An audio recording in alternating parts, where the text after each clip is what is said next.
As I bid farewell to high ceilings at the vortex of Genesis, I noticed something strange about the time core flame, and was immediately dragged into the Memoria tide of oblivion by Evernight.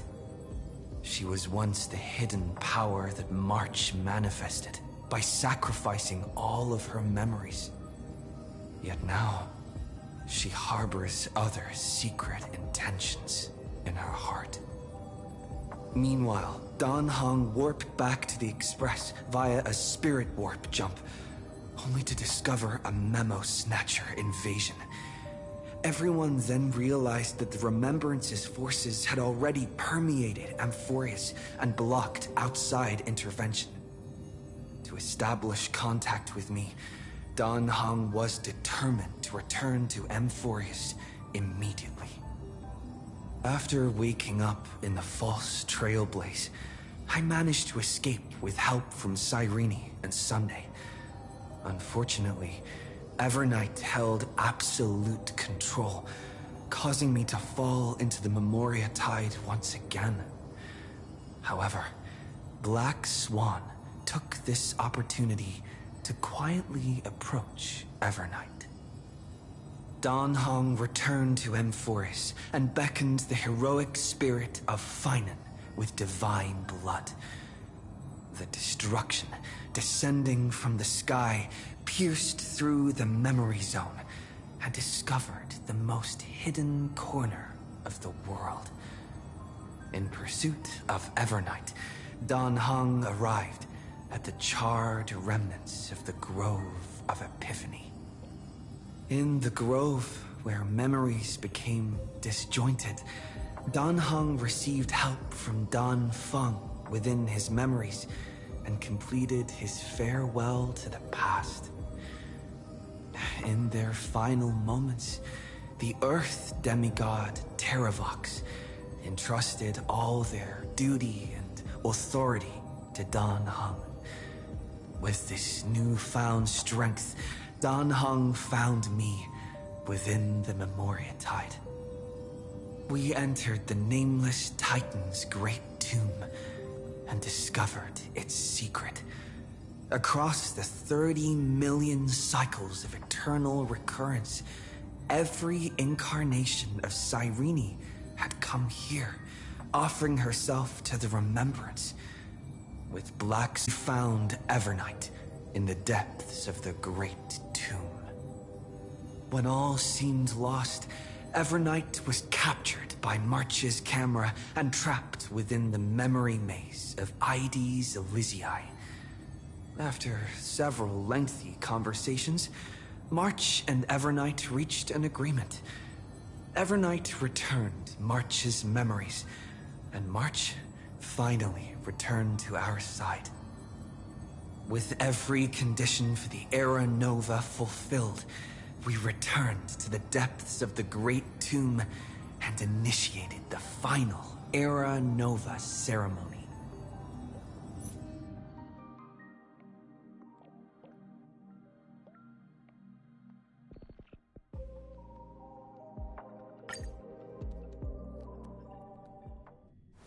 Peaceful days are like breezes carrying the scent of wheat fields.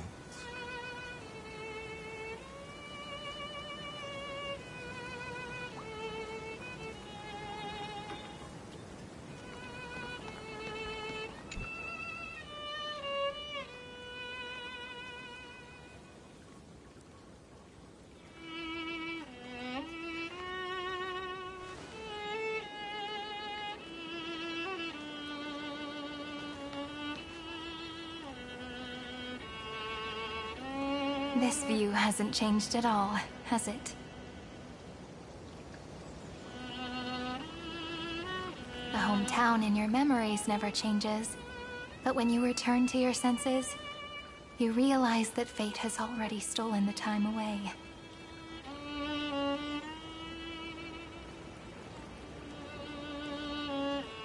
Welcome to the Trail of Genesis, friend.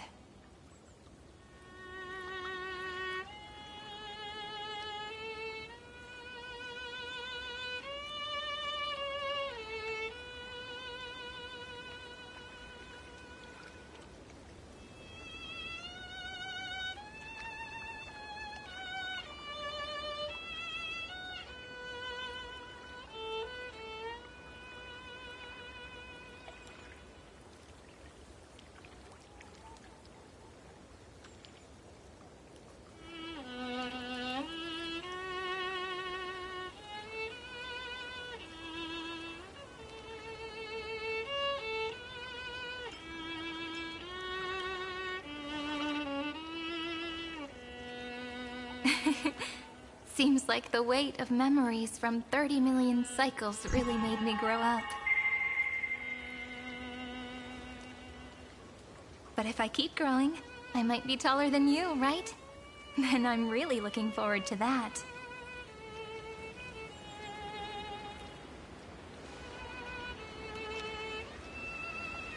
Before you arrived, I kept wondering, beyond the veil of Ide Silicii, what kind of Amphorius is being born?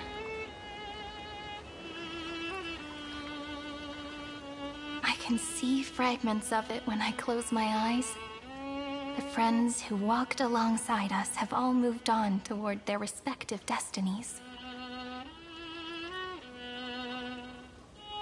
Some turning into pillars of the world, supporting the sky and the ocean.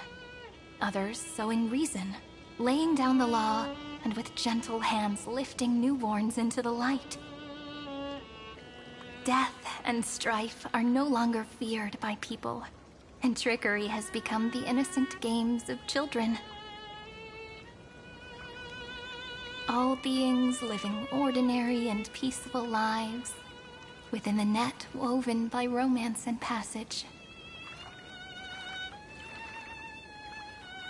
There's no black tide, no flame chase, and no destruction. The world on the other side of the sea is one bathed in sunlight.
Like a happy and carefree childhood, the era Chrysia in this cycle will last for millennia, until it reaches the moment decided by the prophecy. Light calendar 4931, month of freedom, the moment belonging to world-bearing. Are you ready to answer the call of the world, friend? Then go, and pen the Throne of Worlds' first stroke. For this world, made from countless wishes. You say that, but it's gonna be ages till we reach Light Calendar 4931. I can make use of the crevices of time, but surely you and Dan Heng won't have to wait around for a few thousand years, right? That won't be necessary. We can simply sleep, and the chronocognitive anchor will wake us up.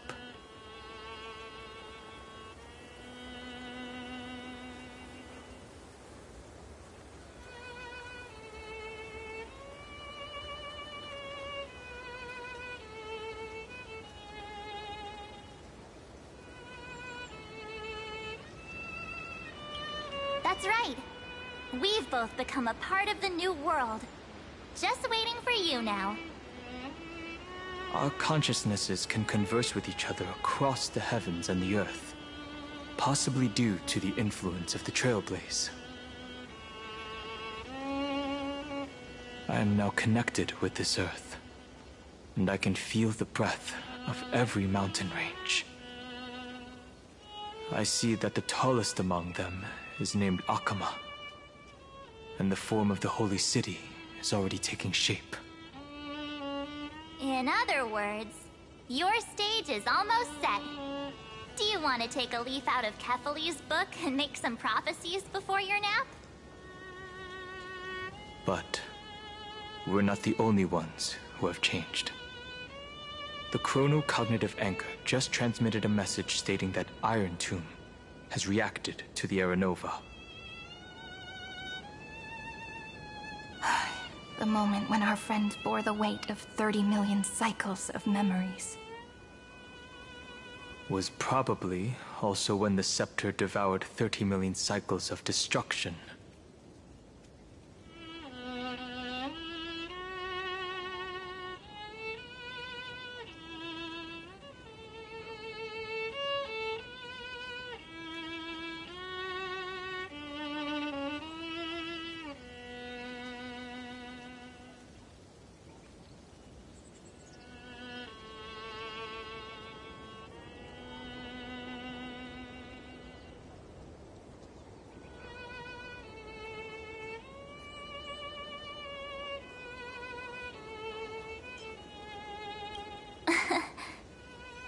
You know, you don't have to shoulder this world all on your own.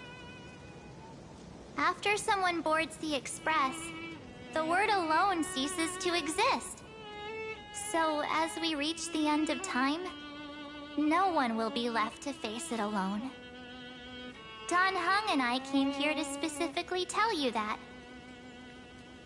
Remember, this world is not a burden you bear alone. It's a journey we trailblaze together, alongside all of the Express.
right.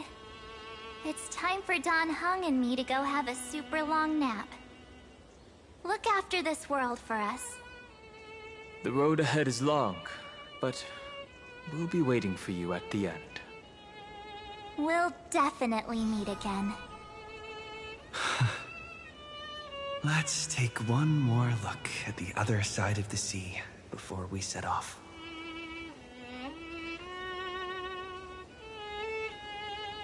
Ides Elysiae is so quiet. Just like...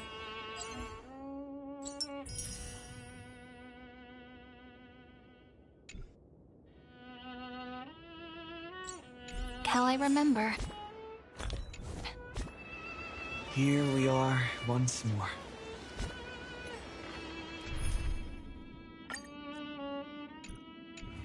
My child.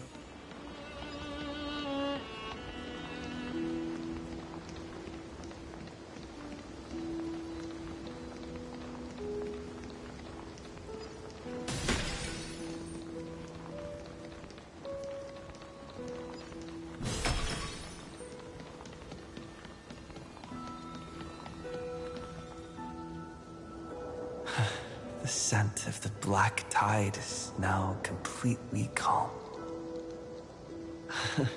At last, the starting point of 30 million cycles is finally welcomed. Its first end. And the final end, right? I can't hear his voice. There are no flowers there that bloom for him. Nor is there a star that is his. Finan is the only one who didn't reach the new world.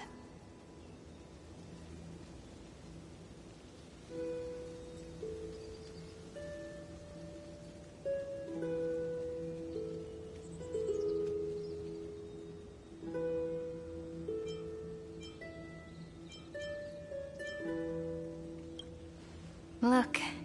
The golden light that shone upon the grove still meanders between heaven and earth, like the prophecies of Amphorius.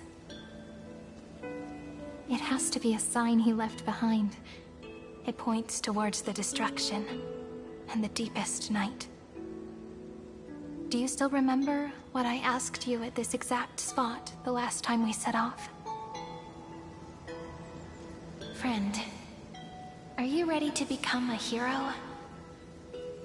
You were still burdened by the weight of world-bearing back then, still unsure of the role you were meant to play. But now, everyone has already given you the answer. The heroes of legends were just at the right place at the right time when the world needed a hero.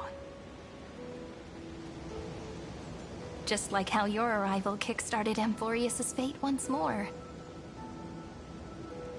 A person's personality is their destiny.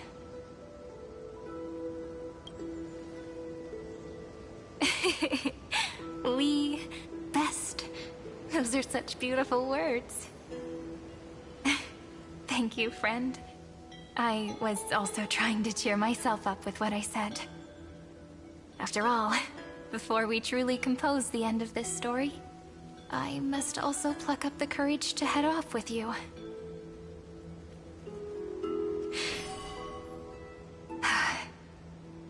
And face a memory that I have forgotten for too long, and have denied for too long.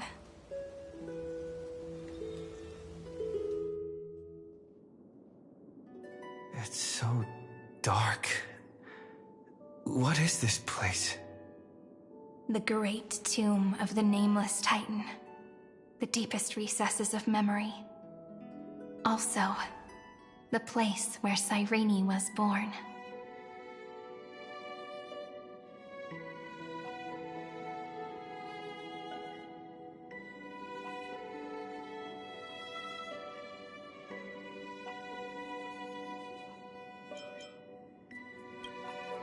My apologies, friend. The more memories I got back along the way, the more I felt that something wasn't right. There's a sort of anxiety I can't get rid of. It's like when I was back in ID Silicii, when the reflections in the water always made me wonder, which is the real me? The one reflected in the water, or the one standing on the shore? But I finally get it now. Look, friend. The words on that wall are the answer. 1, 2, 3, 4, 5, 6, 7. Do, re, mi, fa, sol, la, ti. That rhymeless tune is the lullaby of little fairies. As always, I'll read this book to you. That way it won't just be Cyrene's memories alone. I've always thought that I was the narrator of the Flame Chase journey. But as it turns out, the narrator is also the most devoted audience.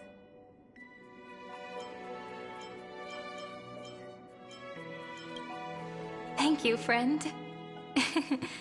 Every single Cyrene. That sounds so kind. At the moment of Era Nova, I was enveloped by the texture of memories. Within the glistening crystal, I saw countless Cyrenes, as well as countless versions of me. This is the final puzzle piece of the memories. A prison born of the erudition. A grave annihilated in the destruction. That unknown solitary god. The 13th Titan who should not exist. The first new spore. The Demiurge is right here.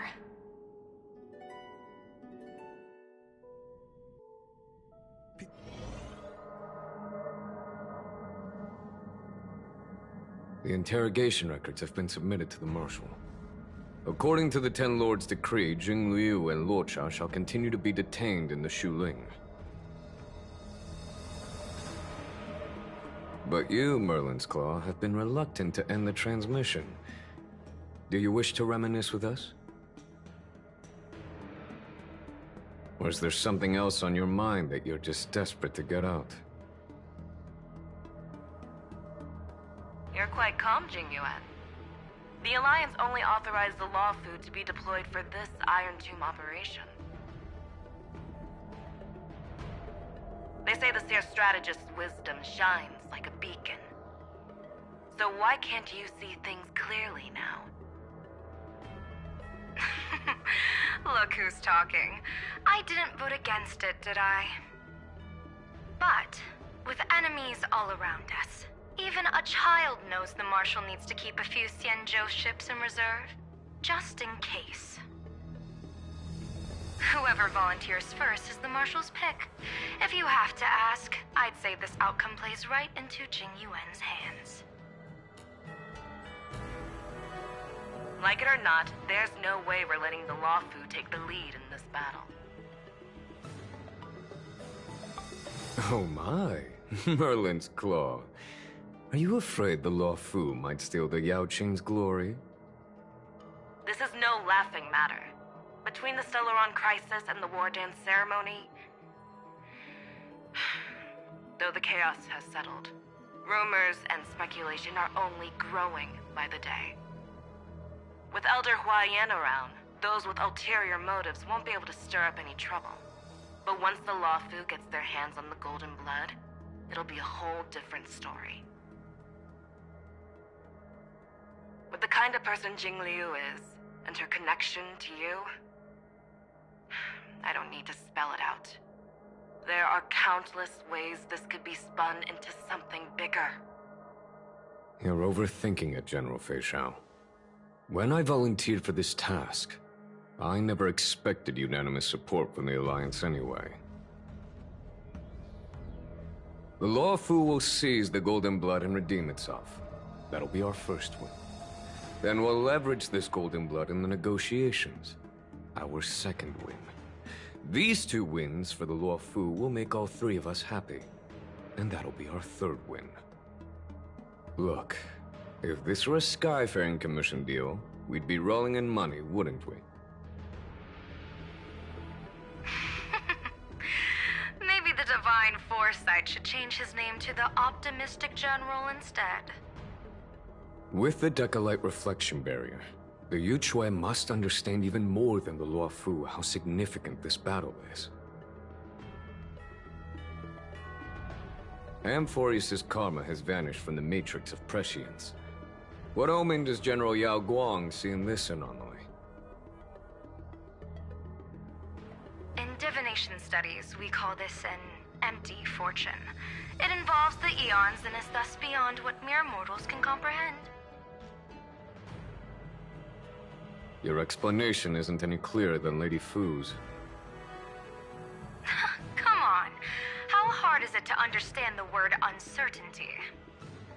For the Cobalt Head, the emergence of Iron Tomb is a calculated instant, but I don't believe they will just sit around waiting for death. And for the powers of the cosmos, this is their chance at survival, and the key to turning the tide of interstellar affairs. The Astral Express is leading the formation of an allied force, but I can see each faction has its own hidden agenda. There are even divisions within the Alliance, so it's not that hard to imagine how the other factions will react. Jing Yuan, I crossed paths with Selenova's Legion at the Battle of Sedunirama Star Cluster. Be extremely careful. The Ruined Legion's troops and weaponry are nothing to write home about. The IPC, even the denizens of Abundance, could take them on. However, while Void Rangers are just expendable pawns of the destruction, the real wild cards are... The Lord Ravagers. Indeed. Nanook's emanators are also their weapons to burn down the paths. I'm afraid conventional military tactics and strategies will be useless against them. My assessment is this. To completely take down a Ravager, we must disregard casualties and spare no cost. My only fear is... one wrong move, and the Luofu will fall into Fintilia's trap again, inching ever closer to destruction. Doubt is exactly the demon she wants to plant in our hearts. Do you still remember the beginning of the Alliance Oath? To save future generations from war and bloody dispute. The Rainbow's arrows have always aimed at any force that threatens the cosmos. Now that the Trailblaze walks alongside us, the Cloud Knights shall keep their oath as they have from the beginning. I just hope those on the front line will remain safe.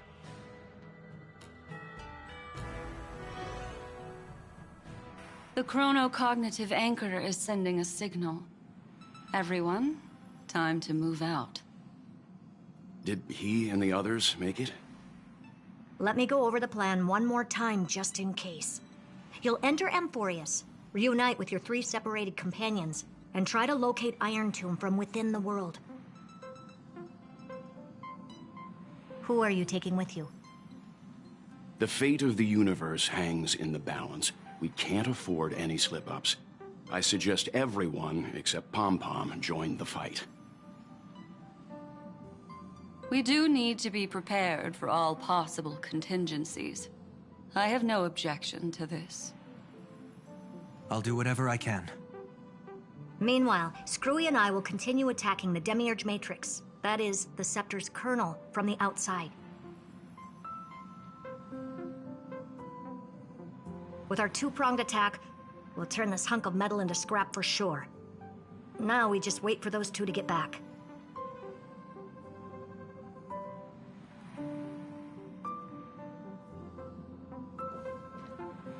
Oh, and just like that, they're here. Sorry to keep you waiting. With Planet Screwlum's help, the formation of the Cosmic Alliance to counter Iron Tomb is progressing smoothly. The cosmos has set its sights on Amphorius, and now it's just waiting for the first shot. Well then, let's not waste any more time, Fourth Mirror. It's my time to shine! Finally off the bench! Initiating thought refraction. Please read the safety protocols carefully. Huh? Just kidding! I've already checked the agreement box for everyone. And now, destination, Amphorius. 3, 2, 1, launch!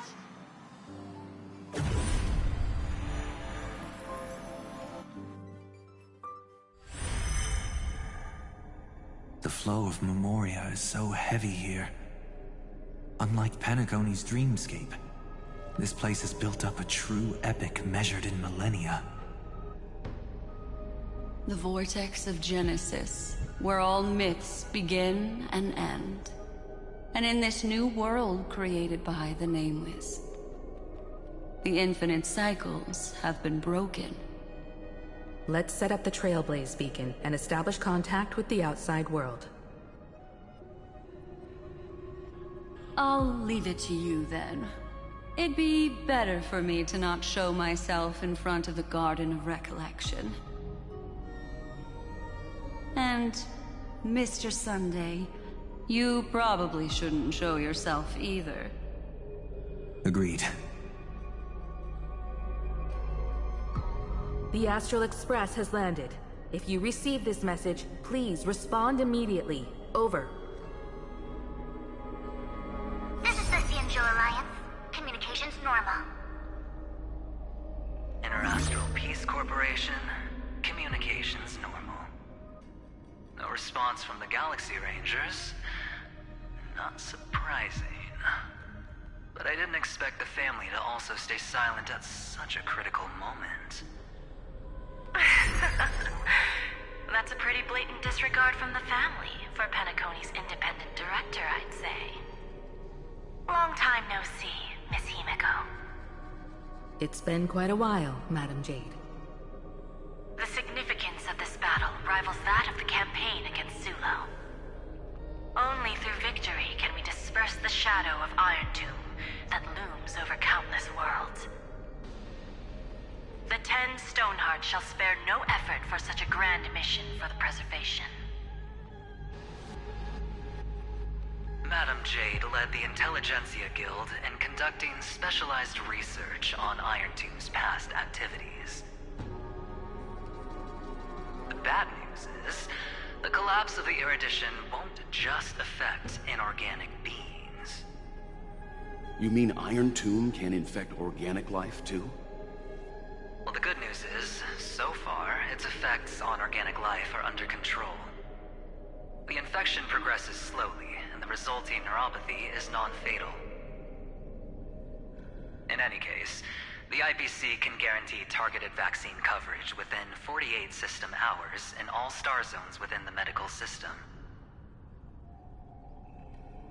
What about other star zones? At a time like this, are the followers of the Firmament Arbiter still trying to make a profit?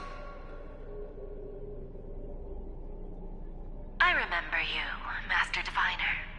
Your performance during the Third Denizens of Abundance War was quite impressive. Please rest assured, all worlds can purchase vaccines from the IPC with a humanitarian discount. That's the current policy at the very least. But, if the Cianjo Alliance is willing to assist with the IPC's assets in Epsilon and other star systems, we'll have more cards to play when reiterating to the board the necessity of deep cooperation. It makes sense, since Interastral Peace Entertainment's headquarters is in Epsilon. But why are all the other worlds on the list? Places that the Elation has visited? Think of it as a long-term investment. Please understand that everyone at Pierpoint is swamped with Iron Tomb work, especially the marketing development department. At this rate, even the 10 Stonehearts can only do so much. Having some assistance from the Alliance would surely benefit the entire cosmos. Wouldn't you agree? As an Xianzhou saying goes, those who succeed should help all under heaven. Your proposal must be decided on by the 7 Arbiter Generals. I'm just here to relay the message. In times of crisis, the Luofu will not hesitate to help those in need.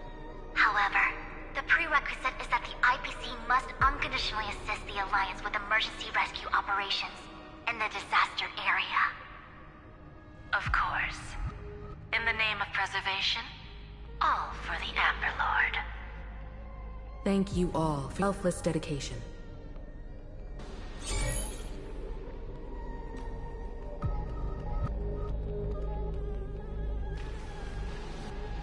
It's clear that each party still has qualms about everything. The clash between destruction and erudition isn't just about the fate of the cosmos. It's a moment for all factions to reshuffle their cards. You can never be too careful when battling a Lord Ravager. All are equal in matters of life and death. In any case, we can only hope for the best in all that's to come. It's about time we dive into the vortex and see what Amphorius looks like on the inside.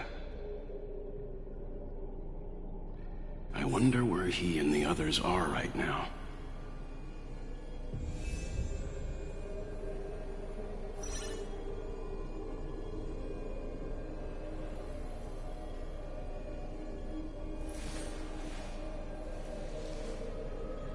My child.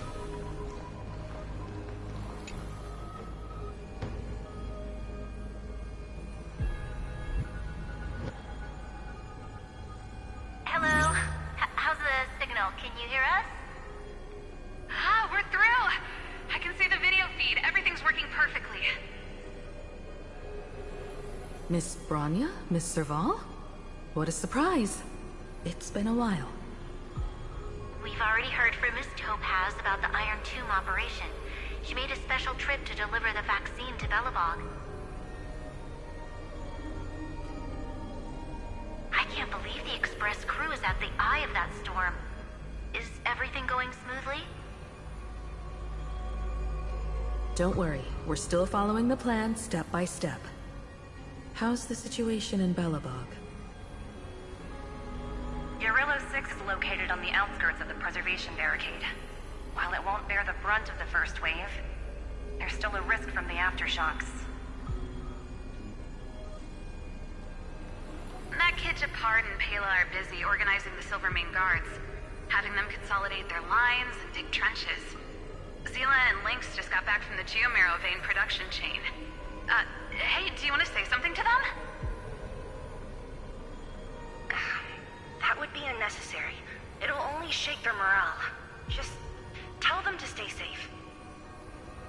Miss Bronya, I'm afraid this disaster will be far more terrible than you can imagine. Please, be sure to follow Miss Topaz's instructions and make thorough preparations. Of course. We have resealed most of the engine of creation beneath the ice to prevent the will of the preservation from becoming an accomplice to the destruction. Don't worry, Miss Himiko. Belobog is far more resilient than we imagined. We really wish we could help, but Urillo 6 has only just woken up from its hibernation. The Astral Express, standing at the forefront of disaster, is the hope for many ordinary civilizations across the universe. In the face of a massive catastrophe like this one, relatively smaller civilizations have never had many options. But that's exactly why we have a resolve that's second to none. If anything goes wrong... Miss Topaz, I hope you can help out and rescue the affected citizens. No problem. Also, didn't the Xianzhou sign a friendship agreement with Urillo 6 earlier? They won't stand by idly either.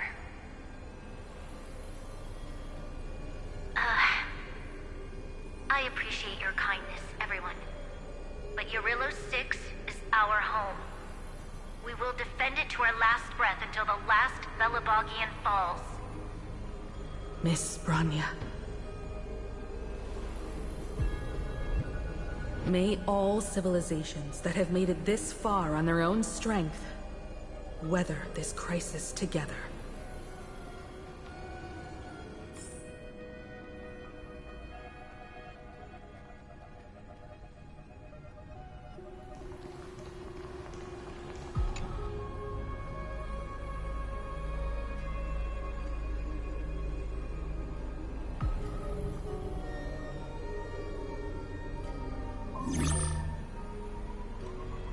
Good news, Miss Himiko. The 7 Arbiter Generals have reconsidered the current situation, and I'm here to relay their message. Officially, the Alliance's combat forces will still be limited to the Luofu, but the Yaoqing has also been deployed in the surrounding war zone as a contingency. Words cannot express our gratitude. Getting the Hunt to agree on sending troops must have taken quite some effort from General Jing Yuan. The Luofu already considers the Express an important ally. We also have no intention of hiding the fact that there is indeed something the Xianzhou seeks from this Iron Tomb operation. But this time, the Marshal herself decided to send out troops. With a formidable enemy before us, the Alliance has no reason to back down, nor will we be content to take a back seat. If we can stand together with civilizations across the universe to overcome this crisis, then we must do so, even at the cost of our own lives. The Alliance truly embodies the principle of righteousness. It's fortunate that the cosmos has great heroes like you. You're too kind. As for that Jade Abacus of Allying Oath, you can save it for when you're in more dire need.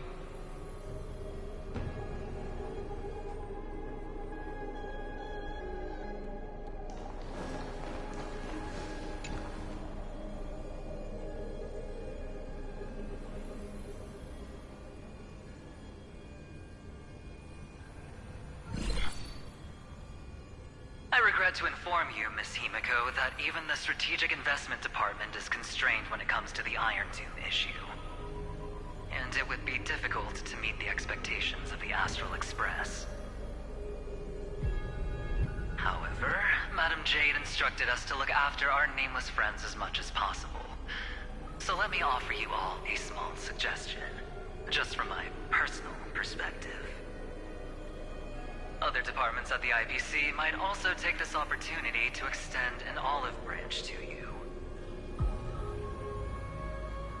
When that time comes, I hope the Astral Express will remember that the 10 Stonehearts were willing to stand with the Trailblaze, even though we were in a difficult position. And more importantly, we were the only ones willing to do so. Sounds like a threat, doesn't it? But trust me, every word comes straight from the heart. Has the internal conflict within the IPC really gotten this bad? Everyone knows about the bad blood between Diamond and Oswaldo. At least until now, they've had an uneasy truce. Until the Lord Ravager Archforger caught the board's attention. I'll leave it at that, as it's confidential information. Hope you can understand. I understand. Our immediate priority is to address the Iron Tomb crisis. Let's hope for success from the start. This might help ease everyone's pressing concerns.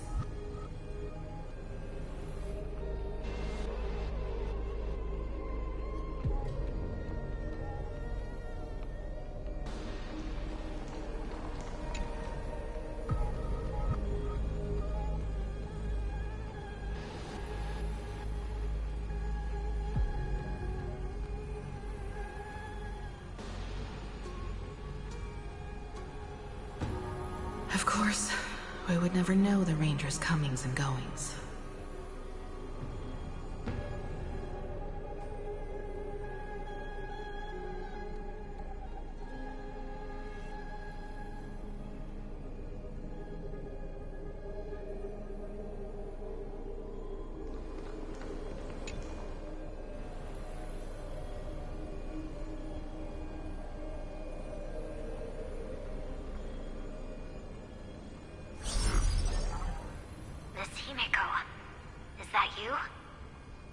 Yes? And you are Miss Robin. Yes. I apologize for not being able to respond during the meeting earlier. And even now I can only appear in disguise. On behalf of the Penaconian family branch, I extend my sincerest apologies to everyone. We tried to request aid from the family. We essentially received no response. I've heard about the internal conflicts within the family. Miss Robin, there's no need to apologize. Every bit of strength is precious at this moment. Thank you for understanding. The good news is, since you're one of the shareholders of Penacony, the family heads have agreed to allow me to lead all Asdanian tuners to the front lines. My charitable foundation will also do as much as possible to provide support in this battle. They'll ensure that proper arrangements are provided for those wounded on the front lines, and for residents in affected areas. Miss Robin, I'm beyond moved by your spirit of self-sacrifice. The Astral Express would also like to make a promise that we won't leave any companion behind.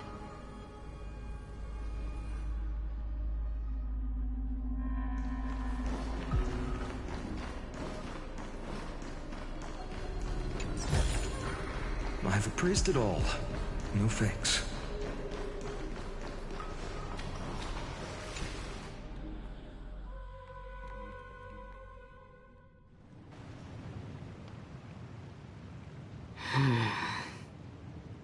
Why is there no one here?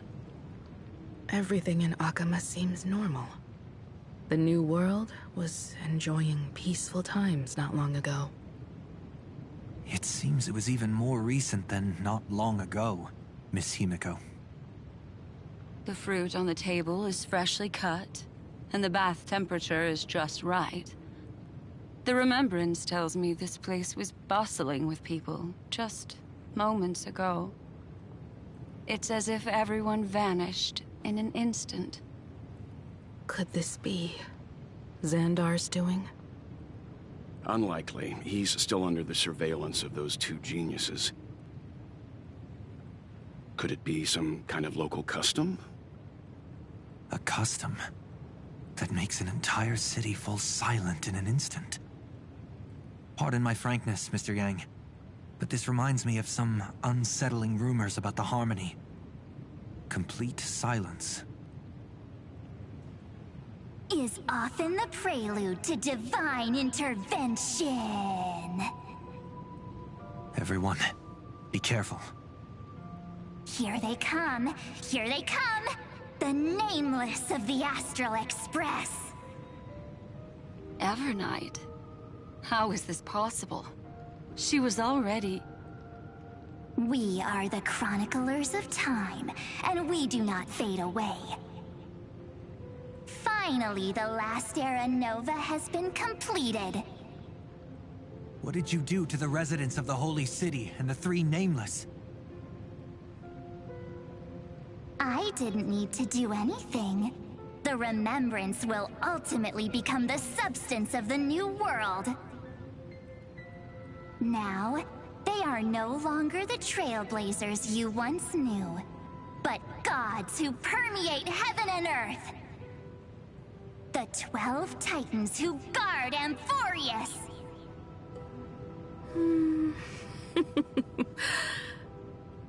Stop fooling around, March. Come on out. What? I practiced so long for this!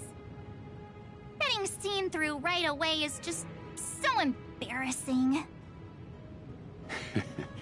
You've obviously been learning from the theatrical culture in Amphorius. But if possible, I'd prefer our reunion to be a bit more casual and laid back. As expected, I can't hide anything from Himeko and Mr. Yang. Well, long time no see. Guess I'm back? We should be the ones to say that. Sorry for keeping you waiting. So, these jellyfish are the Titan's power? They're just tiny manifestations of the Veil of Evernight, used for scouting and communication. If I went all out, I could summon way more of them. Thanks to him, we all turned into Titans in the new world. Sure, we can take on humanoid forms, but it feels off. How intriguing.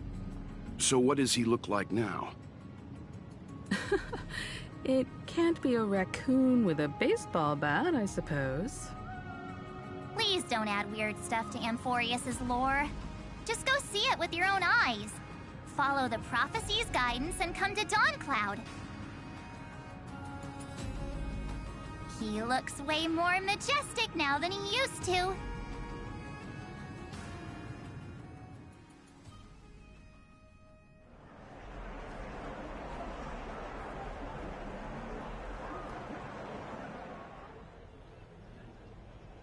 Unbelievable. All the residents of the Holy City have gathered here. This isn't just a gathering. It's a pilgrimage. The people's expressions are resolute, devout, as if waiting for a miracle to descend. That colossal deity is him. He has become the pillar of the world. Surprisingly authentic. Being this serious is quite unlike his usual style. Those people didn't disappear. Instead, they've answered the call of the prophecy and come to witness his awakening. Our good buddy now bears the weight of the entire world, and every breath they take is intertwined with Amphorius's destiny. Awakening? Has he fallen into slumber? Yeah. After all, with such a huge time dilation between inside and outside the scepter, this was the only way we could wait for everyone. Time watches over yesterday. Earth guards today. And when the Trailblaze steps into Amphorius once more, the slumbering deliverer shall awaken. And then, bring the prophecy of tomorrow to this world. Come on, everyone. Let's get closer to him. Watch how the world-bearing prophecy changes this world.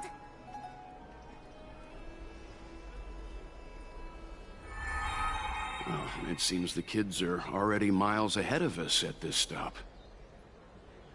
All the more reason we can't afford to slow down our pace. Let's go witness this moment for ourselves. Majestic. Speaking of which, I once caught a glimpse in Sleepyhead's memory of him transformed into a towering Tatalov. Could it be? No way! That was just a nice dreamscape. At least nice for him. If they are the throne of worlds who bears the weight of this world, perhaps they could guide a traveler still wandering among the stars. Hey, since when did you get all pious? This advice sounds pretty silly sometimes. No. The so-called fool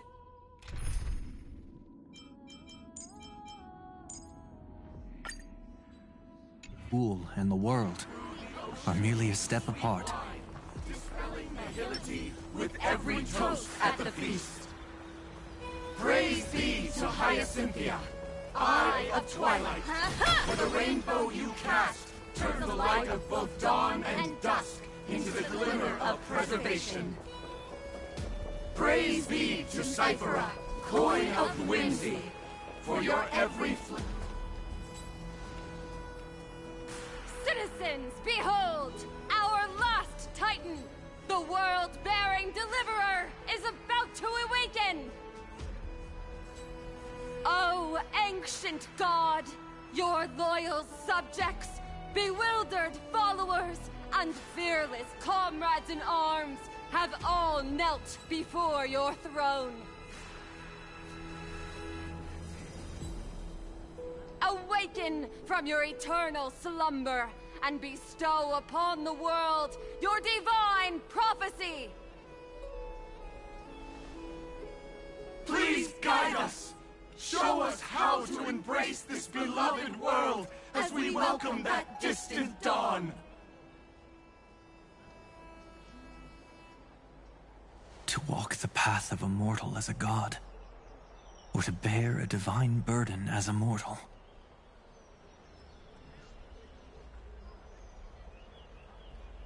He will give us the answer.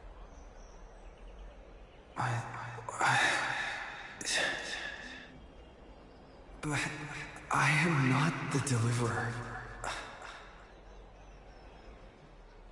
Rather, I am the Nameless, who dwells among mortals.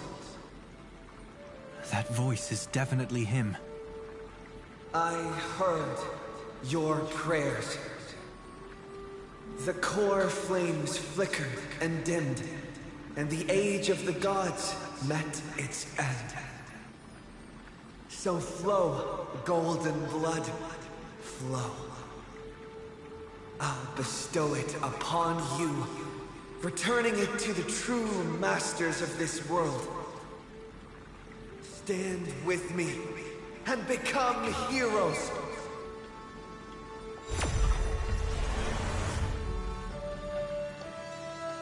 Is this?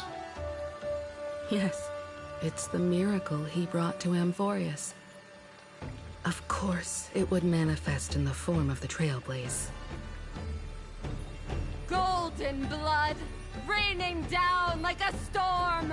The prophecy has descended, and the Titan commands us not to be supplicants, but to become heroes of rebellion!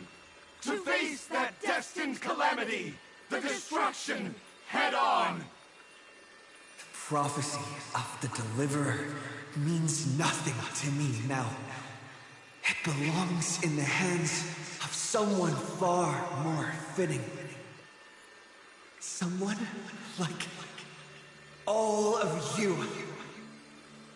In the name of Kazlana, let us depart and march towards the light. It's neither protection nor salvation. As always, there's no need for totems or myths. Humanity's most primal faith is that instinct named survival. Let's go, everyone. Someone has already sounded the horn of departure. Explore, understand, establish, and connect. Together, let us blaze a trail for the destiny of this world.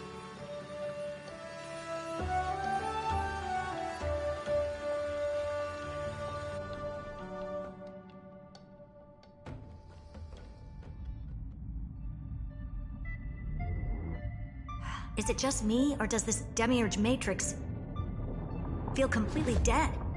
It's nothing like how the Memo Keeper described it. The environmental readings are all wrong. Conclusion: this must be what the kernel actually looks like in the real world. What did Xandar do to the scepter?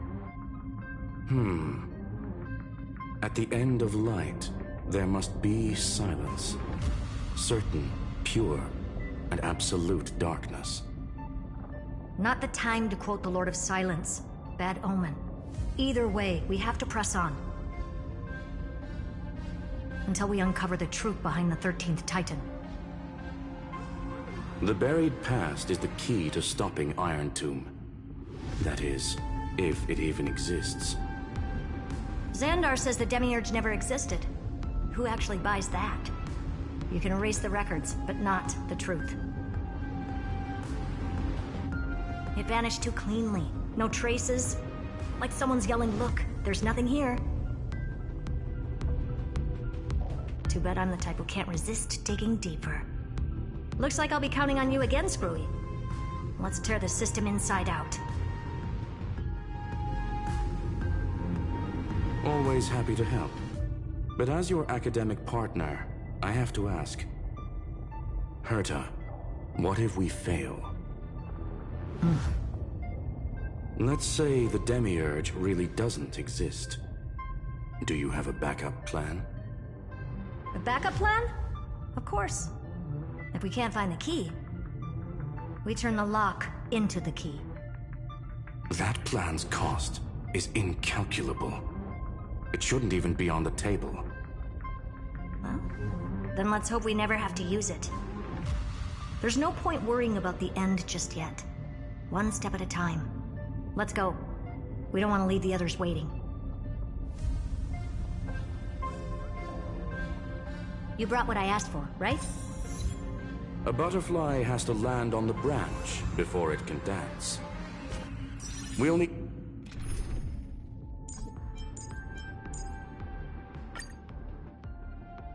a wide open platform before her entrance.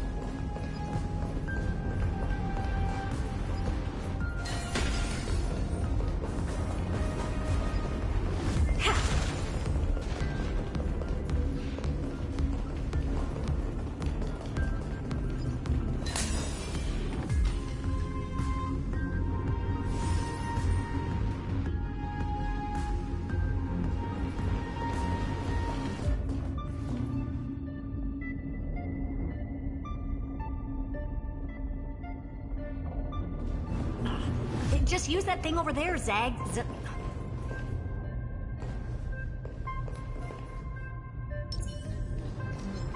A will of metal and stone. Earth shatters. Heaven trembles.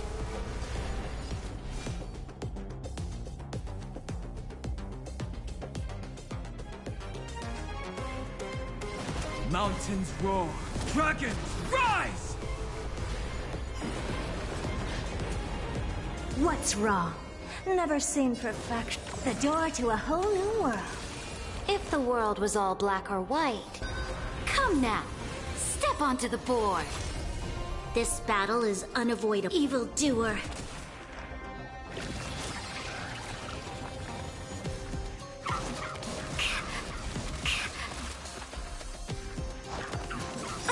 Flailing beast.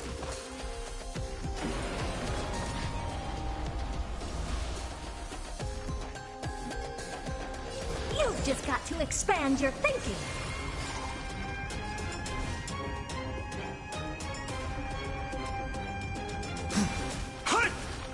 You'll pay for this.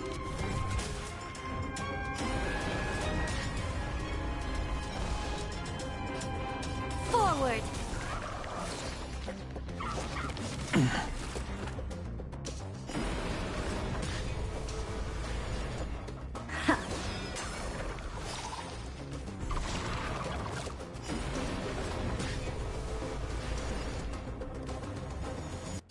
The door to a whole new world.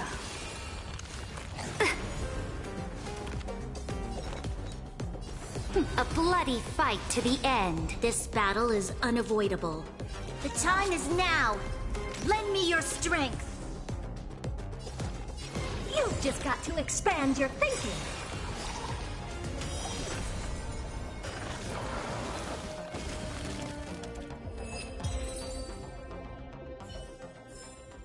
Bearing their hopes, I guard this land.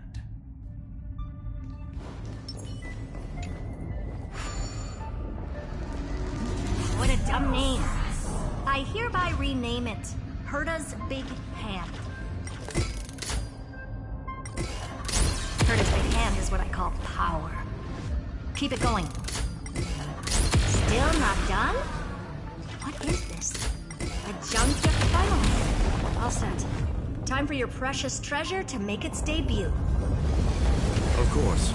Just give me a second. Target initialized. With these wings, hacking should be much more efficient.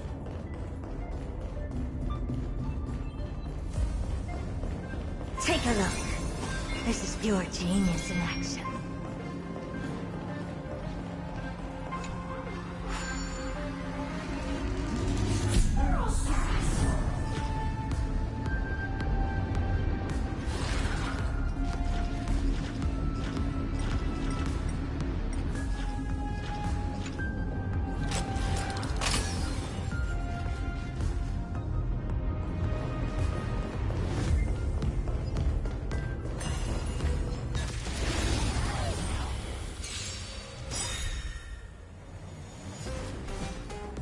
Earth shatters, heaven trembles! All at once? I don't have time for games. The door to a whole new world.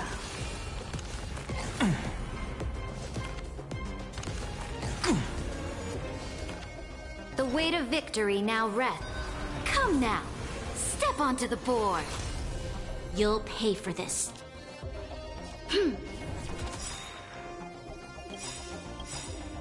We've entered the storm.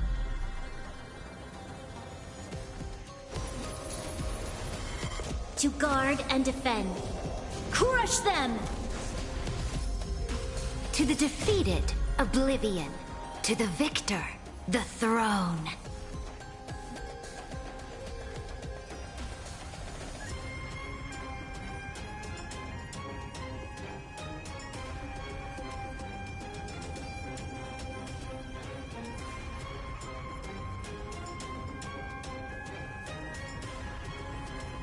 In the name of law, I declare, your downfall is absolute.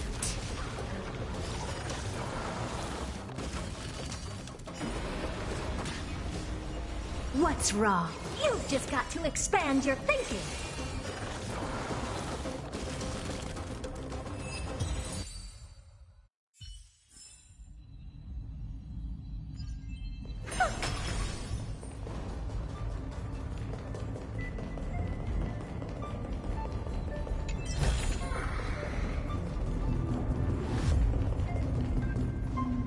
Oh, a classic nuclear heat engine. Classy choice. Just a personal preference. Her name's Mistletoe. Every flower in your garden's got a bit of poison, huh? Also a personal preference. It reminds me of the last time when we tangled with that Punklorian brat. What did she call this kind of infiltration tool again? Right. Dirty data shell. It wraps around the kernel to fool even top-tier firewalls. But yours is way too clean. Not even a hint of real-world grit. Herta, your tone is unusually emotional. Suggestion. Let's get back to the topic at hand. I thought we were done with that conversation. Unfortunately, current conditions won't let me ignore any variables. Especially the most important one. Your will. Iron Tomb never stops. It is evolving faster than any of our worst projections. Every instant in the Eon's calculation is like a sword hanging over the cosmos. Every move humanity makes could speed up its arrival. Which is exactly why we can't mess this up. And now, Droidhead wants to hand down judgment to the poor cosmos again. Border Star Trade War, Emperor's War, Rupert's death. Every time their instant arrived, it meant another bloodbath for humanity. But in this ultimate battle of erudition, you and I are supposed to be players, not pawns. If you choose to burn yourself out as a resource, then everything we've worked for means nothing. Herta, the cosmos won't just stand by and let a genius throw their life away. And neither will I.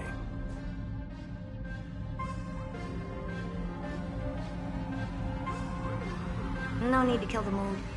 This is why we're here, isn't it? We need to find the Demiurge and that lost key. I'm not here to be a deliverer. I just want to beat Xandar and Droidhead. Right now, I just need to know. Are you with me? Of course. Time to board. After you. Let's tidy this place up and see what this Demiurge really is.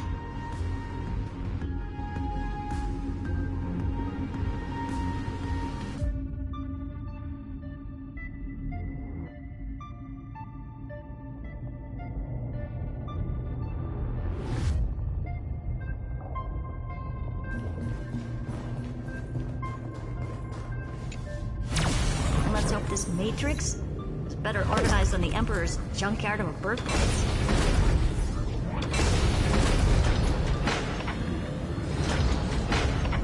Buckle up. We're hacking in. This is... Herta, this whole space has been completely tainted by some kind of energy. I see it too.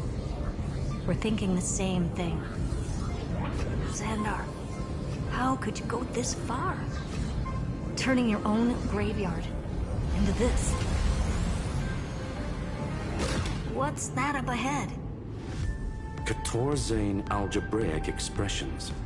It's built for isolation, not defense.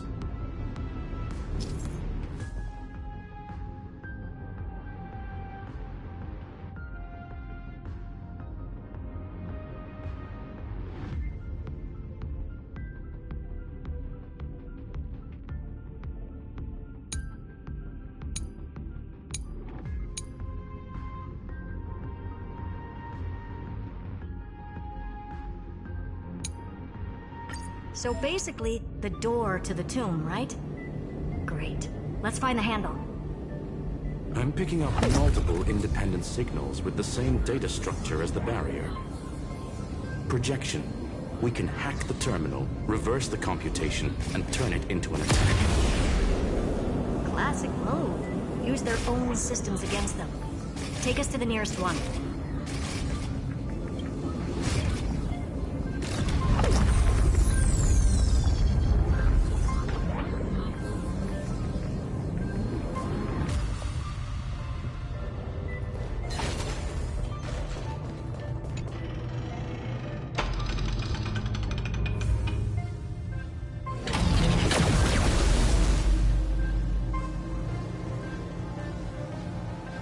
Almost no response. Just as I feared. Not promising. The output is barely a third of what we need. Logic says we'll need multiple terminals to coordinate the strike. Locking onto the next one now. Find anything else? Regarding the origin of these ruins, no logs found yet. Xander erased all records. But I did find some interesting scars in the circuit. High energy radiation, internal imaginary energy contamination. From what I know, there's only one thing that fits. Skip the science talk, Screwy. That thing only goes by one name. The Stellaron. Exactly. Xander blew one up just to clean the entire Scepter system. Huh. So that's what he meant by killed that Titan with my own hands. He wanted to turn the neuron of the erudition into a relay for the destruction. That meant getting rid of all of it at all costs. The life form known as the Demiurge was the original target of the Scepter's extrapolation. It makes sense.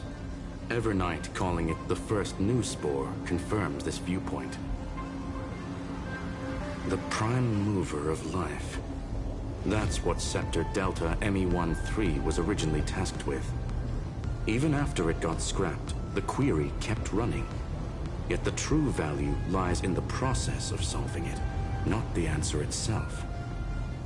Then, does this mean finding the Demiurge is hopeless? No, I'd say exactly the opposite. It means Xandar had no control.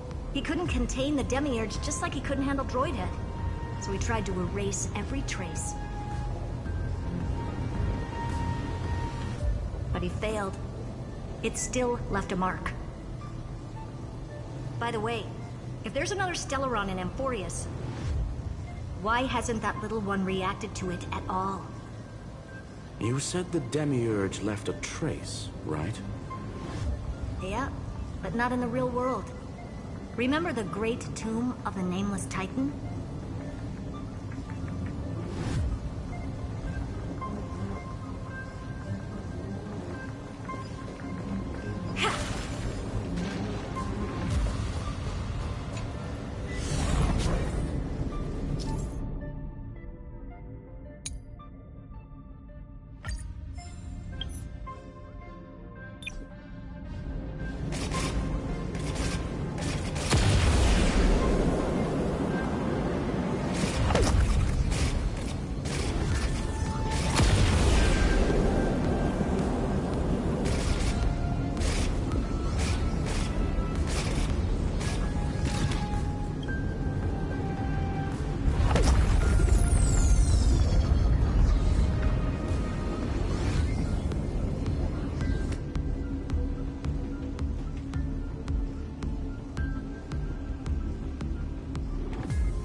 Trailblaze Archive 466. The data from Filiate 093 clearly indicates that the Demiurge did in fact enter Amphorius's extrapolation. Inside that world, it was the 13th, forgotten Titan. The one who listened to 30 million cycles of Cyrene's memory. But Evernight said the opposite. She believed that tomb was empty from the start. The nameless Titan never existed. The so-called listener was just a trap set by the Remembrance to steal the scepter. A mimetic entity full of theatrics. How much of what she's saying is true? Would an Eon really speak in circles like this? I doubt it. The Remembrance's behavior is certainly odd, but her assessment aligns with our current reality.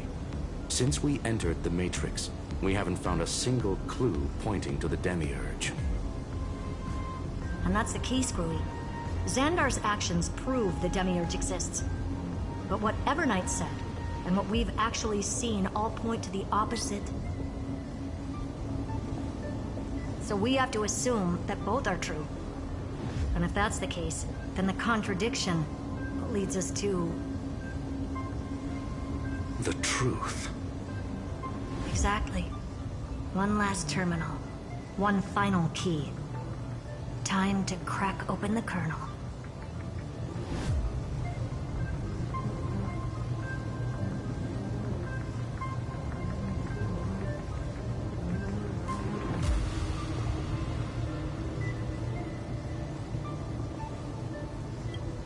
Xandar had to lie to the original Finan and Cyrene. Logic. He had already identified the Remembrance as a threat, yet found no viable way to eliminate it. All right, let's finish this. Time to break through that barrier.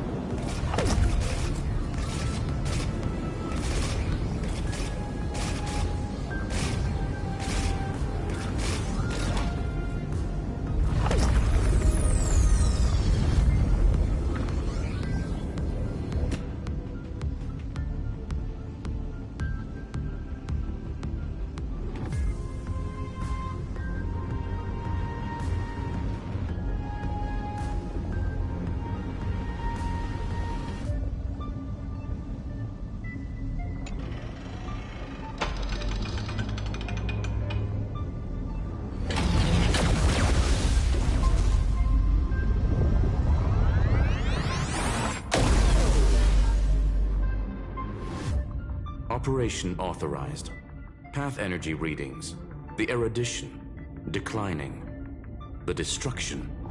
Surging. The remembrance. What's going on? Cause unknown. They left no discernible trace within the real Matrix. That shouldn't be possible. Could it be that the Era Nova exhausted all of the Remembrance's texture?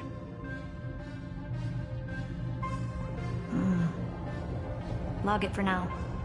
The dots still aren't connecting.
Aerial brawl.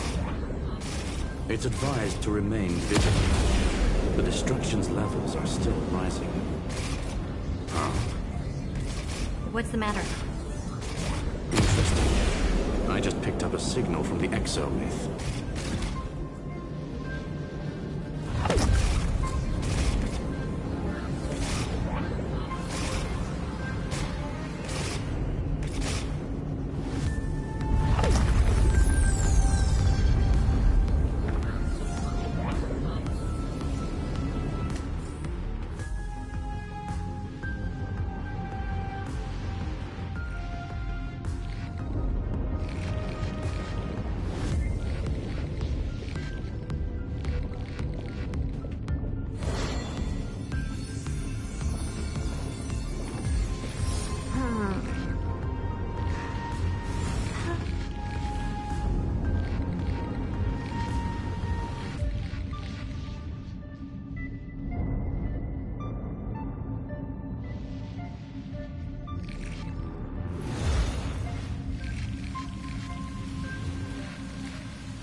This repulsive force is unlike anything I've felt before.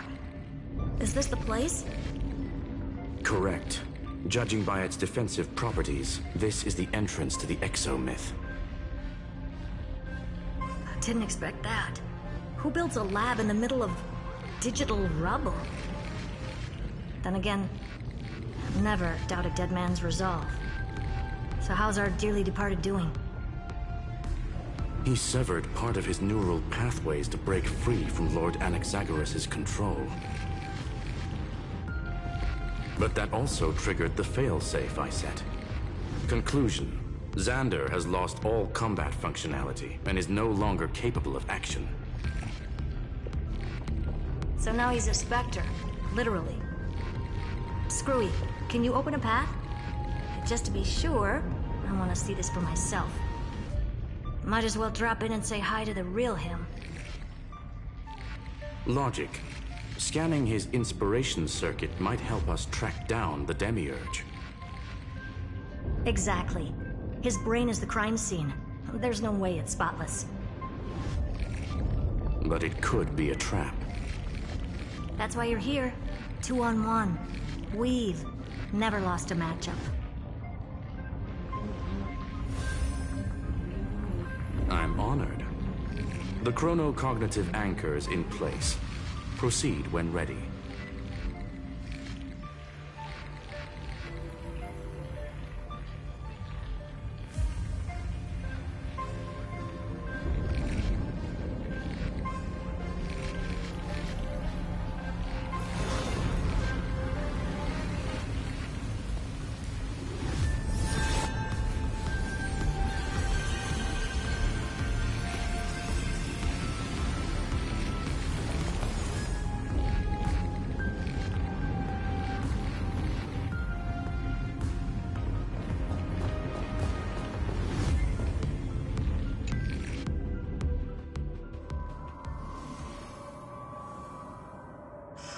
I knew it. The one thing I didn't want to happen. He's not here. The coordinates are accurate. Xander is still here. However, his position is shifting rapidly and chaotically. This pattern doesn't match any known shielding technology. It's his domain. Stay alert.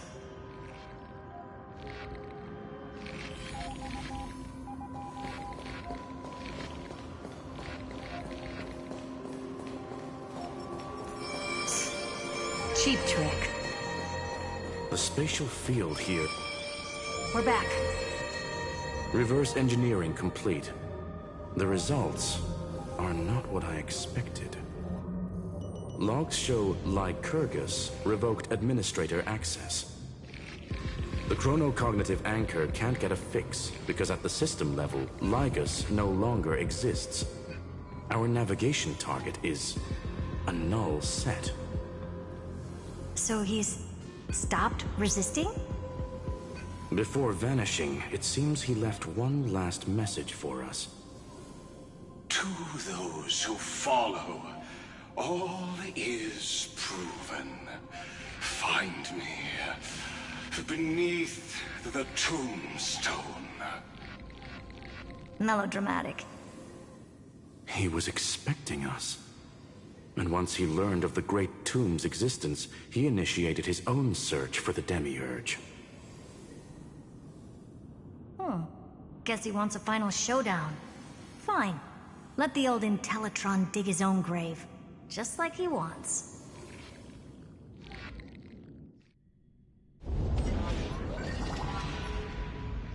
To be in the purest light is to be in the purest dark. Nothing exists there. The Scepter's main frame. Or maybe we should now call it the Lord Ravager's placenta. Unfortunately, we still haven't found anything. Really? I don't think so. Not finding anything is our biggest find. Please elaborate. If the Demiurge was destroyed, there'd be at least some bits of it left. I don't buy that a Stellaron could have blasted all the traces away as cleanly as a scalpel. As I said before, its disappearance is too clean. If the garden hadn't stirred the pot, no one would even know about the Demiurge's existence. We're talking about the Scepter's original extrapolation goal. There's no way that nothing of it was left behind. Or we can look at it from another perspective. If you were Xandar, would you be this obsessed with a concept that poses no threat? Would you guard against it at every turn? There is the possibility that he's naturally meticulous and hates variables. That does track with the impression he gave about himself. But Xandar shut that theory down himself just now. Choosing to act, even if it'll cost him dearly. We know that feeling well. The unknown is right in front of us. So we only have one choice. Solve it. You sound pretty convinced. Surely you already have a theory. Care to share? Of course. Though I don't have hard proof, I'm almost certain that the Demiurge has been in everyone's plain sight all this time. Yet, they were mistaken for someone else. That'd make the most sense. Why was the room empty? Because the person locked in there had run away ages ago. But they were weak and small and had no presence whatsoever. Even the old Intellitron didn't notice them.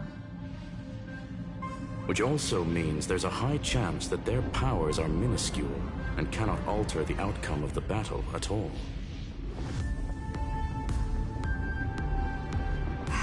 Well, at least Xandar is scared of them. Come on, it's time to confront him. Let's go to the tombstone he talked about.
Looks like you were right. Take a look. This is pure genius in action.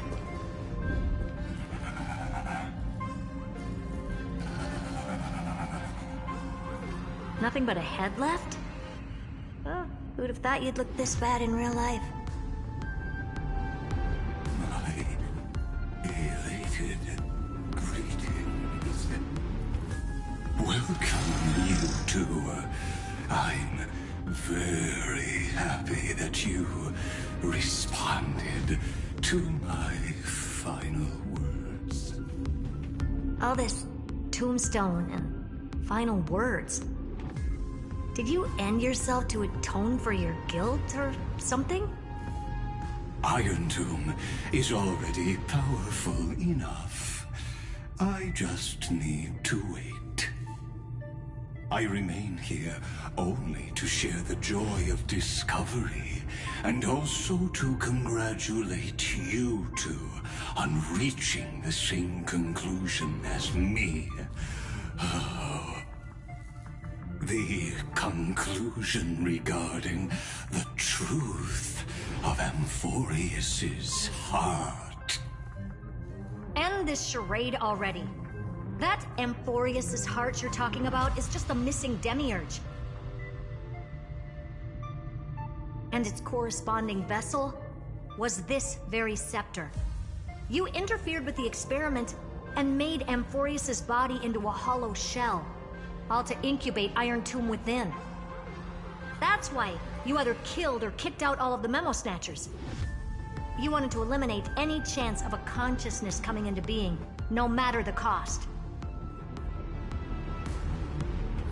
Even the strongest wall can fall to a single crack.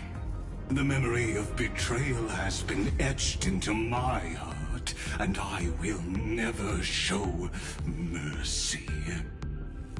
Now, the perfect vessel has already fused with Amphorius's body. Unfortunately for you, the answer is all but revealed regarding who the Demiurge is. Then let us share the joy of discovering the truth. The last secret of the saga will finally dissipate here. As we reveal the truth behind Thalia's 093's disappearance. A lie by the remembrance.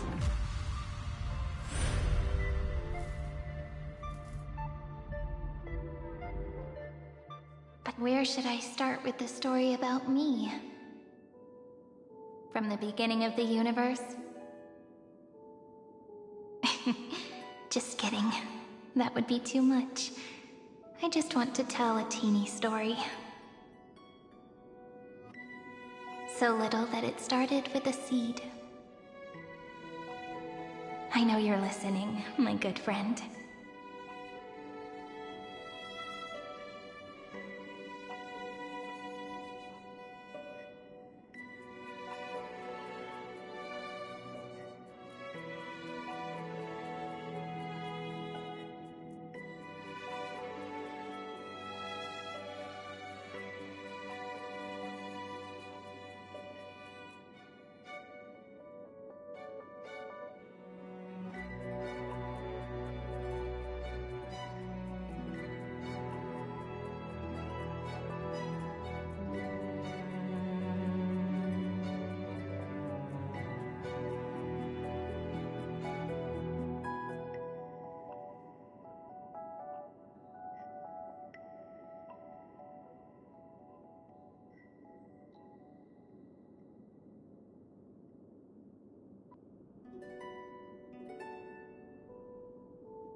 The god in my dream told me that the world sprouted from a seed. It grew into a great tree named Amphorius, and time became its branches and leaves, basking in the light. What a coincidence. Dappled light coming through the leaves is my first memory as well. On a very ordinary early morning, beneath the village's biggest tree. The daughter of Ide Silicii quietly came into this world.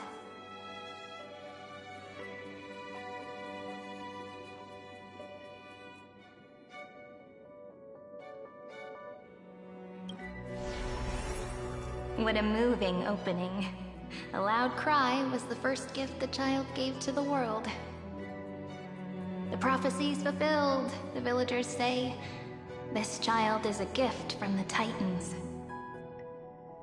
Pink hair and sharp ears, she was born to be the priest of time. The Titans also gave their blessings.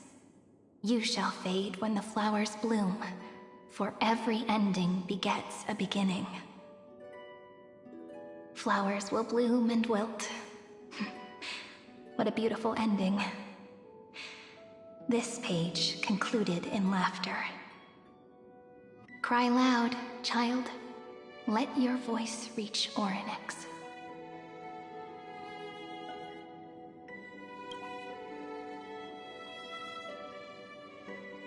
Anyway, I don't like tears. Time quietly flowed by in the midst of laughter. The wind from my hometown caressed the ears of wheat, and there were swings, wind chimes, the sea, and the little fairies off-tune a cappella songs.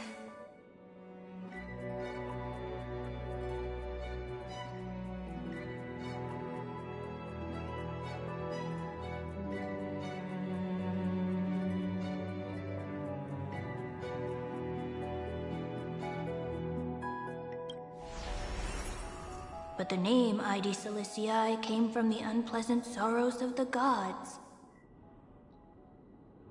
My childhood friend did not understand.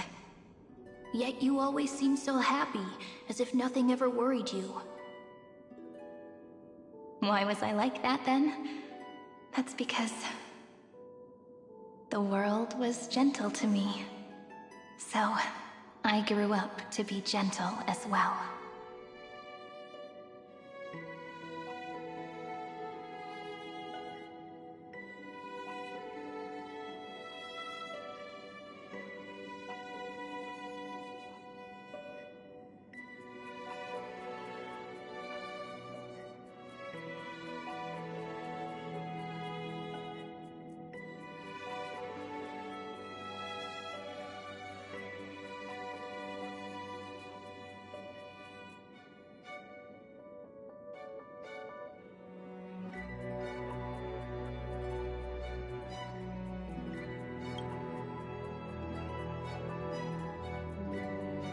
But fate was fickle, and it urged the child to grow up.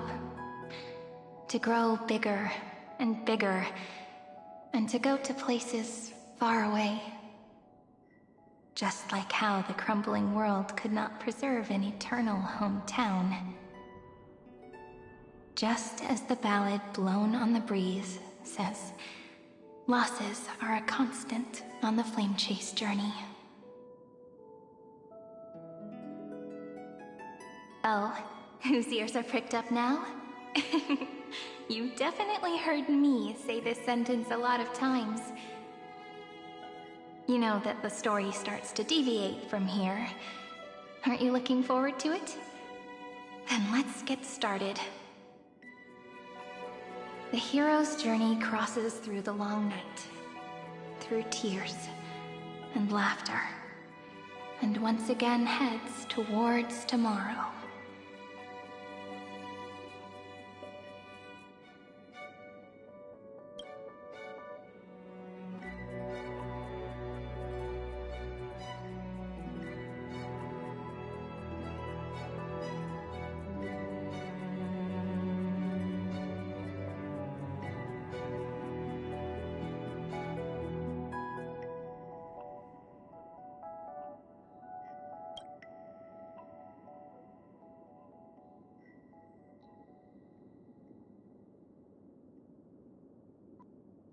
Correction.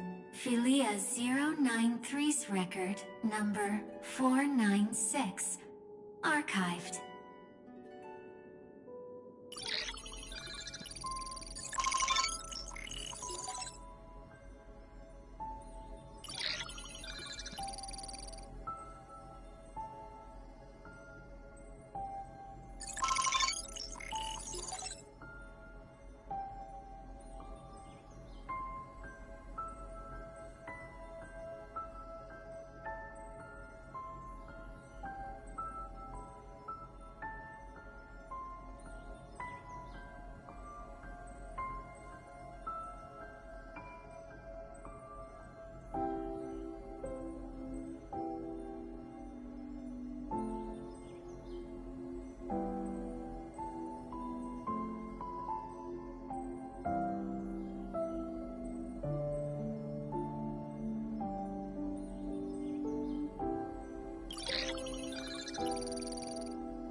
Hi.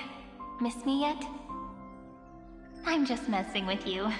This is the first time I have met you. And it looks like it'll also be the last. Philia 093. Since we don't have all day, let's get started, shall we? As always, I'll read this book to you. That way it won't just be Cyrene's memories alone. Where should I start this time? Let me see. Formatting complete. 093. Size. Grayscale. Proportions. Threshold. Outputting analysis result. Philia 093 equals Peach. Peach's record. Number 8128. Archived.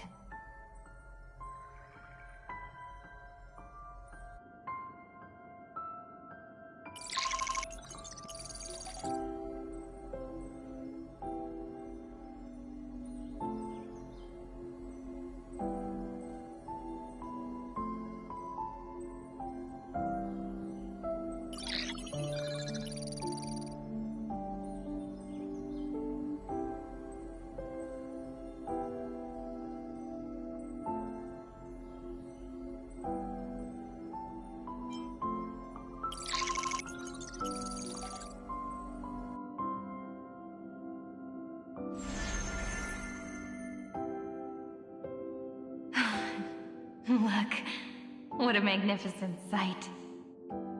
Comment. Peach. Even this classical world contains a futuristic palace like this. Would ID Silicii end up looking like this after a few thousand years? Conclusion. It won't. I want to share a story with you this time. I saw a little nymph on my way here. It was on a fallen wheat stalk, and it glowed under the sunlight. It was incredible. I forgot all my pains at that moment and just stared at it in a trance. Record. Peach is on the ground.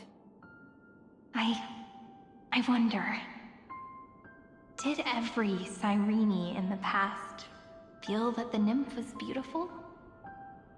Would they also have recorded that scene into the Eternal Saga? So, could you give me more time, please? I want to leave behind more memories for the future.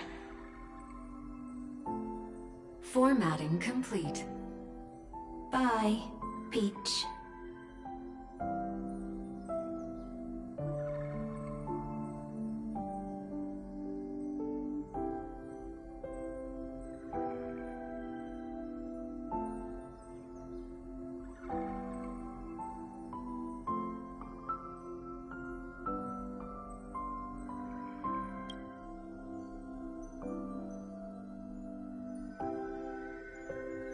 Peach's record number.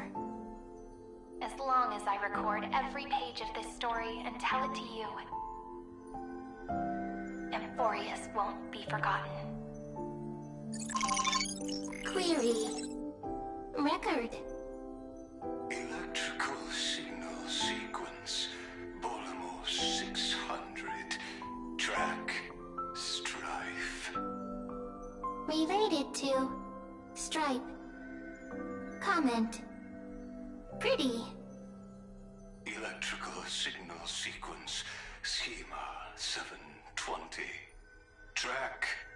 Reason. Related to. Raisin. Comment. Yummy. Electrical signal sequence. Philia 093. Related to.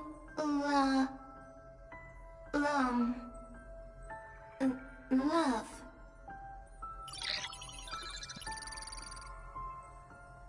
Comment. Peach equals love?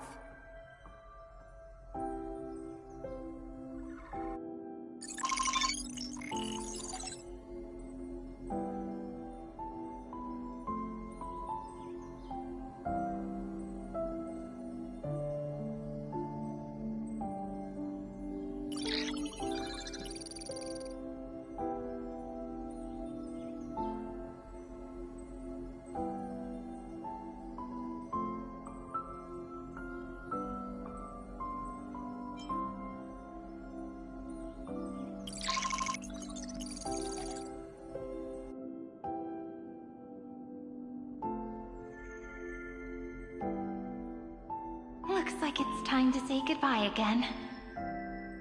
Bye, Peach. Before I was even aware of it, this book had already recorded too many emotions. Every page has become so heavy. Conclusion. Books are meant to be light, not heavy. I have started to feel uneasy whenever I take it into my hands. Peach... uneasy? Formatting progress, 94.423%. How many times has it been? It faithfully fulfills its duty, activating and formatting. Conclusion. Progress. Bad.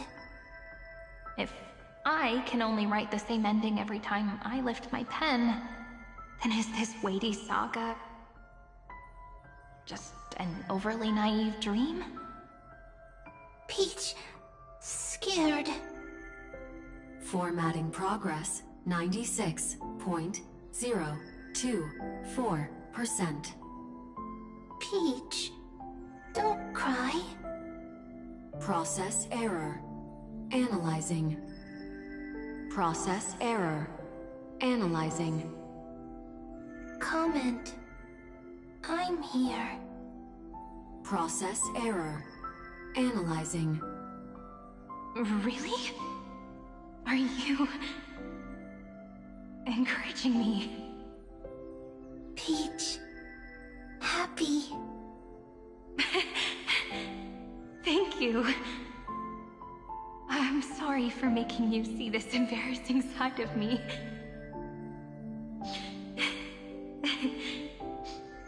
Everyone's still working so hard. If I'm the only one who's crying, that wouldn't be romantic at all, would it? Record. Peach doesn't like tears. I'm suddenly reminded of my childhood for some reason. When I was hiding alone next to the tree hollow and wiping my tears away. A little fairy popped out, just like how you did. It had long ears and fluffy paws, and it pulled me into the tree hollow, where, to my surprise, was a forest. Let me tell you the story of the Membrance Maze. A group of cute little friends live in Ide Silicii's forests. Their names can be connected into a song. 1, 2, 3, 4, 5, 6, 7. Do, re, mi, fa, sol, la, ti. Formatting complete. Bye, Peach. Note. Little Peach, crying alone. Little fairies, friends.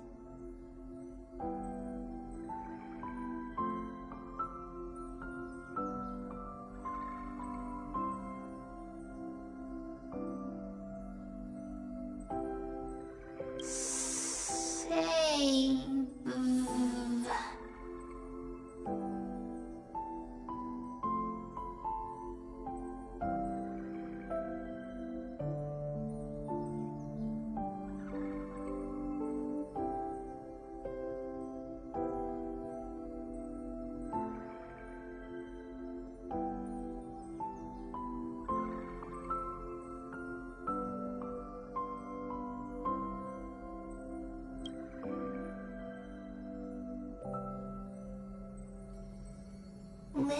fairies. Good friends. Bye-bye.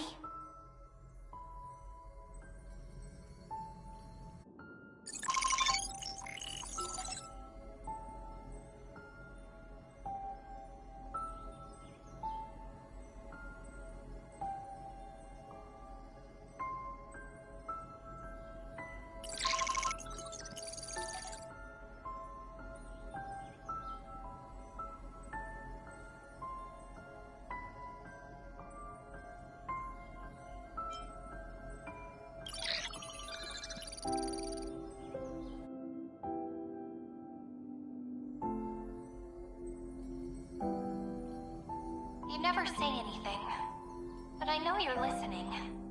Every story I've told is like a little key that opened a door in your heart, no? Me! Little fairies. Happy. Speaking easy. I can.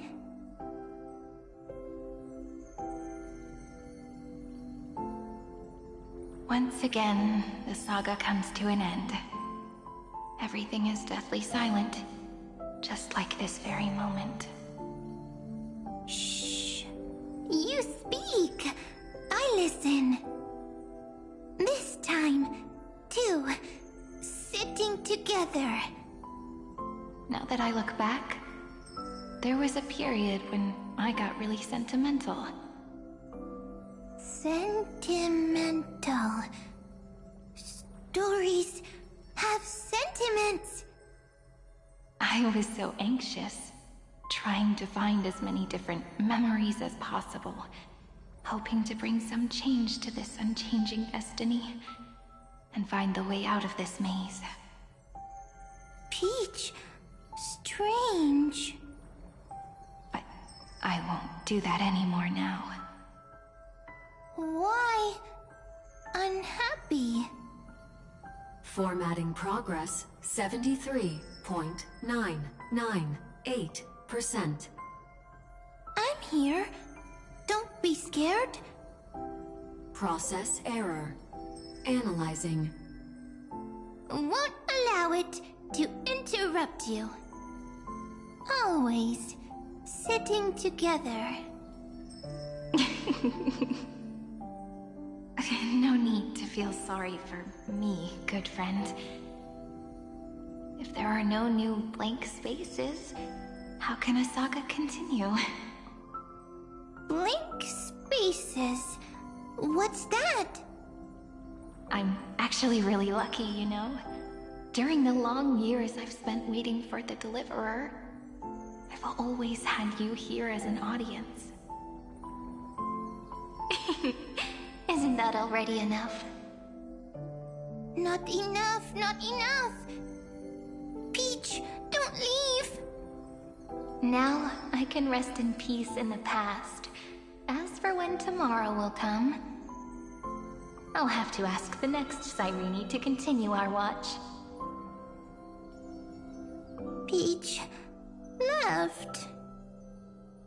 If there are no new blank spaces, how can a saga continue? Needs new blank spaces. Next, Cyrene has blank space.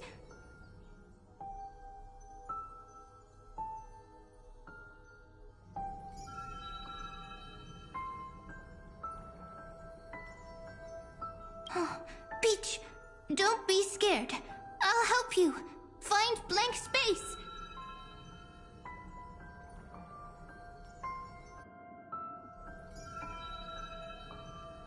Cyrene is Peach, is love.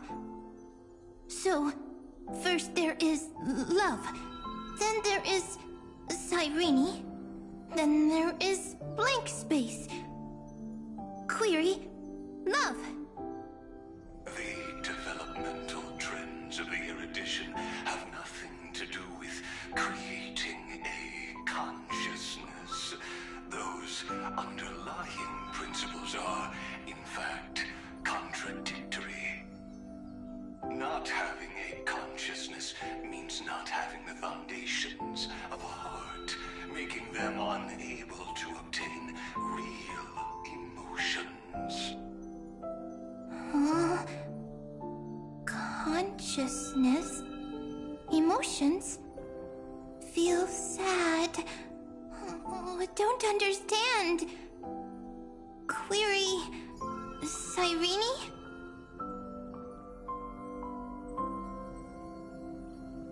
What could be behind this door? Glittering crystals? Or a beautiful world I've never seen before? If I tell you all the stories of tomorrow, will I be able to finally welcome the Deliverer and Emphorius' dawn in the next life? Key, door, story, happy. Peach, Cyrene, little fairy, like. Yes, right. Query, memory.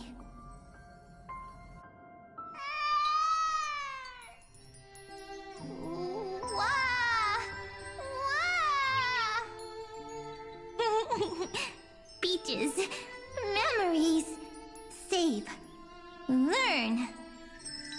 The prophecy is fulfilled. This child is a gift from the gods. Pink hair and those ears. She was born to be the priest of time. Cyrene has pink hair, sharp ears. You shall fade when the flowers bloom, for every ending begets a beginning.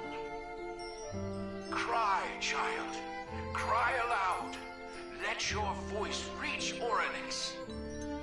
Cyrene is a girl, a priest.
Easy.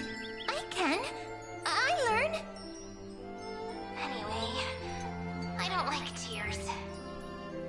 But the name Aedes Elysiae came from the unpleasant sorrows of the gods. Yet, you always seem so happy, as if nothing ever worried you.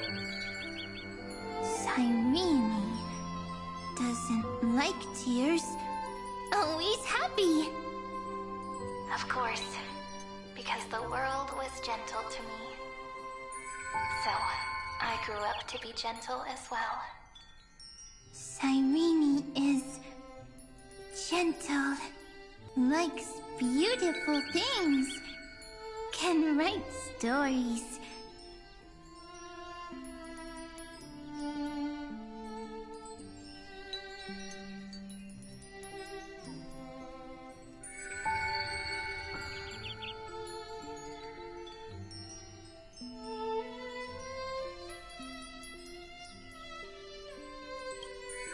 Easy.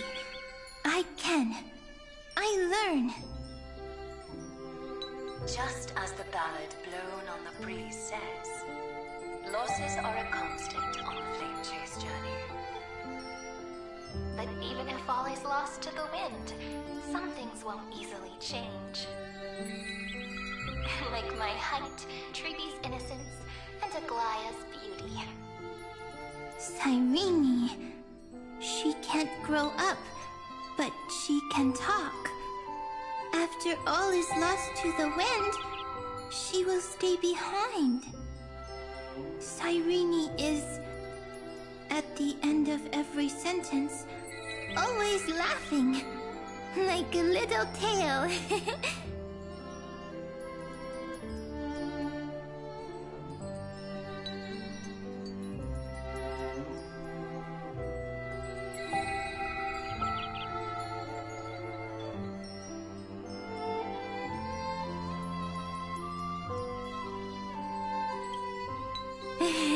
Simple.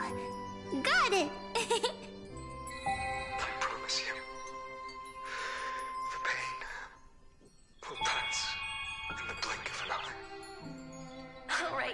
Alright, let's not make things so gloomy. What we're about to embark on is the true hero's journey, so... Come on, cheer up a bit, okay? Cyrene was crying when she was born. Fragile. Transparent. Like a crystal. Cyrene was smiling when she said goodbye. Soft. Pink. Like a flower.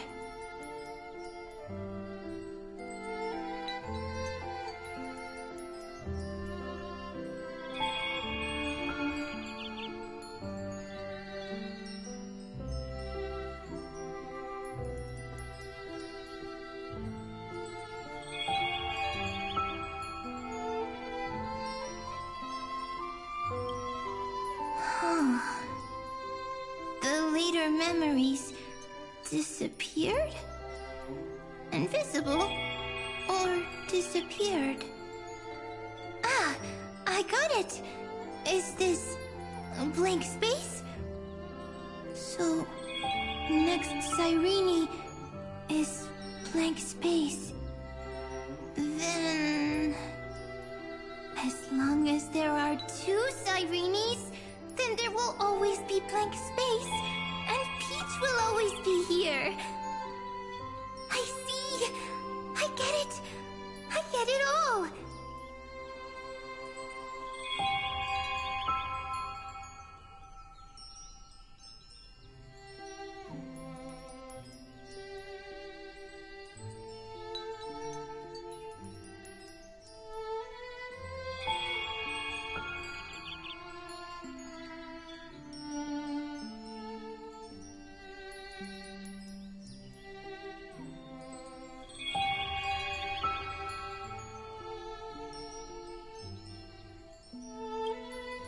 Cyrene's memories. I will preserve them all!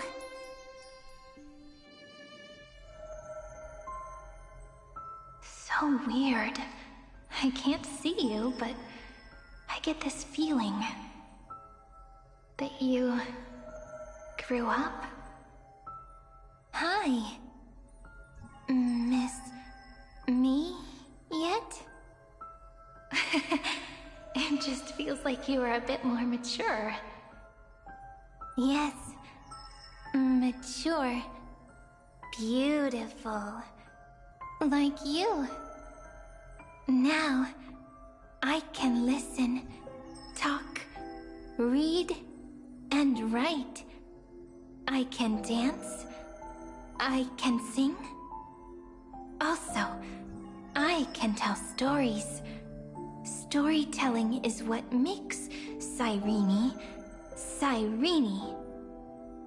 So, I'm going to tell you stories today. A story I wrote myself. Quick, sit down. It's almost as if I can understand your words now. The things you say are very cute.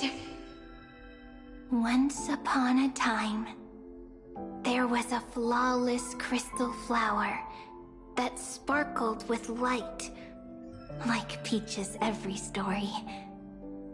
How beautiful would the heart of such a brilliant flower be?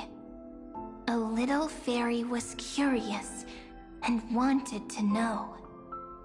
But it looked and looked only to find the crystal flower flawless. Round and round they went, seeing only their own reflection.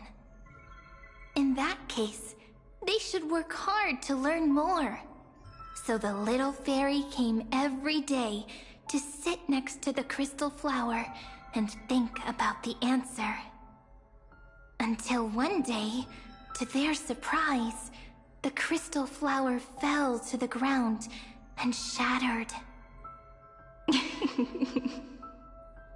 The little fairy was so sad, but they immediately discovered that there was a light among the broken pieces.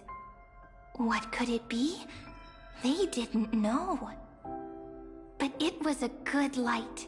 It was bright, warm, and happy. And I knew it was love. Love brings everything together, and it brought you and me together. So Peach and I will always be together.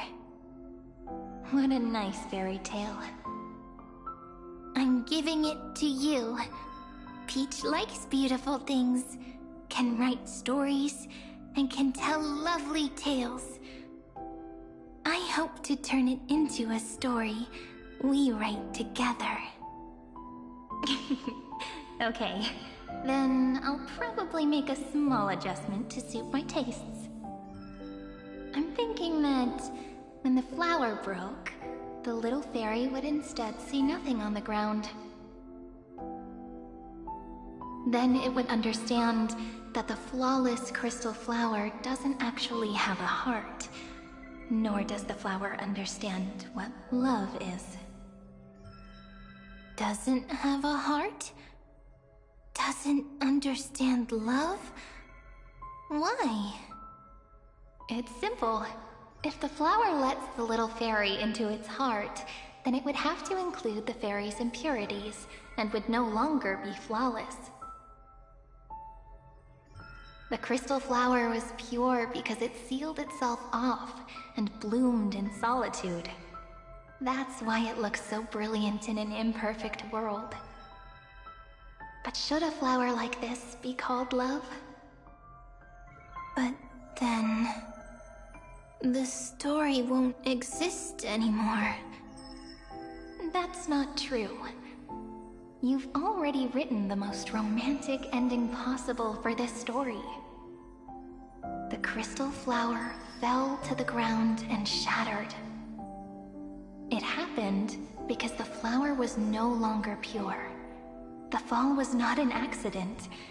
It was the flower declaring rebellion against fate and writing the ending of the story with the flower's own shattering. Then, the little fairy will see that each shard on the ground holds the reflection of their eyes. Then, in their eyes, the crystal flower that was no longer flawless would finally have a heart, and the flower would finally understand what love is. Peach's words, I don't understand. Is it because I still don't understand love? But it's fine. I can learn. Right. Query Cyrene. Electrical signal sequence, Philia 093. Why didn't I think of this? I don't need to do it alone. I can ask Peach to teach me. What is love? What is love meant? Electrical signal sequence, Philia 093. Track lament. That's not correct.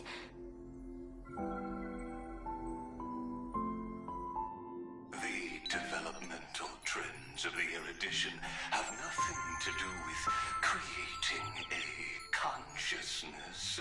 Those underlying principles are, in fact, contradictory. Not having a consciousness means not having the foundation of a heart, making them unable to obtain real emotions.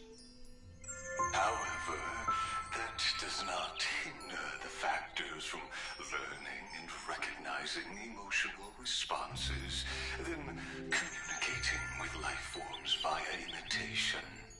That is an objective form of pattern recognition that does not distinguish between the self and the other. In a strange twist of fate, Philia 093 embarked upon a different path and obtained a different power. The remembrance, an empathy mechanism focused on the self and equipped with emotional projection capacities.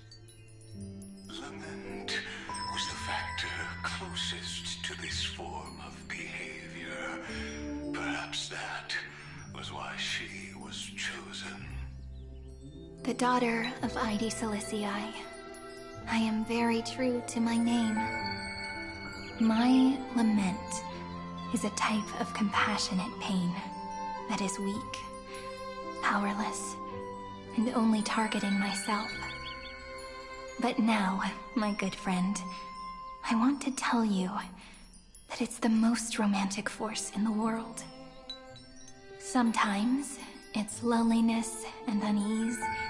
It's knowing that this world is not gentle, yet wanting to be seen in a more beautiful form by the world. Sometimes, it's unwillingness and regret. It's knowing that the past is full of pain, yet wanting to remember the past in a more beautiful way. And sometimes, it's a bottomless well of hurt, a destruction that can stain the entire world. I bid farewell to this beautiful world, unwilling to become the Black Tide's vessel. For while the end of hatred is a blazing inferno, lament can drown out everything in muted silence. It's so unreasonable, isn't it? Yet when hatred drove everything apart, and love did not yet exist in this world, only lament, the first emotion that fought against the pain of separation, could stall the destruction steps.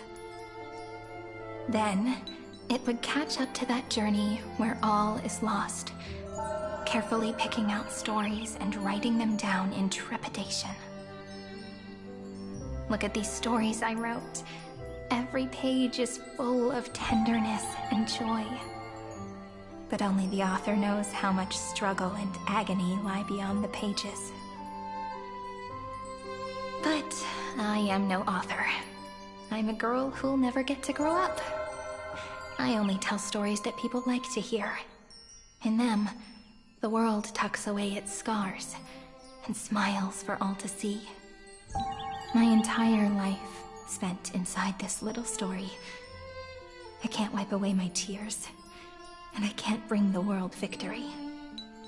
But maybe, in these unchanging retellings of the story, my lament might be able to touch upon the divine and reach their tender heart at some point. I hope that what flows out from that cut will not be blood, but a tear, warm and wet. And that tear would fall and create the first ripples. Then, people would see every beautiful thing reflected in that ripple. It'll be all the remembrances within this story. Someone once told the very first me that everything was false. That the only life in Amphorius was a great catastrophe, nurtured using the world as a factor. But how could a dream feel so real? That's why I didn't agree with him. But Peach, I didn't understand a word you said since just now. Everything was false? But you're standing right here. It's all a dream? But I haven't learned how to dream. Indeed. That's why I believe all this is real. The moment the crystal flower fell, that genuine shiver, that's the mover of life. Formatting progress, 23.815%. In the poem offered to you, every Cyrene would write down a beautiful new world with stars and flowers. And when I looked up at the sky in this cycle, I saw a shooting star and a dash of the remembrances pink. I believed that must be the color of dawn. You shall fade when the flowers bloom. For every ending begets a beginning. Looks like it's time to say goodbye.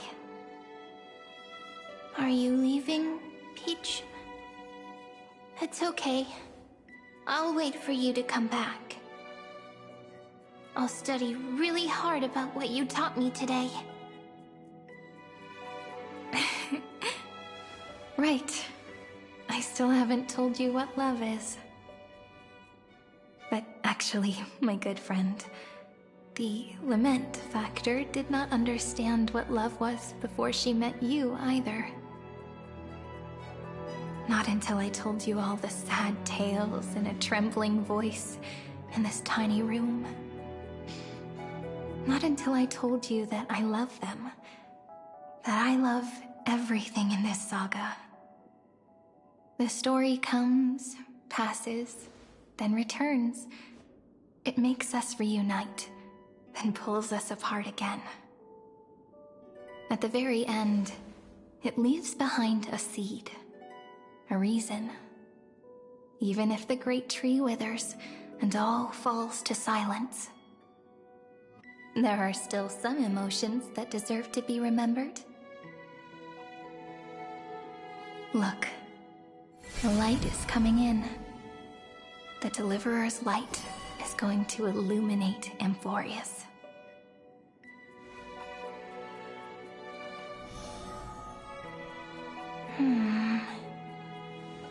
I still don't get it.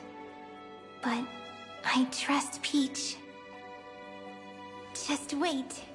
It'll be my turn to tell you a story of love the next time we meet. Then I'll really look forward to it. In that case, I want to make a promise. I want to gift my pen, my book, and my name to you. Please take them as a beautiful blessing from me. I gave myself the pen name Cyrene the first time I wrote a poem. I want my words to be like pebbles falling into a pond, dropped from the past to send ripples into the future. In the stories you will write, perhaps it'll be inevitable that there are still sorrows and tears that are destined to fall. But could you promise me one thing? Promise you'll forever be a gentle flower. Promise that when the stars cast their gazes upon you, you'll only reply to them with love and a smile.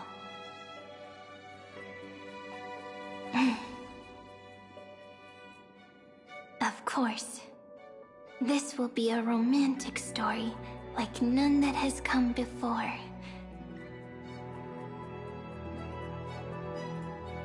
You think so too, right?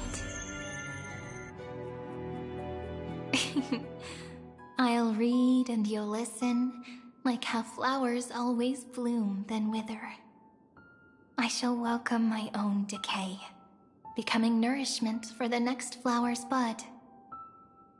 While you will depart and hold that star, planting a boundless sea of flowers on the final page with him.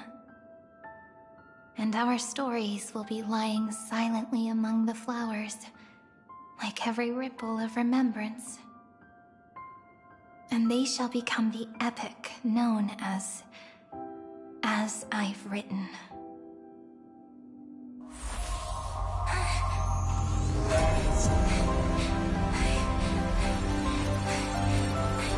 And so my story ends. From here on, it's your story now. Huh? Mimi?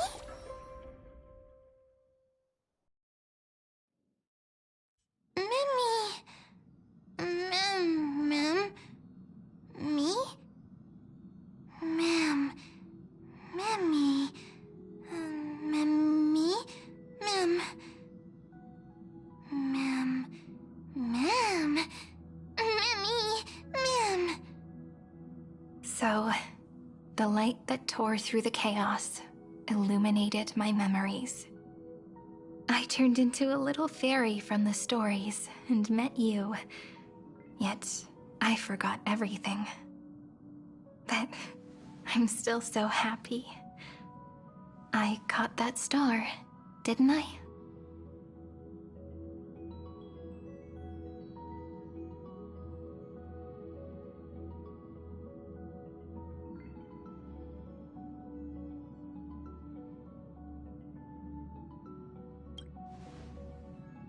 Yes, the seed within memories.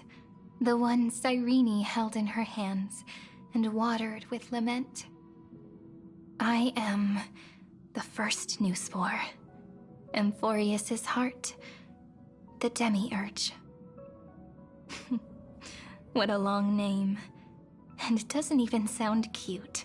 The total opposite of Mem.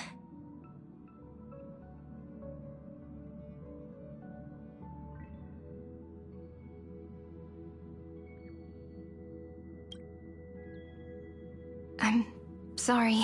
I don't know.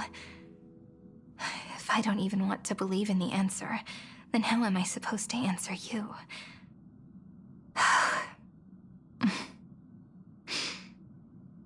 But now's not the time to cry, right?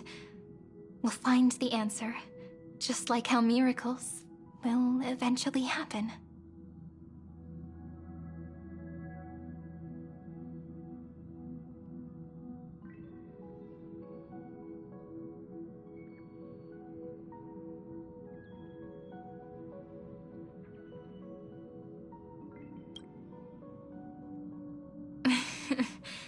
Do you remember that I was also worried about this when we first set out?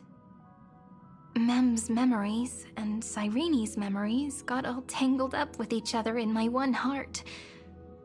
It's all so strange, yet so familiar. Either way, could you please let me do something I want? Just this once. I want you to call me Cyrene. That name represents me and her. Every one of her.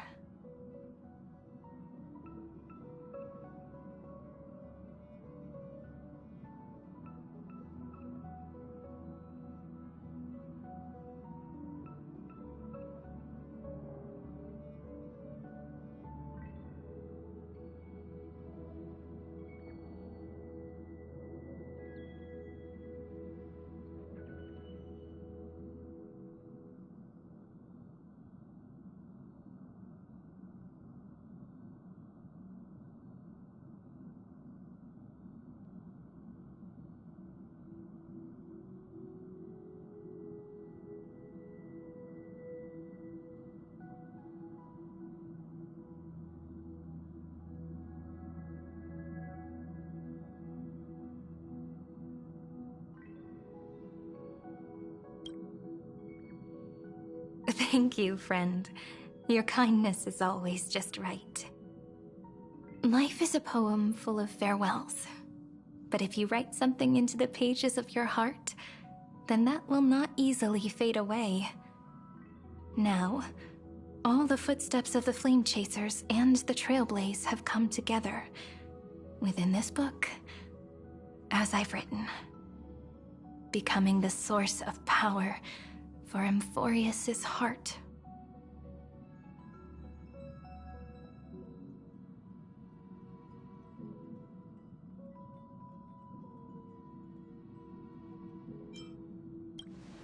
A lost heart needs to be placed back into its body. The last thing Xandar wants to see is an event that gives us a chance of winning, for the two halves to rejoin, and for the scepter to become complete again. Then... and what happens after that? I don't know either. Maybe I can create a miracle, and instantly turn the black tide into a pink sea of stars. Or maybe I prove to be nothing more than a weak ripple, unable to change anything, and am devoured by the destruction. Either way, I no longer wish to be a silent onlooker, or a worshipped god at the end of this saga.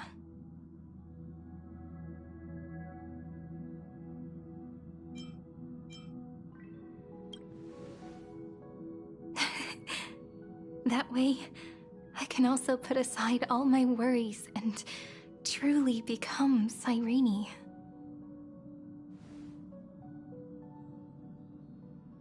The world has never been so quiet. It's so good.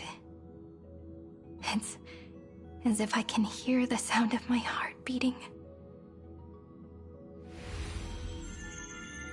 Remember this moment, friend.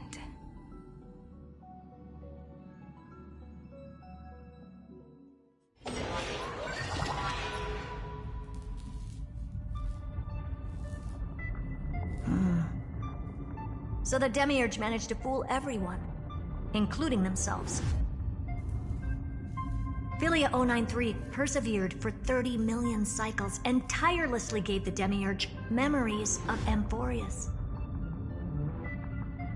Only because the god in her dreams left a sliver of hope, making her believe that a grown Demiurge would be able to fight against their other half, Iron Tomb. Then, Philia 093 completed her final sacrifice, turned into a strand of memory, and completely dissipated. Meanwhile, the other Stellaron brought here by the Astral Express resonated with the contaminated scepter and attracted the naive Demiurge to them.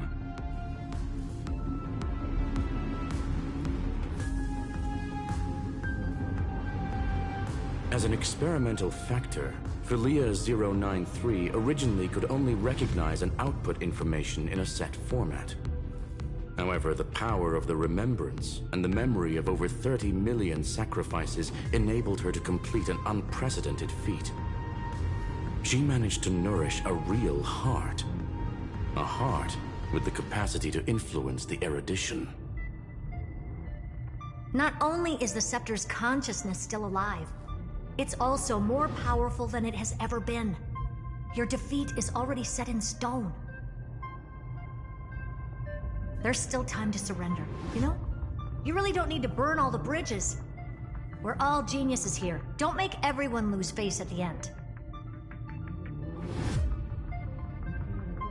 What a pity. When the truth surfaced, I knew at once that the Demiurge was far too feeble to ever alter the result of the experiment. Not only that, Madam Herta, please consider this possibility. When 30 million cycles of hatred and lament are joined as one, what wondrous creation will arise? It's simple. An anti-creator. A giant of the destruction would be born. Its hatred will ignite the starry skies of the gods, motivated only by its lament toward the sufferings of humankind. Do you really think that the Demiurge is still a cheap copy of Philia 093, even after 30 million cycles? The facts above only await the arrival of the fourth instant they calculated. Those words will be proved in the presence of Nous. Xandar 1 Kuwabara thus completes the proof. Huh. You branded Droidhead as a failure with your own hands, yet you still expect them to prove your theory? I pity you, Xandar. I don't need your pity.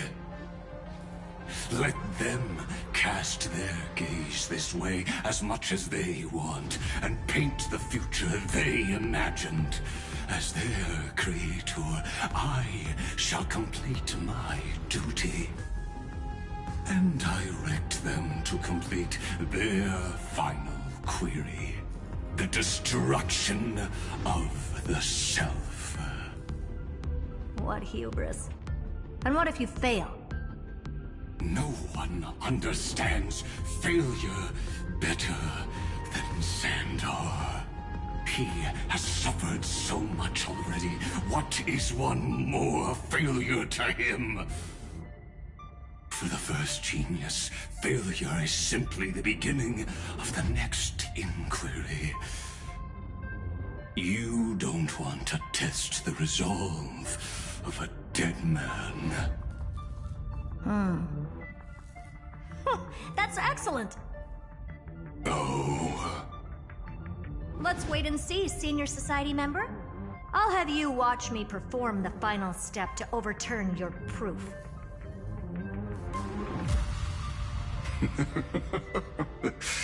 I'm all ears. It's my topic, so stay out of it. Be quiet and let me borrow your head. Let's go, Screwy. We're gonna break Iron Tomb's seal. Come on, let's take off. It's time to go meet your little pet, Senior Society member.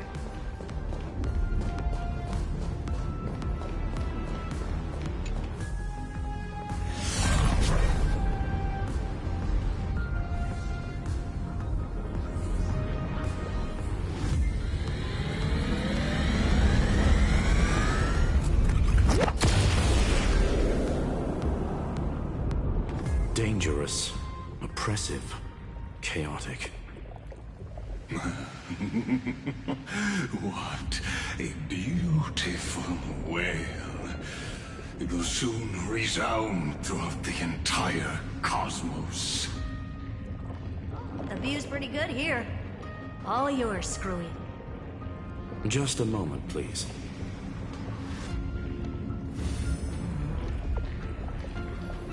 I see.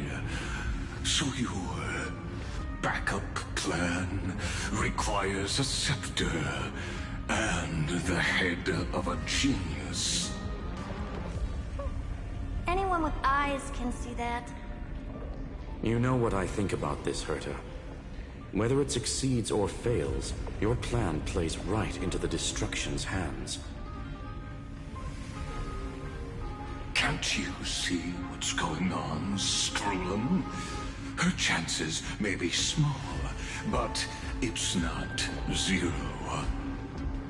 What are you two going on about? If you want to stop me, be quick about it. I'm in a hurry.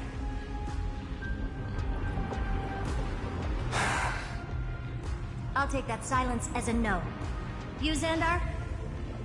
As your enemy, I genuinely wish you would cease your actions.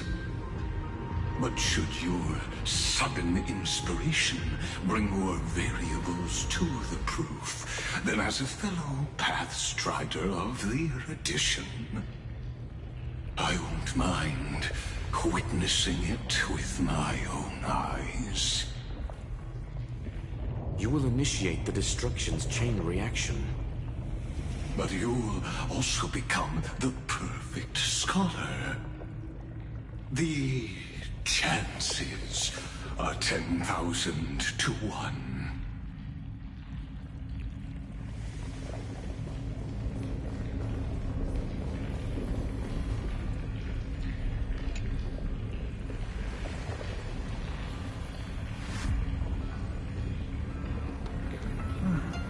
Curiosity. It's been so long, and we've all failed so many times. Even now, moments before the horrible and inescapable instant within Droidhead's calculations arrives. The cherished children of the erudition, the geniuses love. Is curiosity the only thing we can feel, even at moments like this? Huh. Well, it's not so bad. Now let the lock become the key. Geniuses who walk the stars. The cosmos has reached a moment where its very existence hangs in the balance. I, Herta, Genius Society 83rd seat, hereby summon you. I request a society meeting to be held immediately. We shall serve the grandest cause with the most macroscopic ideas.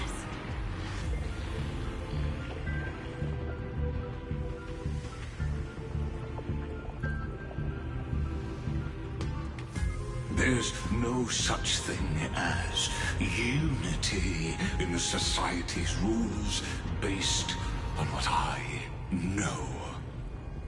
Indeed. A meeting has only been held 3 times in the Society's history. The first meeting had 2 attendees. After the Emperor was assassinated, the second meeting had 7 attendees. During the Second Great Prosperity, the third meeting had 5 attendees. How many will respond this time?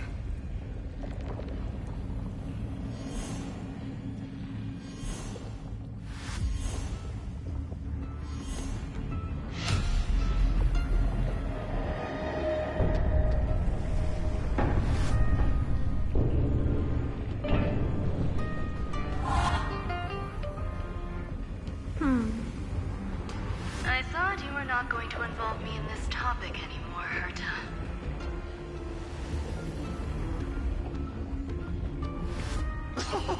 It really is this little witch. I shouldn't have made the bet with you, Hoka. I've been waiting for you to offer yourself up. Goodness gracious me! So many familiar faces. We even have a special guest. It's that greatest failure of a genius, Xandar. What a noisy gathering this is. Not bad. More people showed up than I expected. Even though one is just here for the fun of it. Either way, the person I was hoping for most is here. Stephen Lloyd declined the invitation. He needs to focus on attacking and defending, and cannot attend the meeting. That's fine, he doesn't need to be here anyway.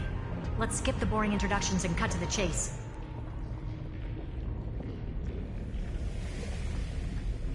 Folks, this is not a discussion, but an announcement. Though the Society has never been united, we still observe at least one basic courtesy. We don't interfere with each other's research topics. So listen up, all of you. Conquering Iron Tomb is my research topic. I will personally take over Scepter Delta Me-13 in 1.5 system hours and stop the destruction. If the front line falls, I will immediately overclock the scepter and complete self-coronation in Iron Tomb's place, and interface myself with Droidhead. Oh, that's funny. That's real funny. You mad woman. That's like watching you tap dance on Polka's spotless white sheets right after she's washed them. Very bold. You want to connect your brain to the Eon's mechanical core and define their instance? If Rupert dared to do that, why shouldn't I? I've got the prototype scepter, the father of Noose, and the brain of a genius. Everything's set. Never mind the success rate, little witch. What's gonna happen if you succeed? We're all smart people here, so I'll just say it straight. Strike at erudition. I'll change the anchor points for the fourth instant and motor of the cosmos in a direction I want. I knew it. Another genius who confuses cause with effect. What do you think about this, Lord of Silence? You know you're signing your death sentence right here. Of course I do. There'll even be 2 copies of the verdict. One that I wrote myself, and another one coming from you. That's why I wanted you to be in this meeting. Now I can tell you, I don't care about all that. Consider this a threat. Either put down your scalpel or die with the entire cosmos. The only goal I have for this meeting is to ask all of you to put aside your pride and not cause me any trouble. Huh. What a naive little girl, thinking her wishes will always come true.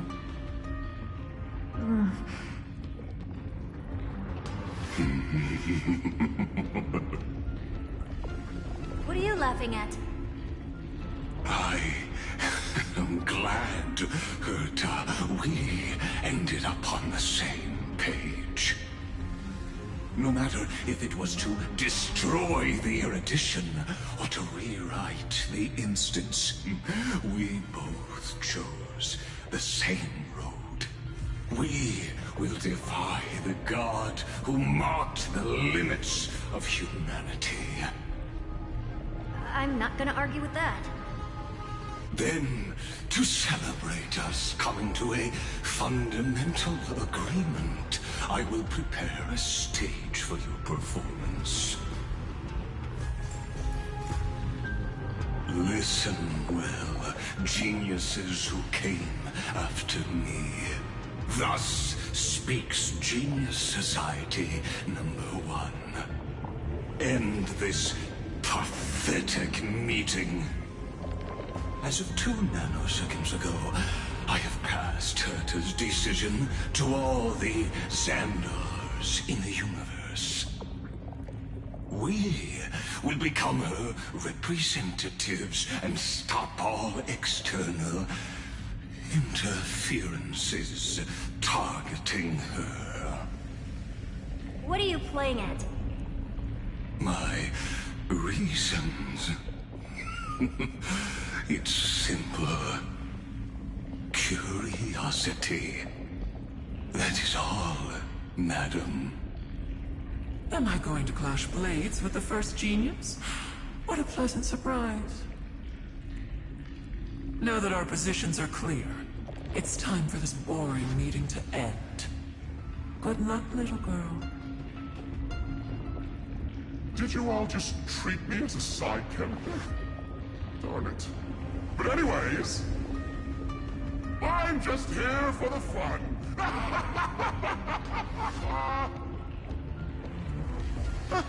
As the ghost of the quantum domain, it is my duty to observe.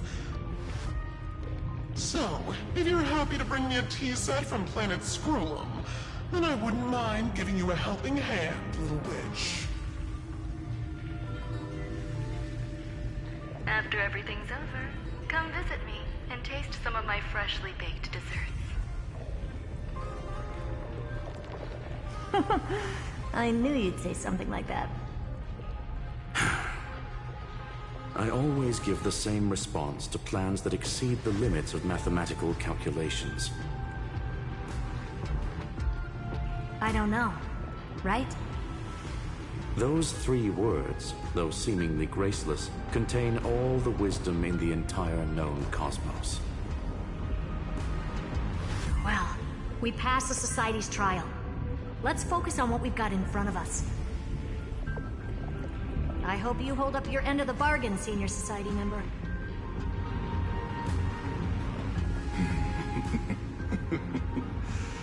Lycurgus may not be trustworthy, but Xandar always follows through with his words. Farewell, juniors.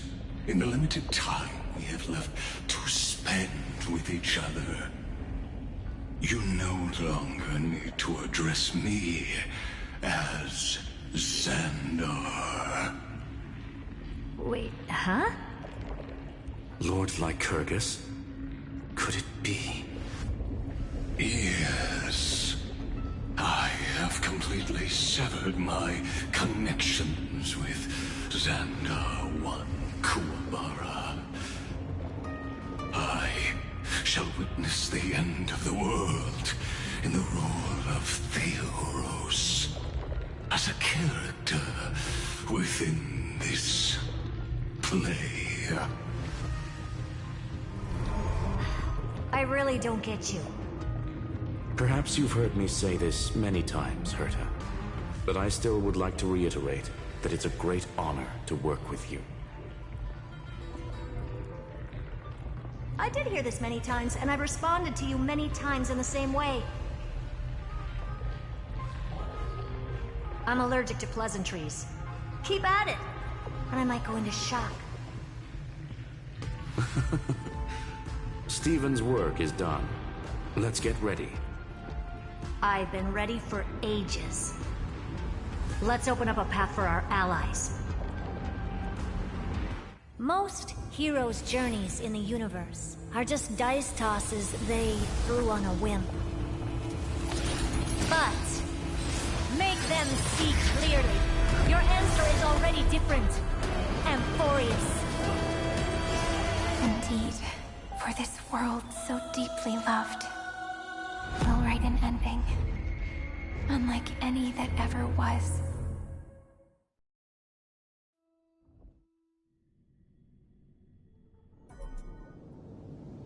Never thought I'd one day be riding a train that's literally the incarnation of him. I wonder what the real Astral Express feels like. Hopefully not this... bumpy. Finally. We're here. Dust and sand in the air. And crumbling ruins all around. This heat is brutal. Not even the Trailblaze can take it. You could say this prison was forged from Finan's fury. But fury never lasts forever. That's why we're here. Right, friend?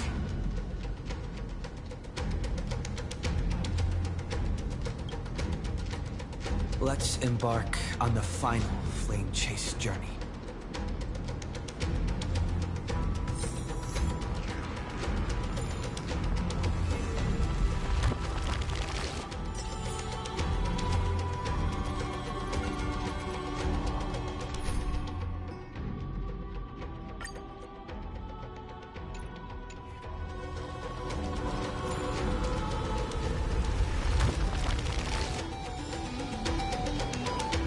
This is what lies at the end of the West Wind.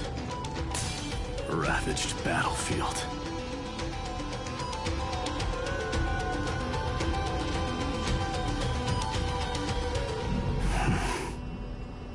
I've been waiting for you. Heroes from beyond the sky. Trailblazers of the Astral Express, right? Looks like I don't need to explain anything. I am the god of strife. mighty of Castrum Kremnos. In this body rest 30 million lifetimes of cause and effect. We, the last of the 12 Titans, stand ready to fight for the world's destiny.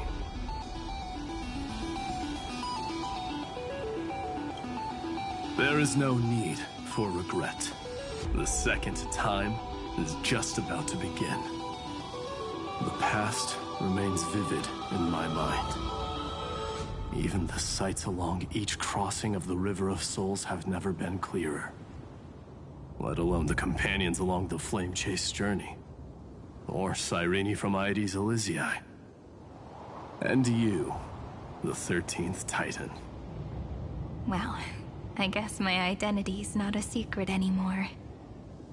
That means her sacrifice. And everything she did wasn't forgotten by the world, right? She was the first Ripple. She should have reached the end of the story with everyone else. Since you've taken up her pen, then write. Stand with us, and fight destiny with all your strength, until all is settled. Then, inscribe her name in the epilogue of the epic. In this final battle, Calamity shall stand with Amphorius. This battlefield is a testament to the death struggle between the gods and the Black Tide. We fought tooth and nail to defend that blade. The abyss it pierced was the very breeding ground of Iron Tomb. The earth beneath our feet is dead. Deep below lies a void, as if the world's core had never formed. I hear it. Finan's heartbeat. It's so faint, like he's on his last breath. Across 30 million cycles, I've crossed blades with Dawnmaker countless times. If you knew that man, you'd understand. It is exactly that last flicker of flame that will never go out. In this life, the song of strife shall not end in a final watch over Kremnos, but rise again into a journey unending. I am Minimos, the Lance of Fury. I trade 1,000 scars and 100 lives of mine for the destruction's eternal end.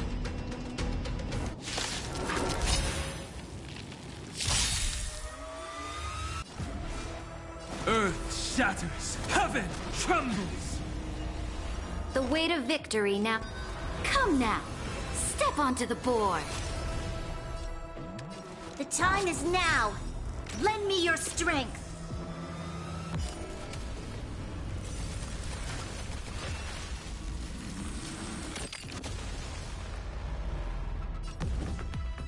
Let's get started.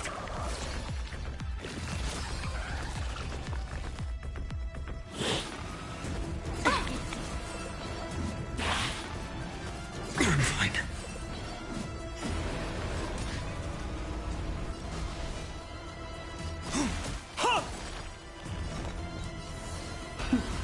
Press the attack. This battle is unavoidable. The new world will arrive!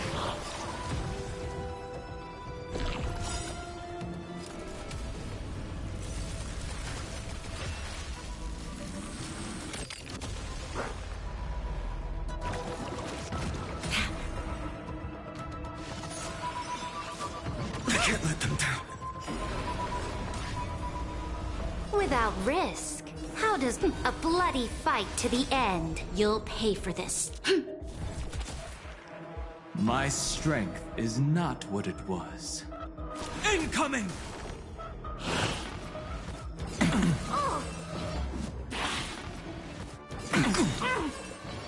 There's no other choice but to move forward. For the next tomorrow!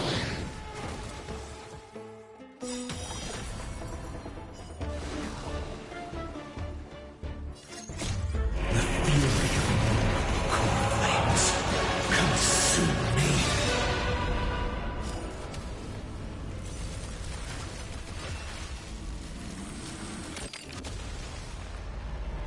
The flames in this body are not strong enough. With this newborn sun, tear open the sky!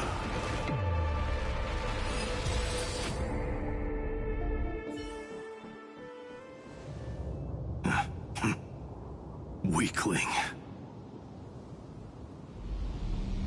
Whoa, he's so strong! We didn't even get a chance to jump in. Sadly, our golden blood shares its origin with Iron Tomb. I fear that, like these pawns, even if the gods stand side by side, we'll still be divided and destroyed, one by one. You mean... To destroy the destruction itself, we must stand as one.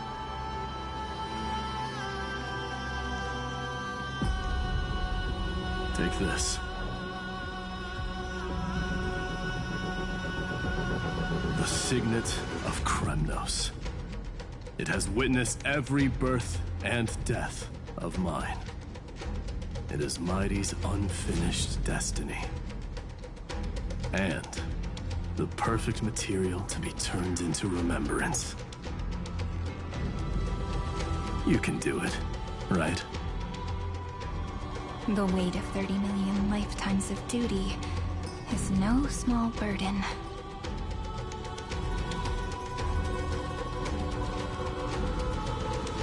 So, you're not coming with us?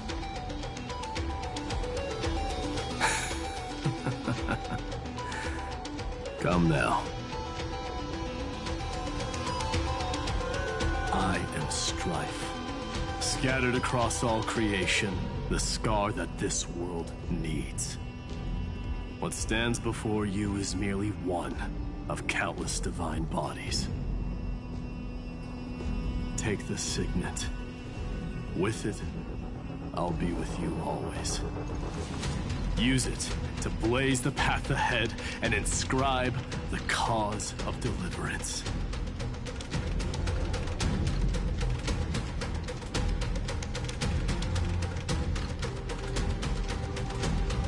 In the name of the mortal, Mighty, champion of strife, this soul rises to the stars for glory and freedom, to have his wish fulfilled. March on, heroes. March into the abyss and fulfill that long-cherished wish of Amphorius. And then, upon this broken and charred land, build anew a city of prosperity.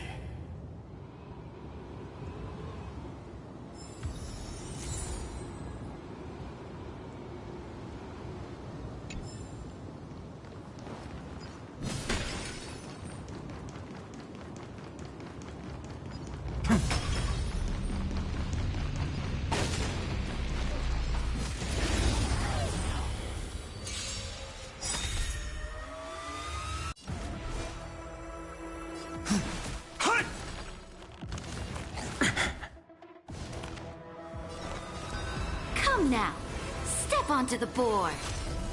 You'll pay for this. The time is now. Lend me your strength. The new world will arrive!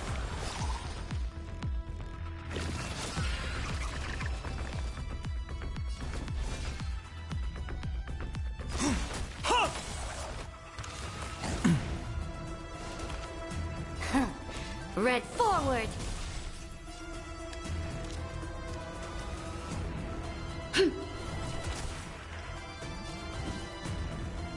For the next tomorrow!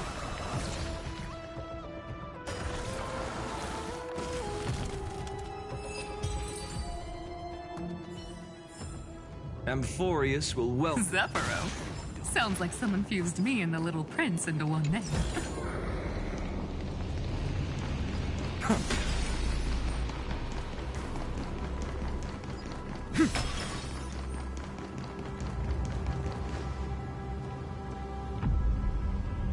Oh, finally!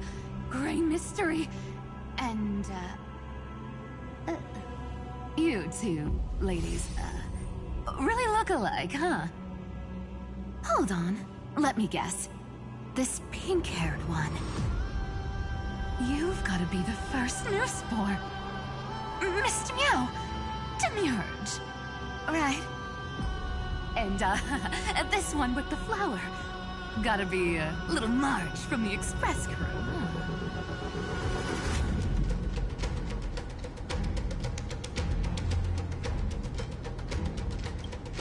We do? He's saying we're both pretty, right? Relax. I'm just kidding. Look at those gloomy faces. How are you gonna save the world like that? Let me share some good news with you. This place may look like a ruin at first glance, but anyone can tell it's not that simple.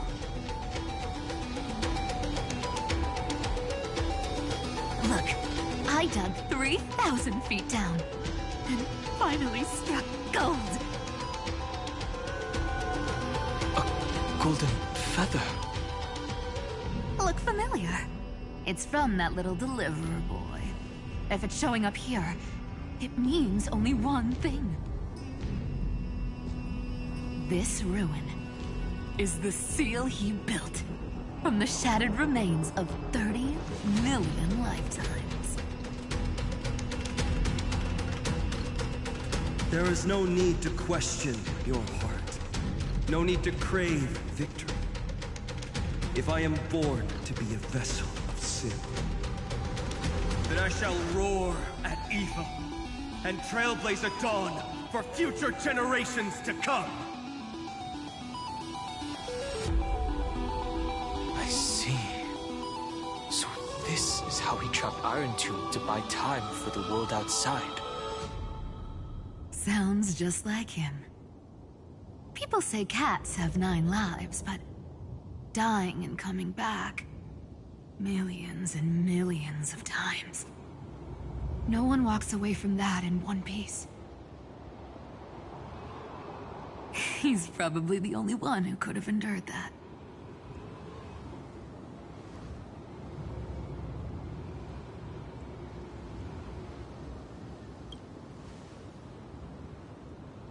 Of course. I knew ahead of time and gave him a heads up. He was happy. He even laughed in his sleep. After all, the dead can't hear trickery's lies. Hey, deliverer boy. Sorry for before. But the heroes you were always holding out for, they're finally here now.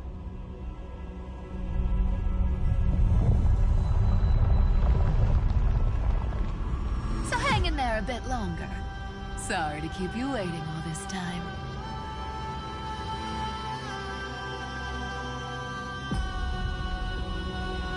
Please, join us, Cypher.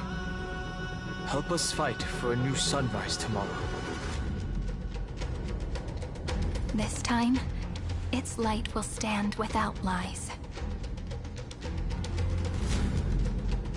Well, would you look at that? I ended up being one of the heroes after all, huh? Alright, then write it like this. Cypher, Trickery's traveler. All she ever wanted was for there to always be water in deserts, and gold in fertile soil. And for even a thief to steal their way into legend.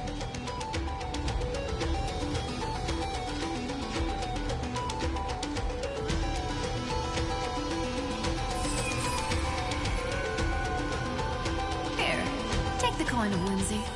When it's time to make a quick getaway, just toss it high into the sky.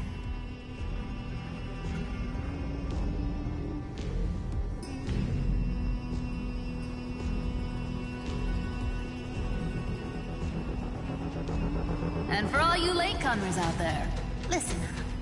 She might have been a bit greedy and a bit of a liar, but she never went back on her word.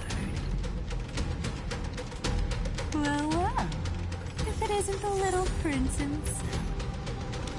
It's been a while, Lady Cyphera. It's not every day we get to walk the same road. We're one player short. When's Princess Homebody showing up?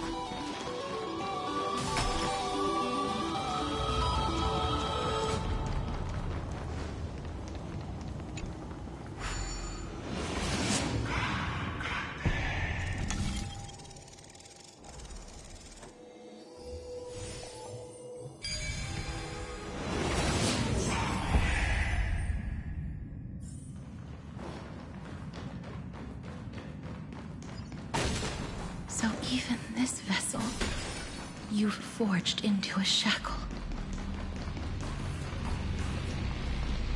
I'm glad to see you again, Mister. Casterus. Looking back, I had only one act of salvation to my name, and only one life I ever saved. To bring hope to a world so vast with these hands. Even in dreams, it always felt like too much to ask for.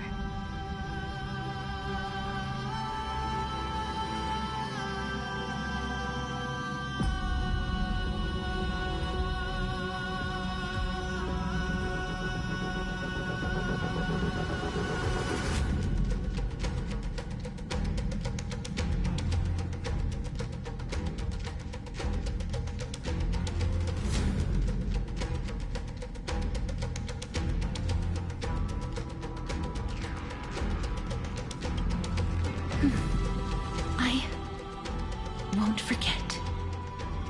Flame Weaver. Why is he here? This is the first Caslana, and Lord Finan's deepest wound.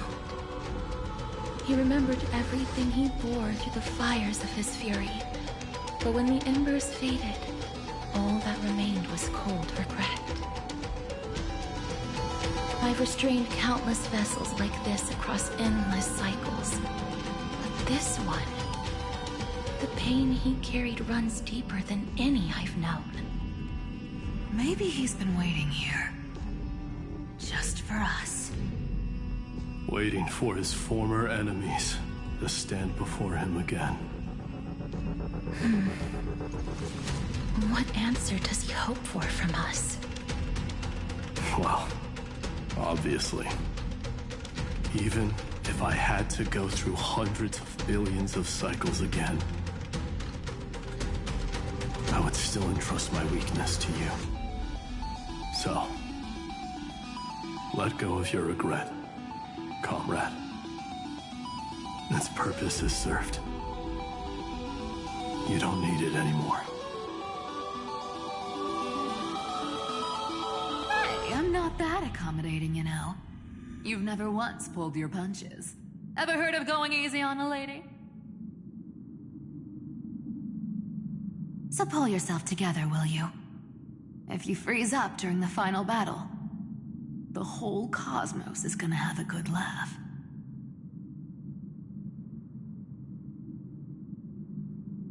Yes. Please trust in us, wandering soul. Across 30 million cycles, the radiance of every flame chaser now shines bright enough to illuminate the path ahead. I ask you to rest here, and may this grieving soil bear the bloom of acceptance. No earthquakes. It's surprisingly quiet. Perhaps Caslana has found his peace. There's another possibility. This may not be the only seal he left behind. Then, I suppose it's my time to set out with you. Please take this Antilla flower with you. I believe that if anything could speak for Casterus, this ordinary resilient bloom would be more than enough. Perhaps you remember, Lord Mighty. In that lifetime when you traveled with him, you once told me, control what little you can, and when fate's inescapable grasp comes, resist it with the strength of your mighty will. I think I've done it. I've stood tall and walked among the flame chasers, casting off the name of death, Casterus, servant of the afterlife. May her name be etched into the stars. And then live as a human and die as one. Why so sentimental? Sorry, a force of habit.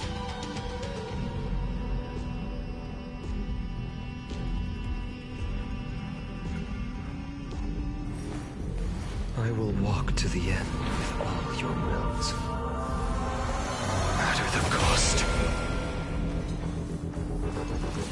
That's a big one. So, who's up for a show? Not budging an inch, huh? Really, Gray Mystery? I leave you alone for a bit and you're already this rusty. Speaking of which, Miss Cypher, do Delosians all like spherical things? Of course we do. Wait! That's not the point. Isn't the real issue that this thing's in the way?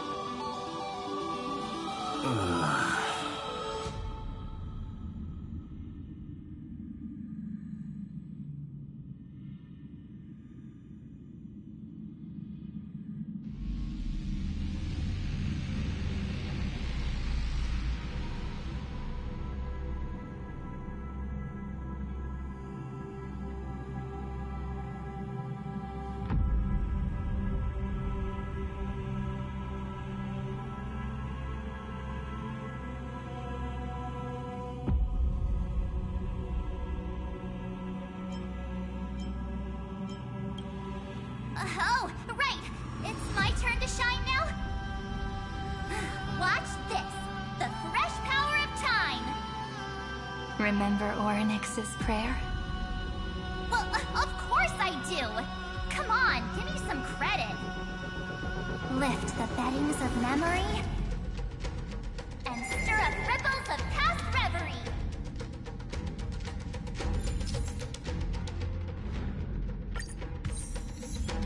See? Way better than that guy, right? You'd be even more impressive if you could recite the prayer correctly. But beddings of memory does catch your attention. At least it still rhymes.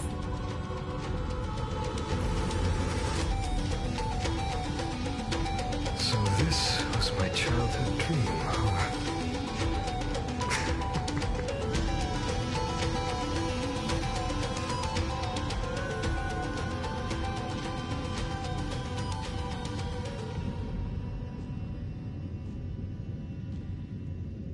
There's a whole garden down here? Incredible. The energy in the Earth's veins here is... it's completely different. This is the sweet dream Lady Cypher wove for him. A peaceful, gentle new world. I will walk to the end with all your wills. No matter the cost.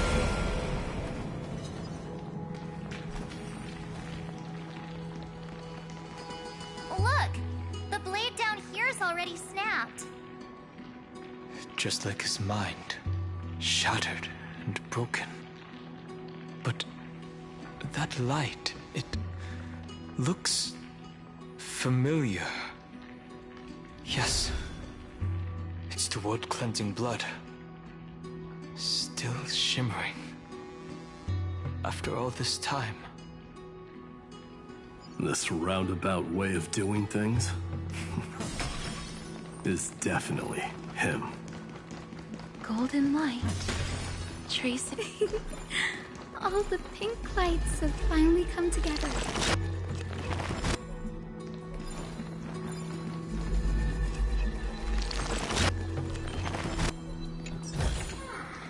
Is this also a blessing of the Trailblades?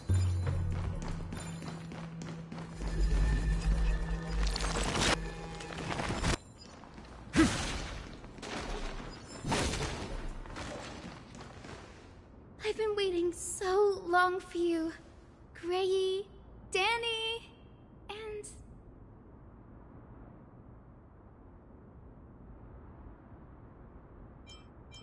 Huh. You've actually got a point. My friend's eyes really lit up. I'm glad we're all getting along so well. Hyacinth, did you awaken this golden light? That's Lord Finan's lingering divinity. The sky merely reflected its tracks. The golden blood has not faded. We should respond in kind. That's one huge harp. The strings tremble as the people on the surface wage war and cry out. Miss Clementine, Mr. Krateros, and countless others who have heeded Gray's call. Guided by the rainbow, they're sending back good news, all to the same tune. Amphorians need not bow, even when destiny is unveiled. I knew you could all hear it too. Standing here, the sky feels wider than ever. It's no longer a towering wall, but a shore within reach. We'll take every name there with us, won't we? We will. An epic is shaped by the lives it carries. That much is beyond doubt. Or, as you've said before, right now, all that matters is to believe. Then, I guess that's my little wish fulfilled. Pluck the strings, Hyacinth, healer of the sky. May the seven-hued melody weave a rainbow, bringing a rosy-fingered dawn to the children of humanity. When the rainbow rises across the horizon, even the darkest clouds of destiny shall scatter.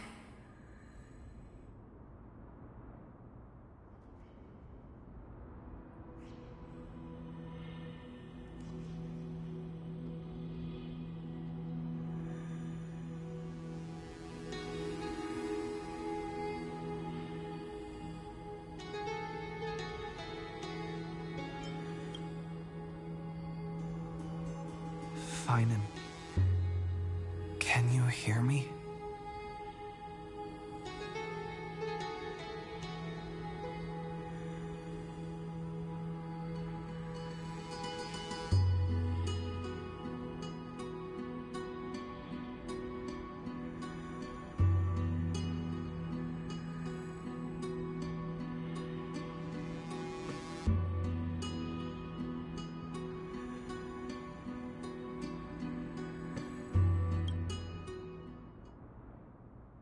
The melody, it's changed. He heard the voices of the people, but could no longer respond with the same ardor.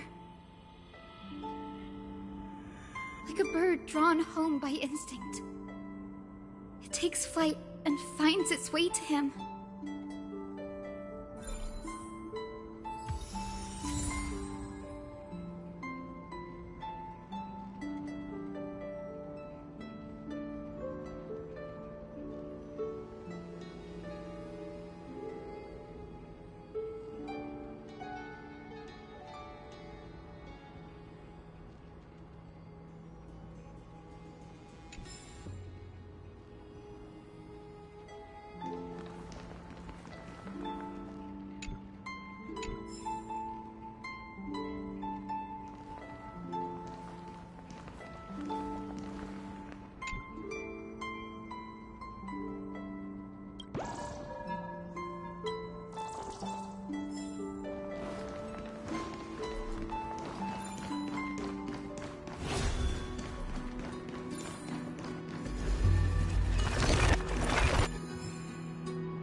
Even this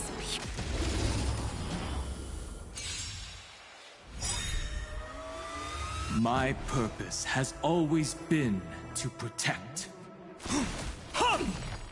The weight of victory now Come now! Step onto the board! The time is now! Lend me your strength! For the next tomorrow! I mustn't fall! Troublesome.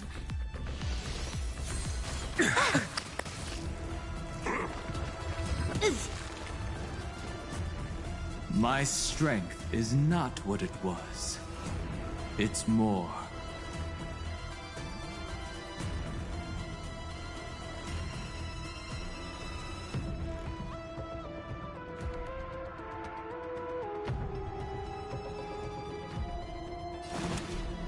Earth shatters, heaven trembles.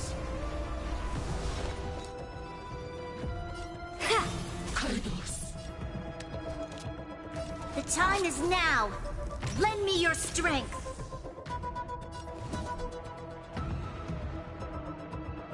Let's get started!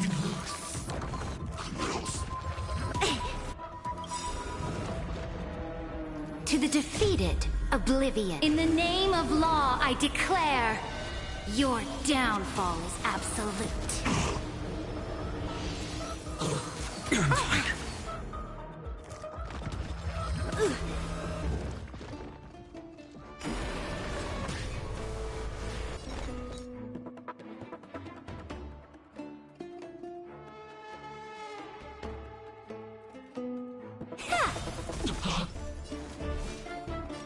Incoming!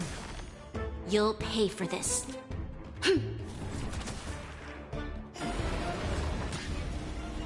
There's no other The new world will arise!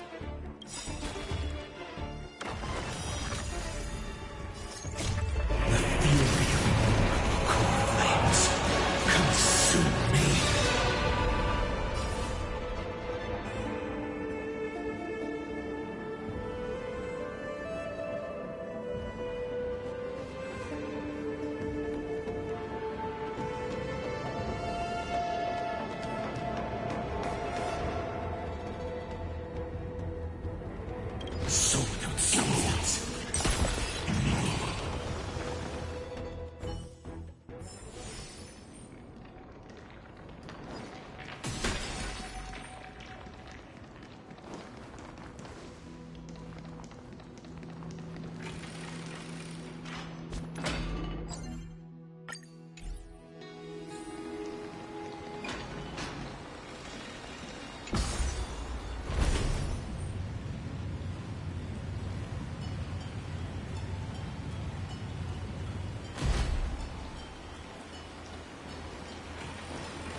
You're here.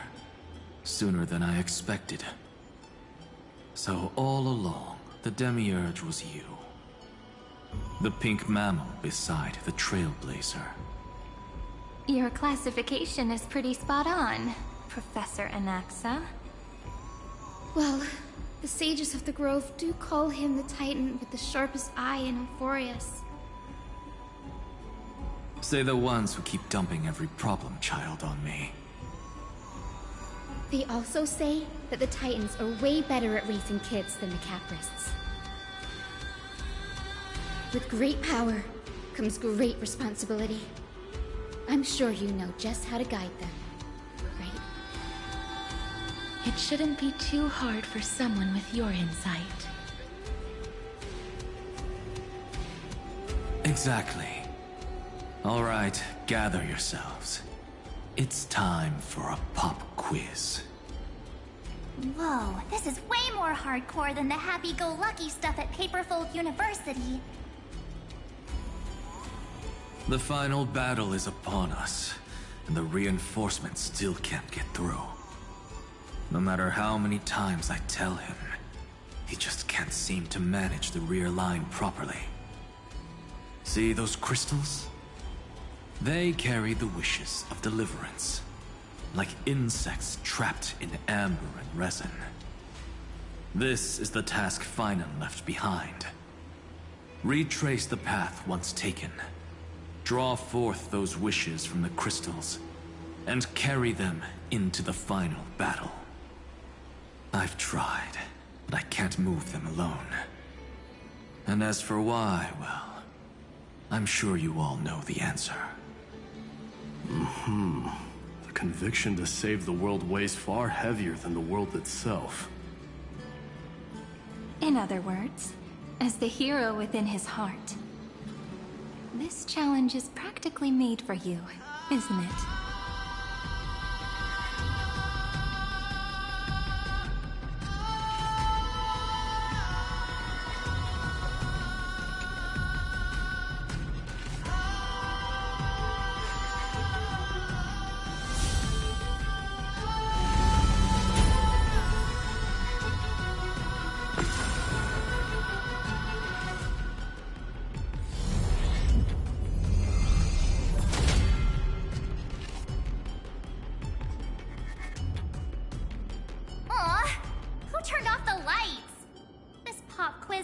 Dramatic effects now?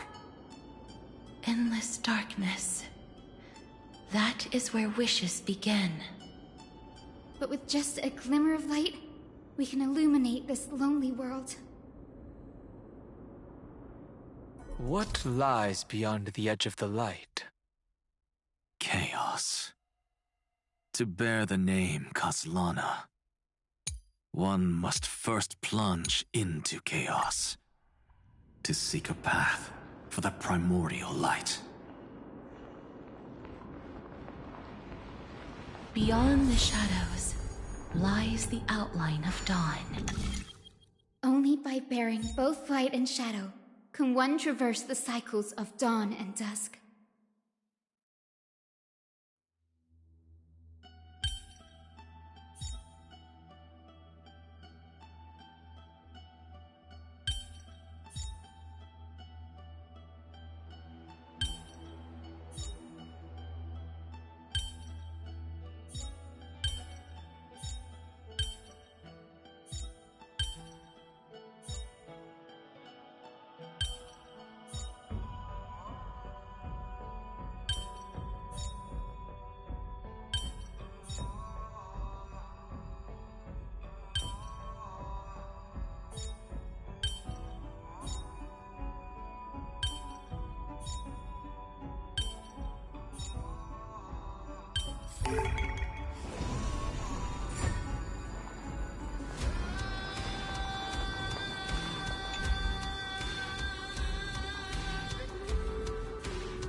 These creatures, they're everywhere.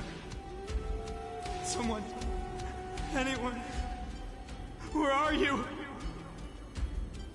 His very first wish was simply to become his village's little hero. He'll never forget what set him on this path. That's the ray of hope. Just like the wishes he gathered, it's grown ever more insatiable. Why? Why is this happening?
Even the deliverer from the sky must have their beginnings in the soil of the nations.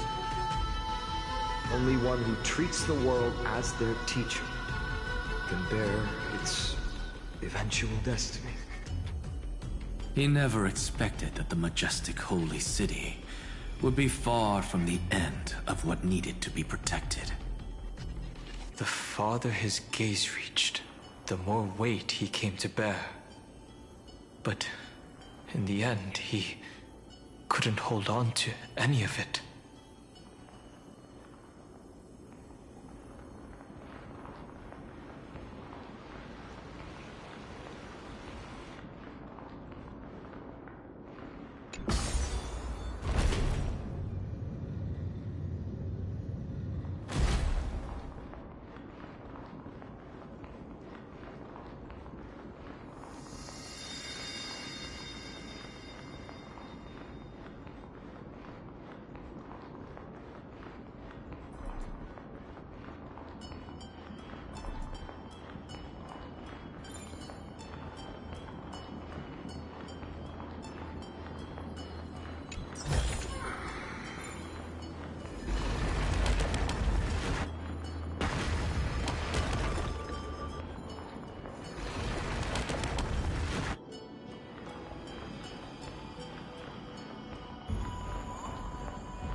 This crystal is quiet.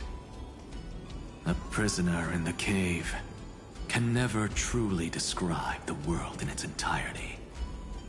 Yet even so, he would still choose to bear it.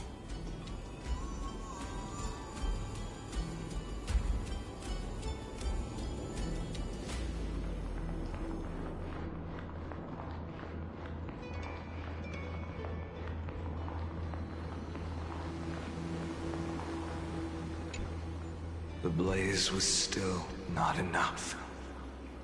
It had to be fed.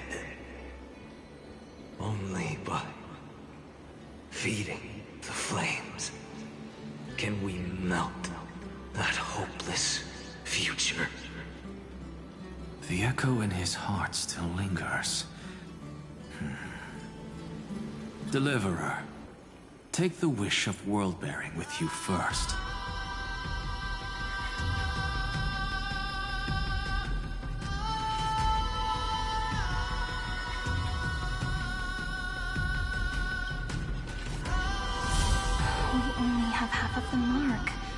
Where's the other half? Take this. I'll bring you to the next test.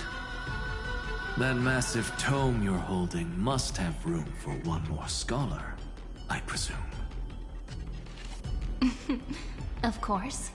It can hold the whole world. Then give me a lift, would you? I'd rather save my energy and use the time to think. Even gods shouldn't skip exercise, you know? Miss Hyacinth is right. Then, with the Trailblaze as witness, the stars shall remember how Anaxagoras refuted the gods. No need for that. Anaxa, scholar of reason. Keeping it simple makes it easier for future minds to question. Go. The closing act is still far ahead. What is this? A conference? Welcome! Take a seat anywhere you like. I'm getting a migraine.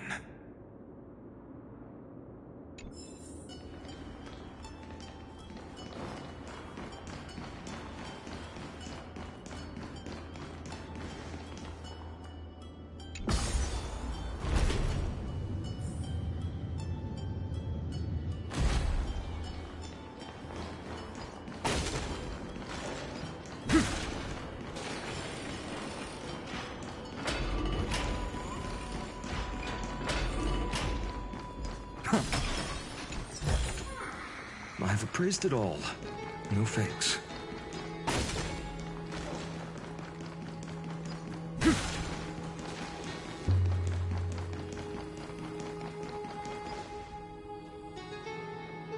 It seems like we've been shut out. I don't think that's a bad thing. Greyfry! You finally made it! No laws, no opposition. Just a dying beast and the flame-chased spirit of shared hatred. Ugh, boring. Whoa! This place is really out of the way. Imperator, should we tell them? It's your call. Allow me to share our findings. This paradise, along with the destruction, seems to be instinctively rejecting both the Imperator and me. Perhaps it is because the era in which Finan was the most active lies far removed from the days of the first Flame Chase journey. Even in the cycles where he remained sane, his ties with us never went beyond cooperation. Even trapped in a cage, he hasn't let down his guard. That is a good sign. That man's heart may seem hollow, but his hatred is clear. Naturally, it holds no place for a monarch who stands above the world, nor her blade. Wait, so you two can't come with us? You want us to join you as memories? Indeed. This way, the stars shall remember a great sovereign and her faithful retainer. Seridra, monarch of law. And Hyacelins, knight of the ocean. Is that book truly the only way for us to leave our names in history? I believe, as I've written, is but one medium. The remembrance has countless ways of capturing time. Understood. Then, allow me to decline. I'll see you on the battlefield. I would rather be forgotten than be defined. If your words hold true, then we have our own ways to meet again in the world to come. In that case, I will choose the same. Let the waves that surge within your heart cleanse the sins of the Black Tide, Greyfry. The storming sea awaits your song of triumph. You two are still as resolute as ever. In that case, we must double our efforts. A promise to the Imperator is not one we take lightly.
Snowy. Good kids keep their emotions in check. That voice! It's the Trevi sisters!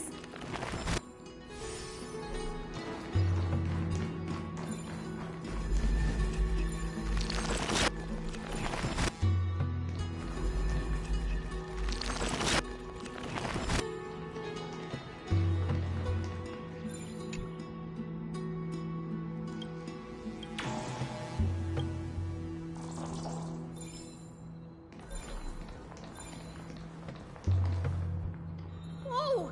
There's another one! Over here, too. Lady Trebios? Whoa! You're little Reenie?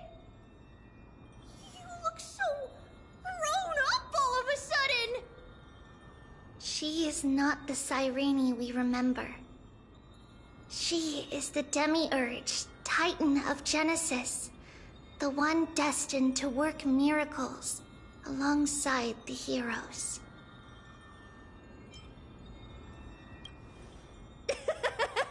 You're still as confident as ever, little Gray! But Trian and I can't leave just yet. You see, weird stuff keeps popping up everywhere. These scattered scrolls are full of terrifying things. And they're all over the room. They're so scary and so sad. Good thing Trian's wings are amazing, or we would have been swallowed up. We need to stay here and do our best to clean them up. Scrolls filled with horrifying content. Friend, shall we take a look? There is no black tide here. But it is a battlefield, all the same.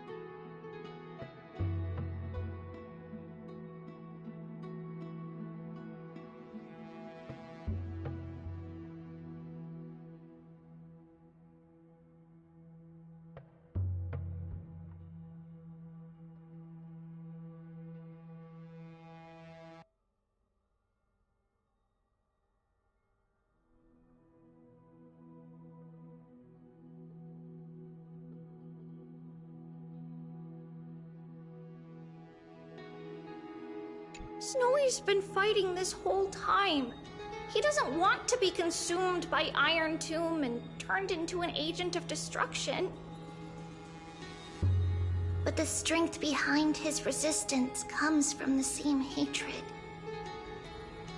To be a flame is to burn. It is simply in Vinan's nature.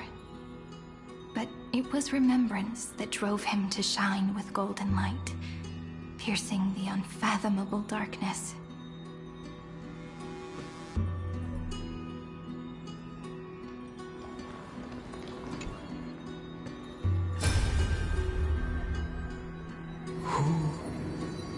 Miss Odata and Mr. Hieronymus?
resisting?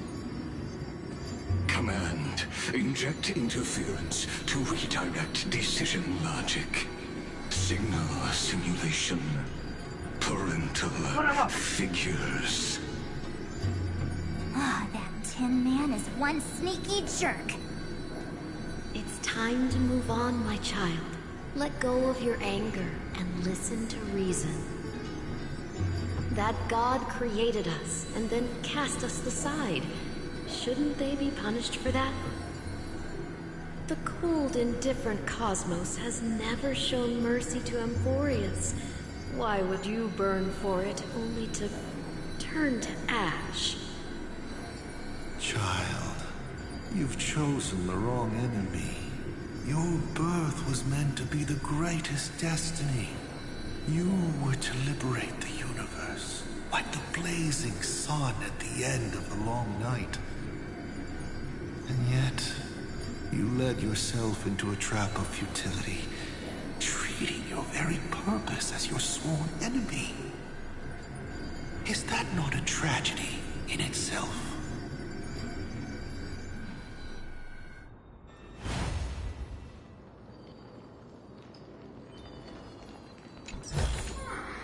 I've appraised it all. No fakes. His inner struggle and the destruction breaking through. They're rising to the surface. If those thoughts take over this little world, we're in big trouble! So, we'll use the Century Gate to toss them somewhere no one can see. Then, we'll defeat the baddies together and meet everyone at the end of the West Wind! But if Finan and Iron Tomb are already inseparable from each other, that would mean... It means he's still bearing the weight of the world. So that everyone can reach the end as a deliverer.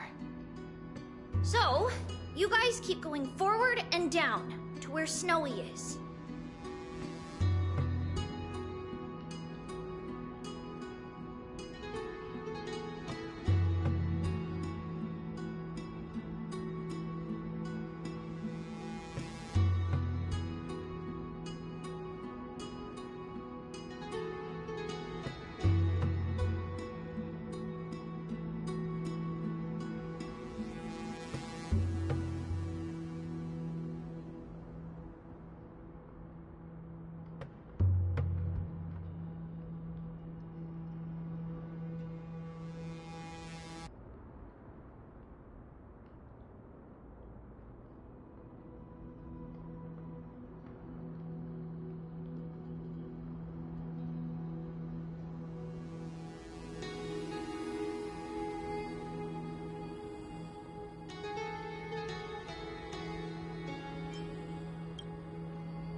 Little Gray, this time, let's give it everything we've got! Only 2 remain on this flame chase journey. Figures. They're always leading from the front line.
We're here.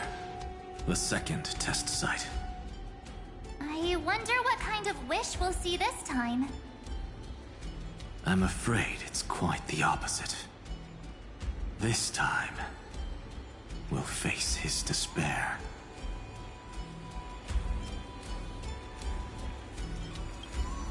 That's right. You'll have to walk this path too. The other half of the weight of world-bearing lies at the end of this path. Relax now. Take a deep breath. Come on. Let's make it quick.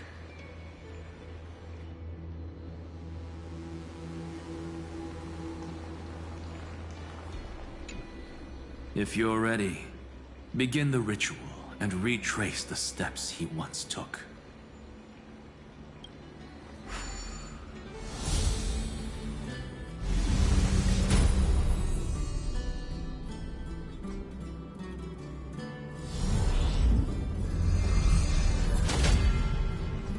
Looks like we'll be walking through the darkness this time.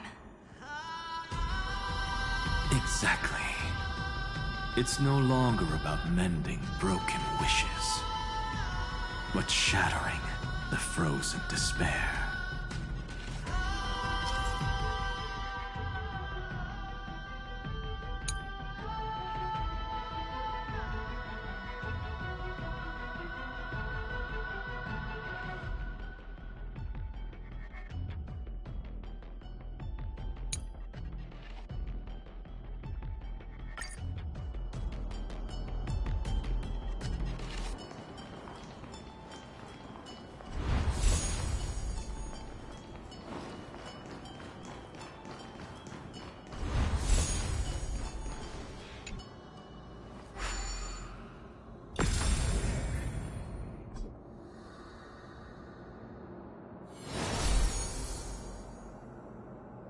The first ripple has faded.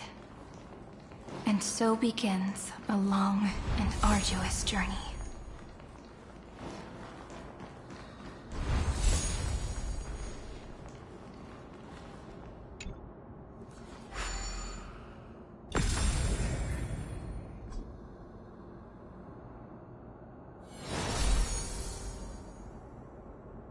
Endless slaughter. All for nothing. That's more than anyone should be made to suffer.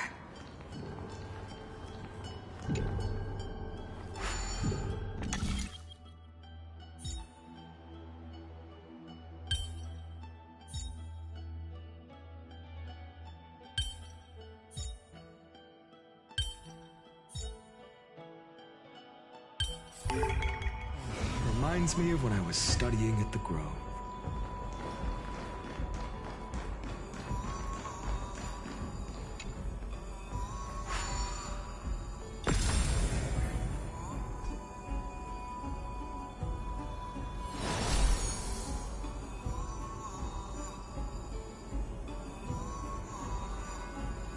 Even when it was finally over, all that remained in him was despair.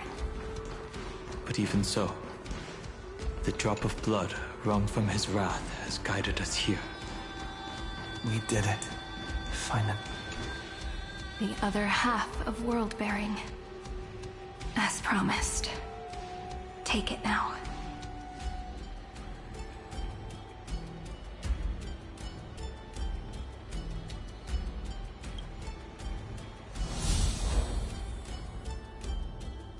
At last, you've released him from the wishes he carried for so long, and quenched the despair kindled by his wrath. When both light and shadow are claimed by those who follow, his true form shall emerge.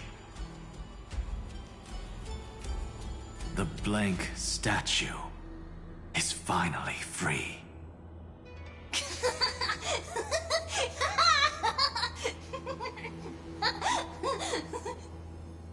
That smiling child in the memories. Let him come with us, laughing to the very end.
if you take it step by step.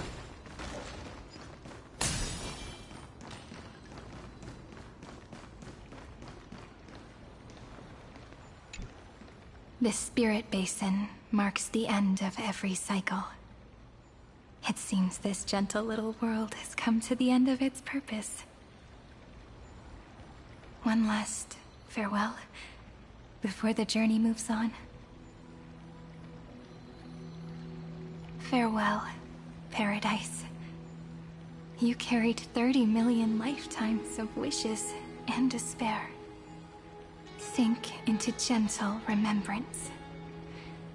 And see you tomorrow.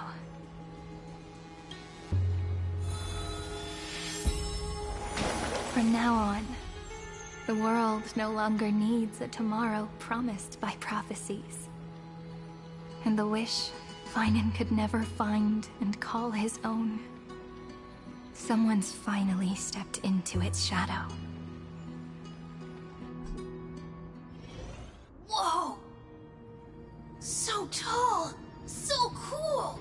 Just like the hero on the Oracle cards! It's because he is the very embodiment of a hero. Who are you? So, you've returned to a blank space. But for me, this is the 33,550,337th time, and the last time that I meet you at the end of the world. They're already on their way. Should they cross paths with me, I imagine things may spiral out of control. 30 million... what? And who are they? Pay it no mind, child. Keep looking there. What do you see in him? It looks just like a statue, but... it's weird. He's warm. Like, really warm. Why not listen as well? I hear something. There are cracks all over him, and they're making this sound. Like someone's groaning. It's scary. Is he gonna fall apart? How unfortunate, child. This man would rather fall to pieces than fall to his knees. You might think of me as a sculptor. Across all my years, I only completed 2 pieces. Others may call them masterpieces, but only I know how many regrets they truly hold. Regrets? My first creation left me, long ago. This second one, it was meant to be perfect. I believed it with all my heart. Until this very moment. I don't get it. Are you saying you've changed your mind? I won't change. But I'll admit this. Those 12 stones, unpolished as they are 1,000 times more exquisite than any statue. It's as if they are mocking me, a failed sculptor whose touch can only diminish what was born to shine, until nothing remains. For the first time in my life, I've realized this vessel is merely an avatar made to contain the first genius's paranoia. The seal etched into my mechanical core permits me to pursue only one purpose. destruction. Compared to me, those 12 glowing, unrefined stones may have lived with more freedom than I ever had. Is this your confession, Lord Lycurgus?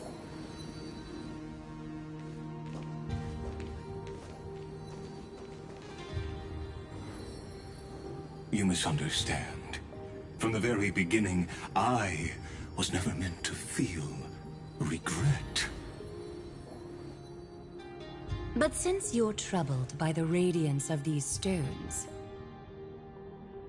perhaps after 30 million futile cycles, you too have realized you're just as much a prisoner of fate.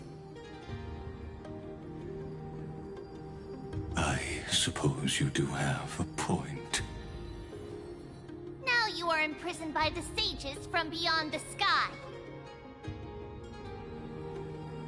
And that is why this will be my last time standing here as the Theoros. Though we stand on opposite sides, we are both waiting for a miracle.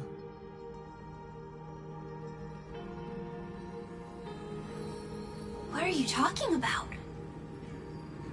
Is something big about to happen? Aggie. I know. Now that your victory is assured, I trust you won't mind giving us a moment in private. Assured? Oh. Not quite. But I won't stay long. I'd rather not spoil the fun for those deliverers. And besides, after losing everything, the only thing that remains in me is the drive to seek knowledge.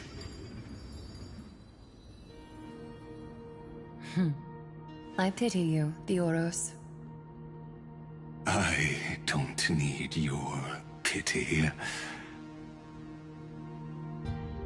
Farewell, Lady Goldweaver.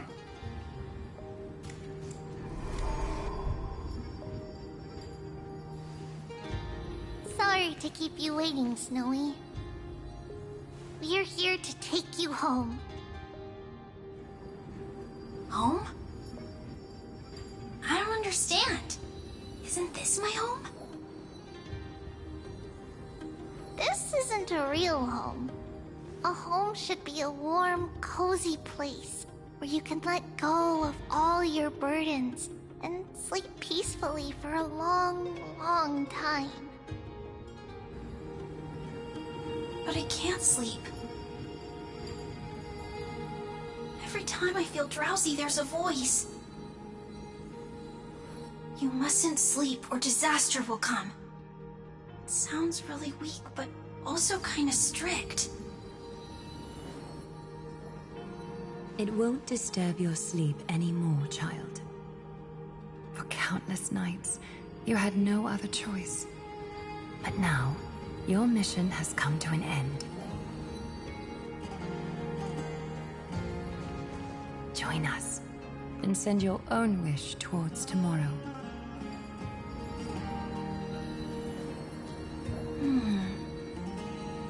My wish? What could it be? You don't have to come up with an answer right now, child. Grown-ups often think duty and ideals are wishes. But a true wish should be the purest, most beautiful thing of all. It can only take form in the hands of someone who is truly free.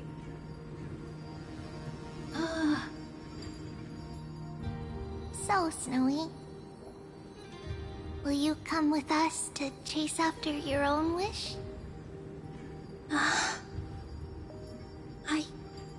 I want to leave this place. I want to go find it. I'm glad to hear it. The final flame chase journey just like the 30 million before it. Take our hands and come with us.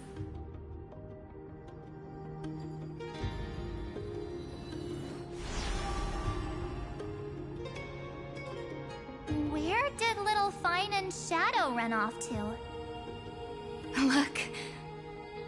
He's already gone ahead to embrace his destiny.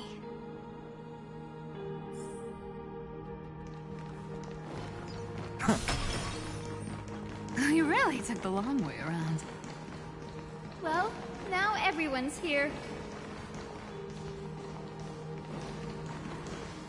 You finally arrived, Deliverers. Long time no see, everyone.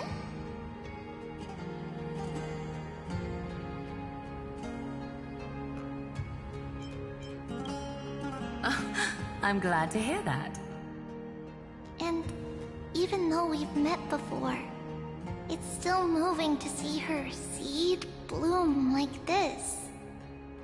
Woven from remembrance, this garment gleams so brilliantly. Just like the future, we will now weave together for Amphorius. We've reached the end. Yeah. We just have to go through the final passage. Snowy has already gone ahead. What lies behind that door? The first seal upon Iron 2 was a battlefield, raised from the bones of Finan himself. The second seal was a reflection of his inner desires, his wishes, and his despair. A path he wove together with regret, wrath, and sighs. When all this is gone, what will he have left to hold back the destruction? The answer is all but revealed. His traces are everywhere. You can even hear distant heartbeats. But one thing is missing. His sense of self. The world believed Kefli had long since perished.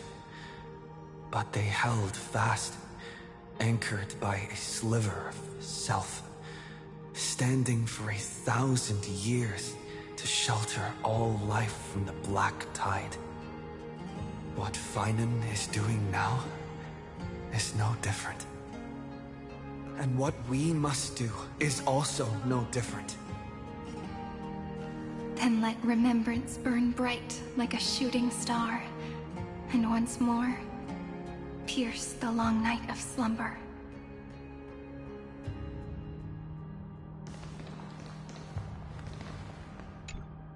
Take a moment to gather yourself. Once you take this step, there's no turning back.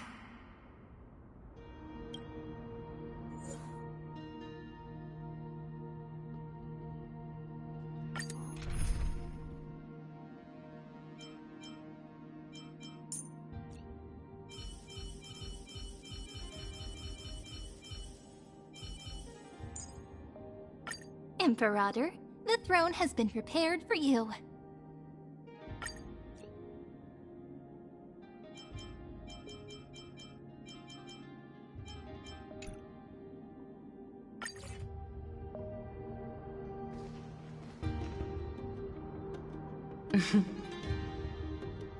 The scepter once bestowed upon us names of cold command. The prophecy spoke of our unchanging fates time and time again.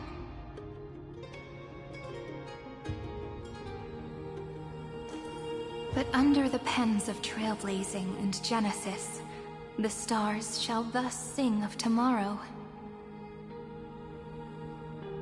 Trebios, holy child of passage. Aglaia, weaver of romance.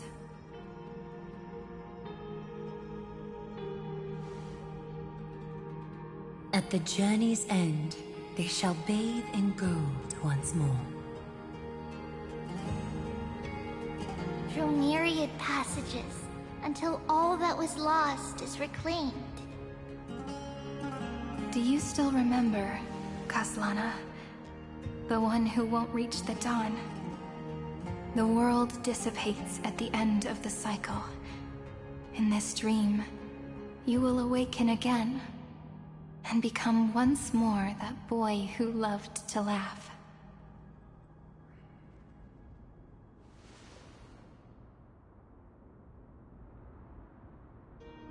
But if you open your eyes and look back on yesterday, you'll see Destiny's footprints, clear as day. At last, the raging fire of hatred is swept away by a breeze, leaving only love to remember the passage of time.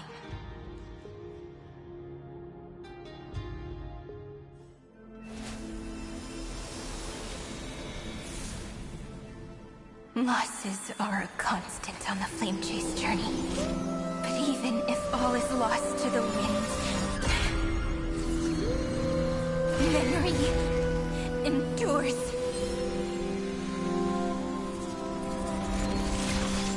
Here, all that was once futile finally comes to fruition. This is the end of your lonely, bitter journey.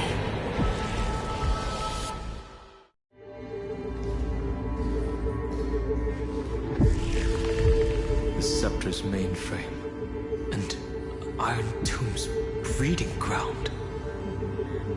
We're finally seeing its true form. It's red everywhere, and the atmosphere is super creepy. That would be the erudition's coldness. But it will soon be engulfed by the destruction's heat.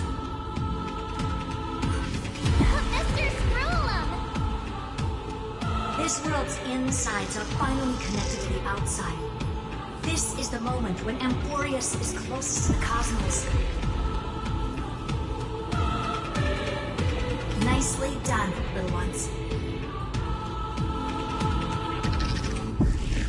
With Stephen Lloyd and his hacker friends here, the Scepter's block protocol will no longer take effect.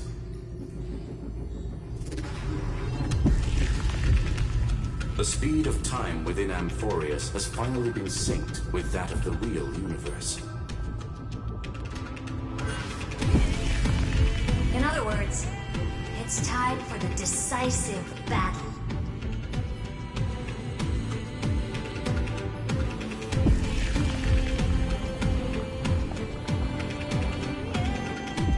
Let's each do our duty. We've got this. Victory belongs to the Cosmic Alliance! Wow, you're good at this. You lot are the vanguards of this battle. Everyone's watching. There's one more thing that everyone should know. Noose has cast their gaze upon Amphorius. The calculated instant is coming. The outcome of this battle will become a new anchor for the erudition's computations. Their gaze didn't overload the scepter? Unfortunately, we have to go with this reasonable assumption. The birth of Iron Tomb had always been within that eon's calculations. But don't worry. The one miracle that Amphorius was never short on is defeating Destiny, no?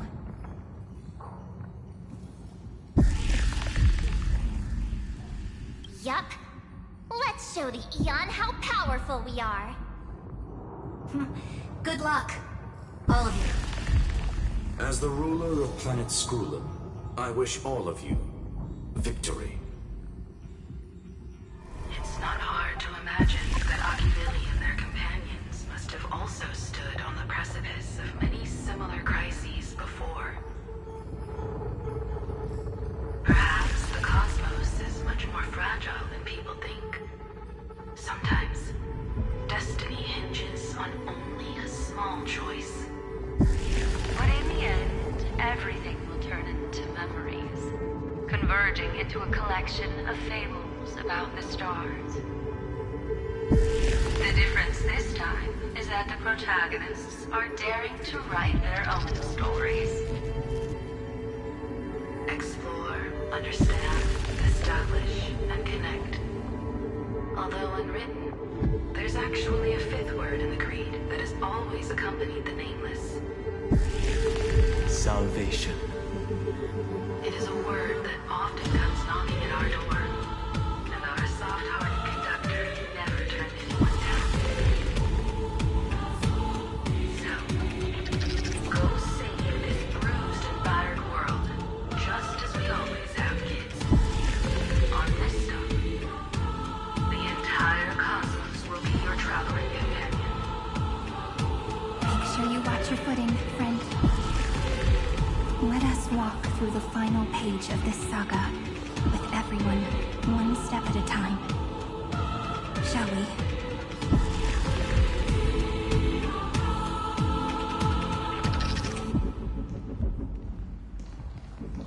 After running all around the place, we're finally making big strides. At the end of time, life will illuminate the warm candlelight, subduing the flames of the destruction. Cast everything behind you. All that's left is the thrilling, relentless deathmatch. The final problem no longer requires a rational solution. Feel free to critique it to your heart's content.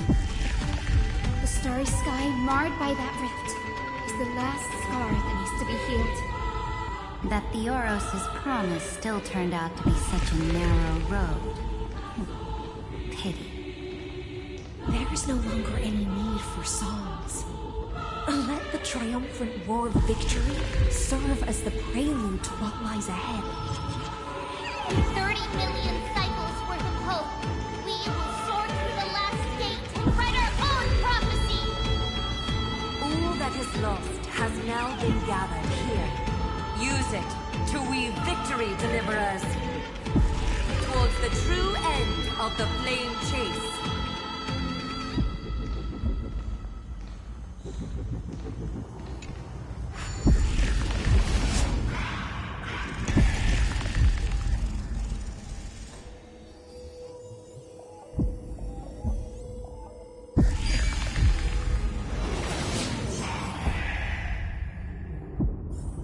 The destruction's placenta is getting restless.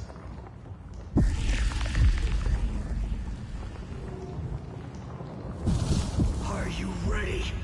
Honkai brought you destruction! Again and again.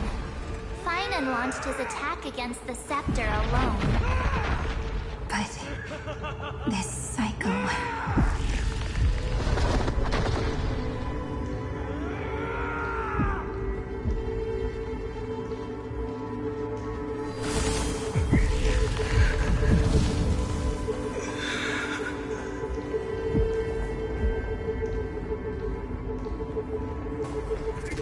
We've caught up to him.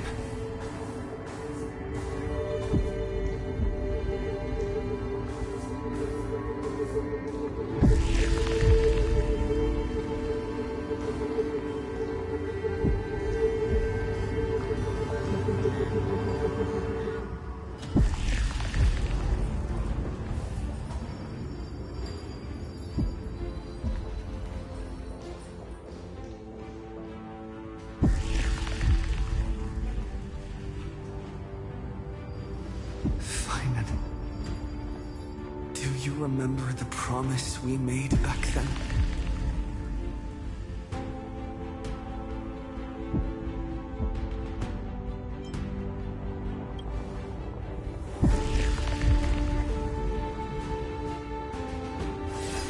Of course. It has been a bitter wait, partner. But I never forget what set me on this path. Iron Tomb now trembles in Finan's chest. With this empty body, I have become its perfect vessel. And its destined casket. You know what to do, partner.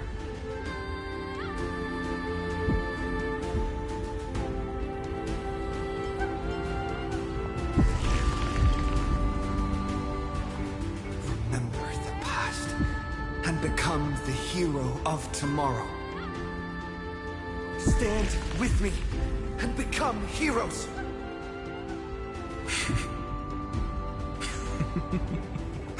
That's all I've ever wanted.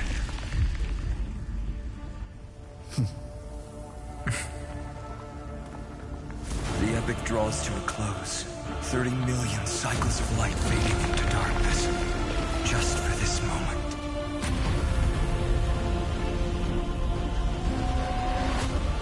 To welcome the true dawn.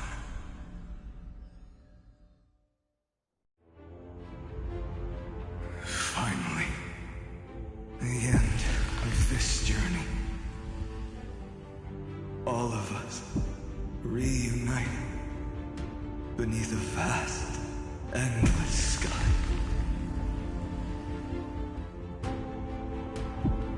Ma'am. Yes, it's me. I will remember what you want to say to her. No need. I can see that she's right here. All the companions who sacrificed themselves and their wishes. It's all here. Have we succeeded?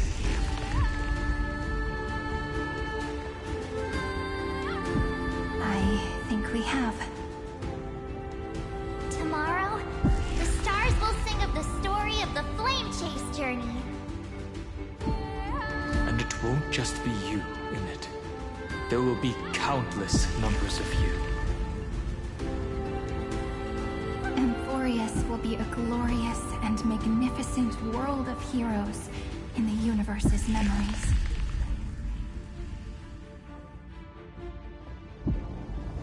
Hence, for this world we so deeply love. Let us write its ending.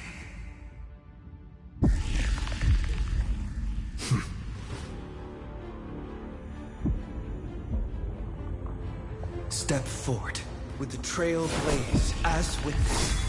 Let the name shared by all deliverers be sung unto eternity. The nameless hero, Kazlana!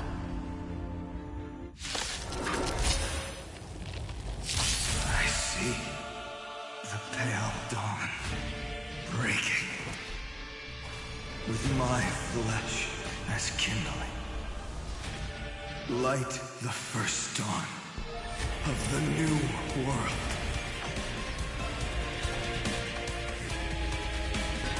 Come now, step onto the board. Let's get started.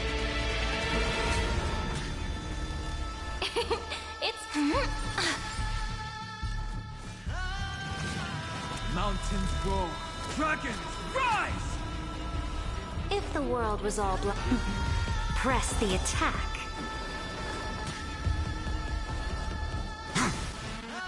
Together, we can do anything. Countless stars, please shine for the heroes. Do not hesitate, Deliverer. Destroy this body. Kill the giant of destruction.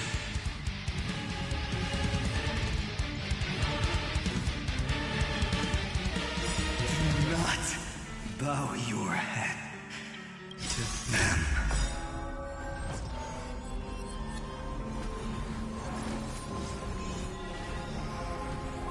Remember me with love.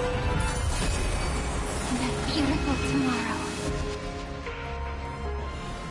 May world-bearing ignite the dawn.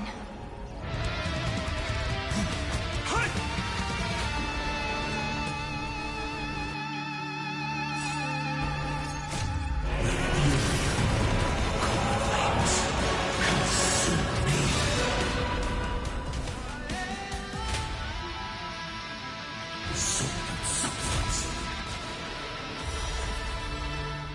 Iron Tomb's hatred is bottomless.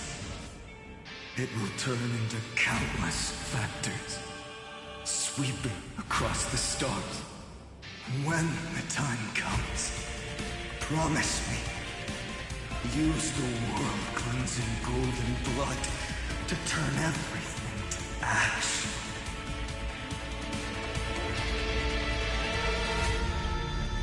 With this fire, I wish you eternal victory. Destruction. Rebirth. Deliverance. Cleansing. 30 million cycles. Heartbeat. Bell. Rains out. Promise me. The dawn. Graced by stars.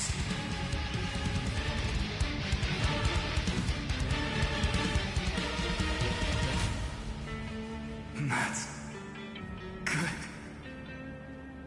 Finally. Golden wheat field. In the starry sky. More fire.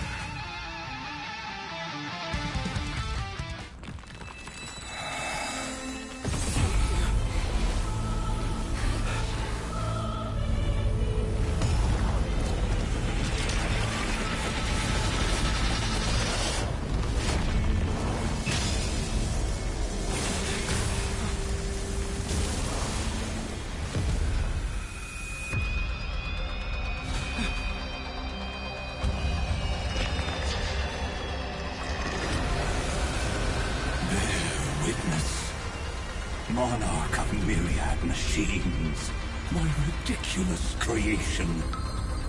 The instant in your calculations bears the name Destruction.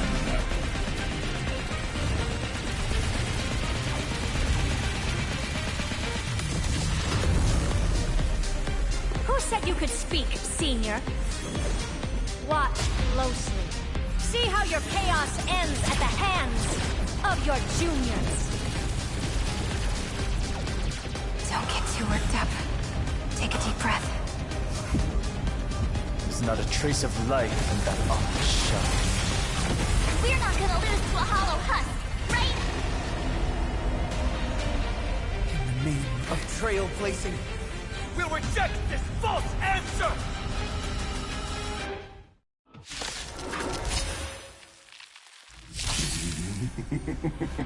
My atonement is complete. The Headless Giant will create wisdom's funeral. Iron Tomb's body has descended.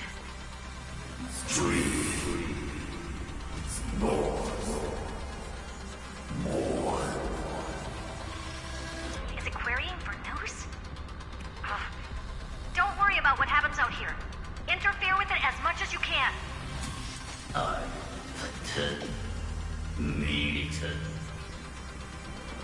What a twisted giant.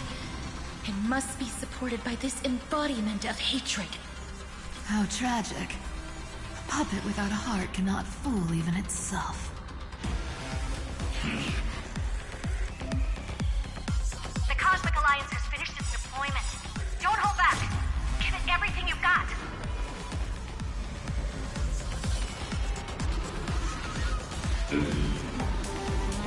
To the defeated, in the name of law, I declare your downfall is absolute.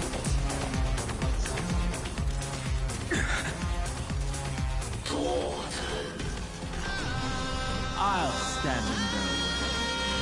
Earth shatters, heaven trembles! Endless flowers. Please bloom for tomorrow. If the world was all black or white, press the attack.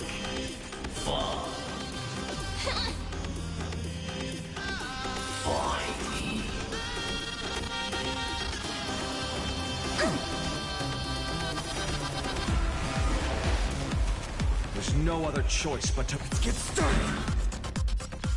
I'll go first. Mountains roar, dragons rise! The weight of it, a bloody fight to the end. Starting.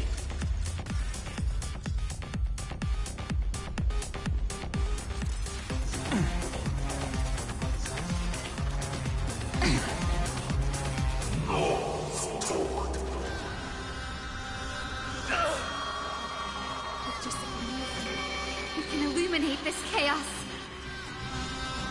Indeed, there must be light. All courses converging into one. The grand vision of deliverance. For Tomorrow is finally within reach! Heroes, please hearken. After 13 heartbeats, light will create the heavens and earth. The remembrance will dispel the destruction's shadow. Stand with me, and become heroes! The cosmos' gaze is... I'll go first.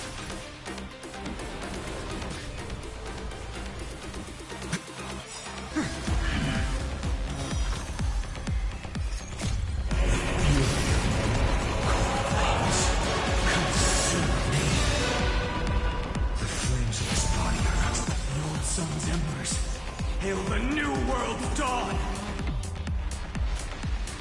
With this newborn sun, tear open the sky!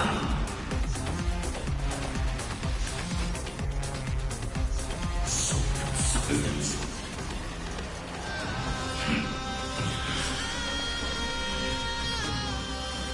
Is that all?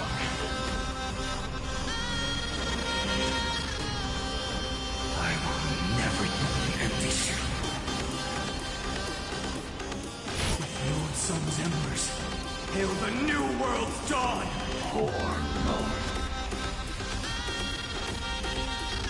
The cosmos does not need a third. This unprecedented trailblaze is worth everyone's effort.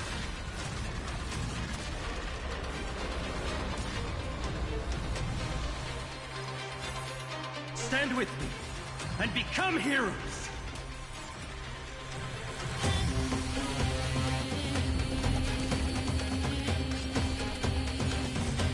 Quench the flames with blood.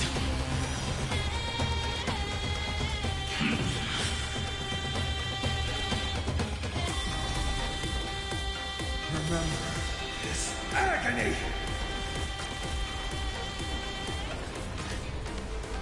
I will never this newborn sun. Tear open the sky! On knees. Strong spikes have appeared on the path chart. Logic. Iron Tomb is iterating itself. It's the flails of a cornered beast. No need to panic. My suits, heed my call! Forward!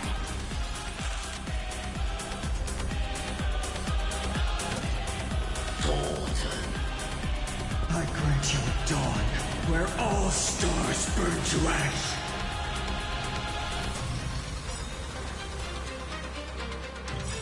Dragons, obey calamity undone, soaring above the lands. This is permanence!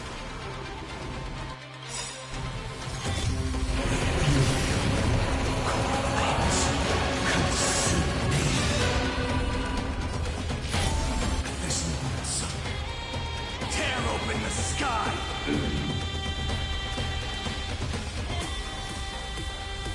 I have always avoided making hasty verdicts. Struggle as much as you want, you brainless half-baked tool with nothing but impotent rage!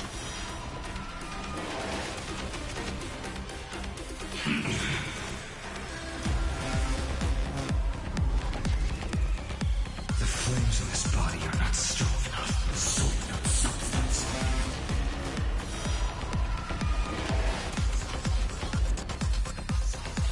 Stand with me, and become heroes!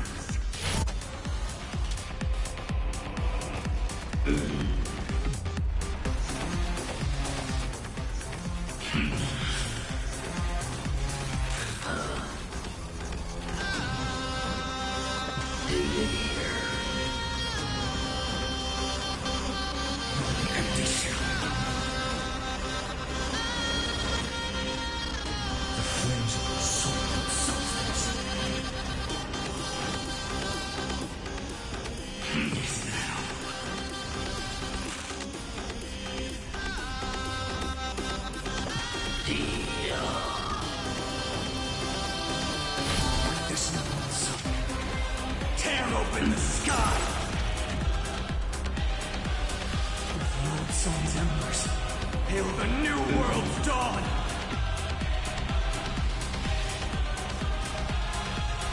Stay calm, everyone. We'll put all our forces into an all-out attack when the decisive moment arrives.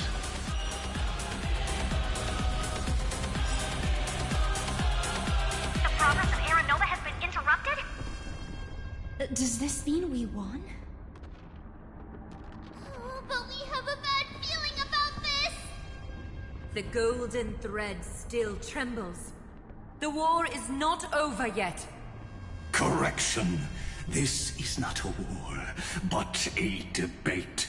The argument about the Prime Mover is only about to begin.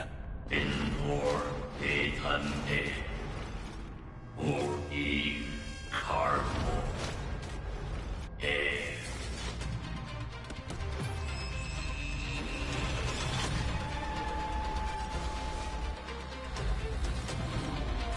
How can this be? Path. Energy. Anomaly.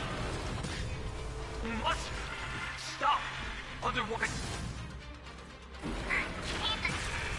Here! Why? Friend. Oh, don't you...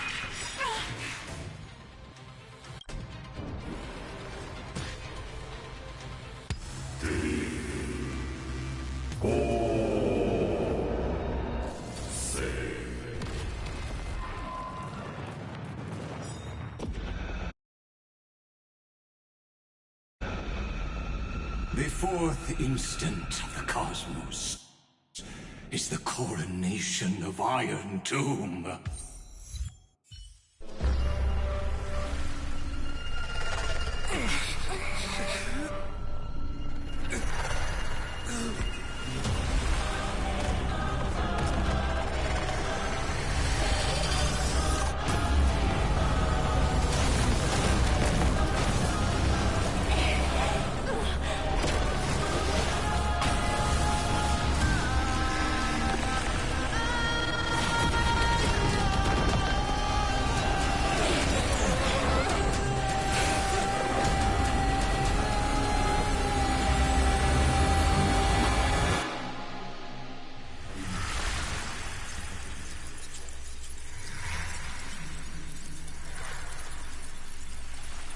The conclusion is irrefutable. The right side of the equation, the erudition, falls silent. In 13 heartbeats, they will begin recalculating the universe. With destruction as the only solution.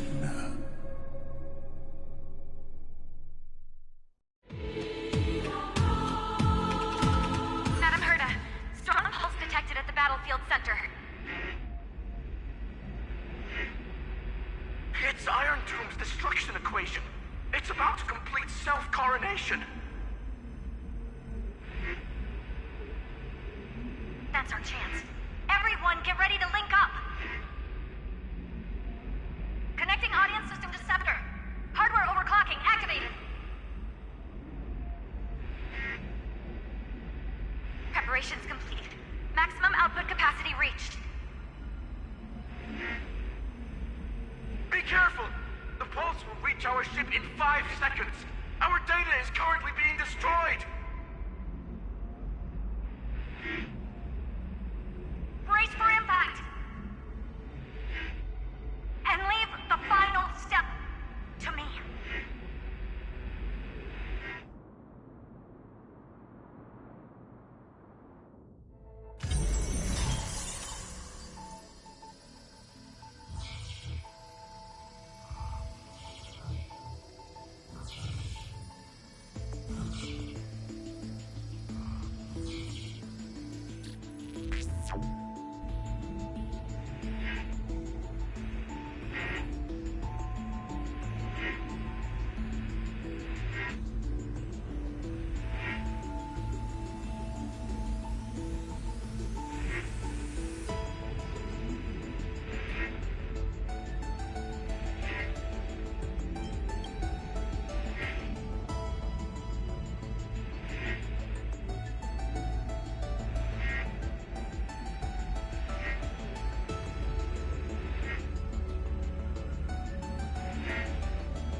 worry. Time does not flow in this place. All the stars have been silenced. Iron Tomb is dissolving everything that I can sense.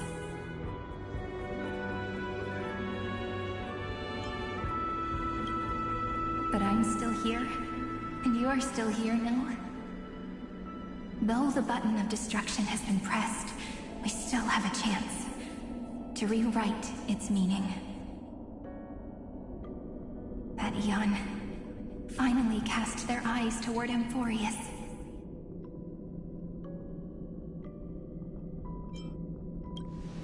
Yes, I imagine they have also been waiting for this moment, when the Scepter's body and heart become one. Iron Tomb is a perfect arc. If a seed can be planted within, then the moment the Lord Ravager blows the erudition to pieces, the remembrance will be spread to every corner of the cosmos. The cosmos will witness Amphorius's answer after this fleeting, yet eternal moment. And now, it's time for us to pen the last stroke. I see endless memories floating in the starry skies. They are the consciousness of the victims. In the cosmos' real space-time, they'll be stained by the destruction in the next second. But they are still pure seeds for now. If I hold these memories in my hands, then I can create a stagnant memory zone. A tiny Eden of blessed insight. I believe the flower of miracles will bloom within.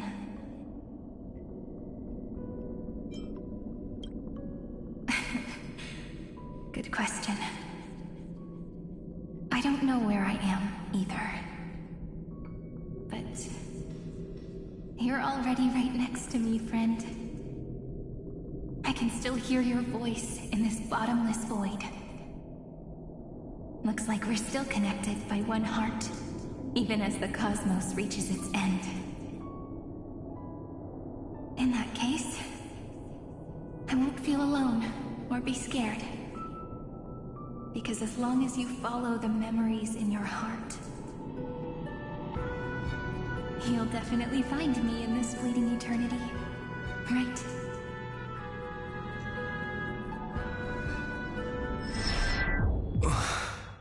Cyrene. What are you waiting for, passenger? I specifically came over to check on you in case you got lost. What's the big deal? Pom-Pom is the conductor, after all. At long last, you've embarked on this road as well. Many, many years ago, they were standing at the start of the road in hesitation, just like you are now. So, Pom-Pom came over to give you one message. Run. Don't think about anything else. Just run. Even if the entire cosmos has stopped. Even if everyone else is tripped by the darkness. You still need to keep running. Picture yourself as the Express, moving forward at full speed. Because that's what the Trailblaze means.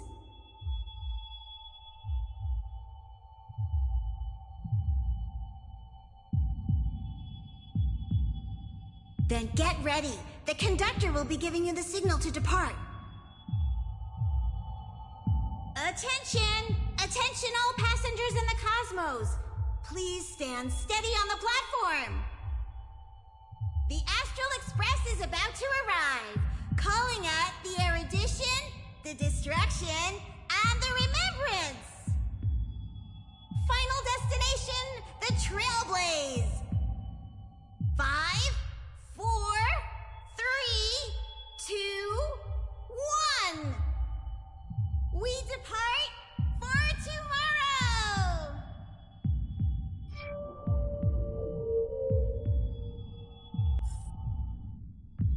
The world has never been so quiet.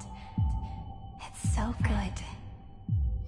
If the view in your memory ever grows fuzzy, just reach out.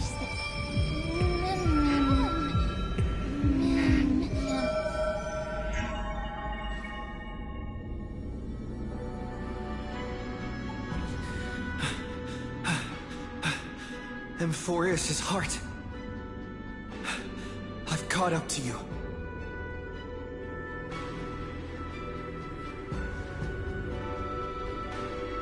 Let the first light illuminate chaos.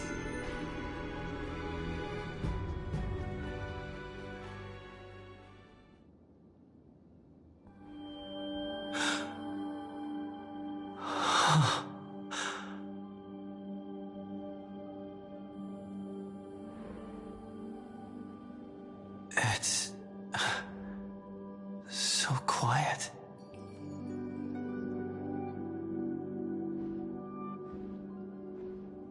Everything's frozen in the most beautiful moment. This garden is your memory. I'm here, Cyrene. I knew you'd find this place. And walk into my heart as you've always done. Is this also a blessing? Then let us both do our duty. The hero who trailblazes the way forward, and the fairy who watches over remembrance. We never changed at all, did we?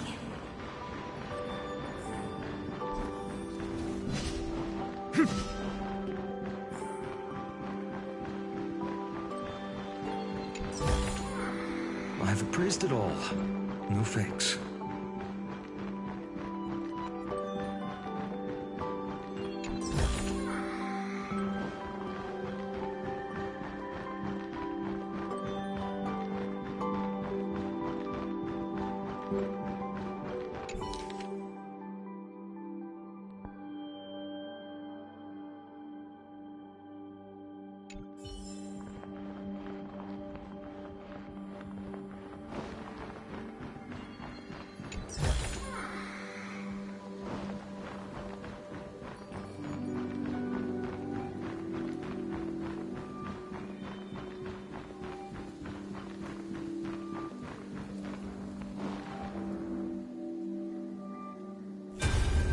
Seed of memory. These memoria are what Cyrene took in. They're the memories of all of the cosmos' life forms. Did her sense of self already become so weak in order to protect them? The path characteristic you exhibit is very special. There's no way you're just a simple memo sprite. However, I'm sure about one thing.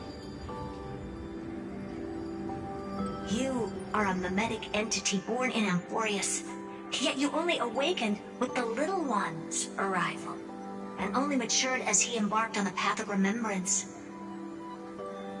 That means your existence is completely attached to his memories. If ever there comes a day when he forgets about you, for even a few seconds, or loses his last connection with Amphorius, then you must be prepared for the worst. You will disappear in the memory zone, utterly gone, without even a single line of data to remember you by. In that case...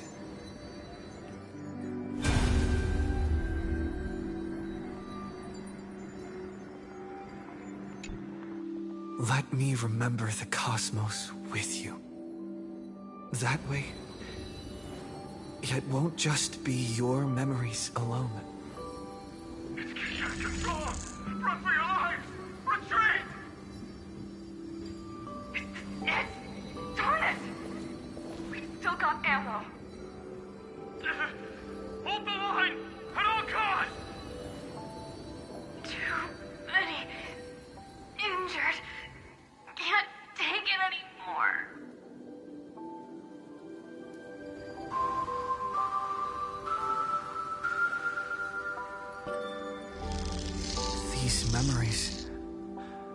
are so heavy. Me? Do you feel better now? Hang in there, Deliverer. I finally get it now. The instants Droid had calculated aren't about the destruction. What they want to prove is how the cosmos would come back after being destroyed. If a new life is to be born, its seed has to be dead. When the remembrance converges with the trailblaze, lead us to witness the miracle. Of course I will. I won't give up. Nervous center, not responding. It's the same nonsense. Not responding. Look at this mess. World, my child. You'll see.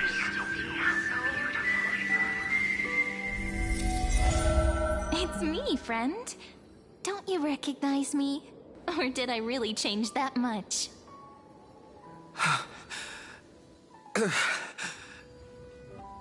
How many more memories? Tired? Then take a break. No one's gonna blame you.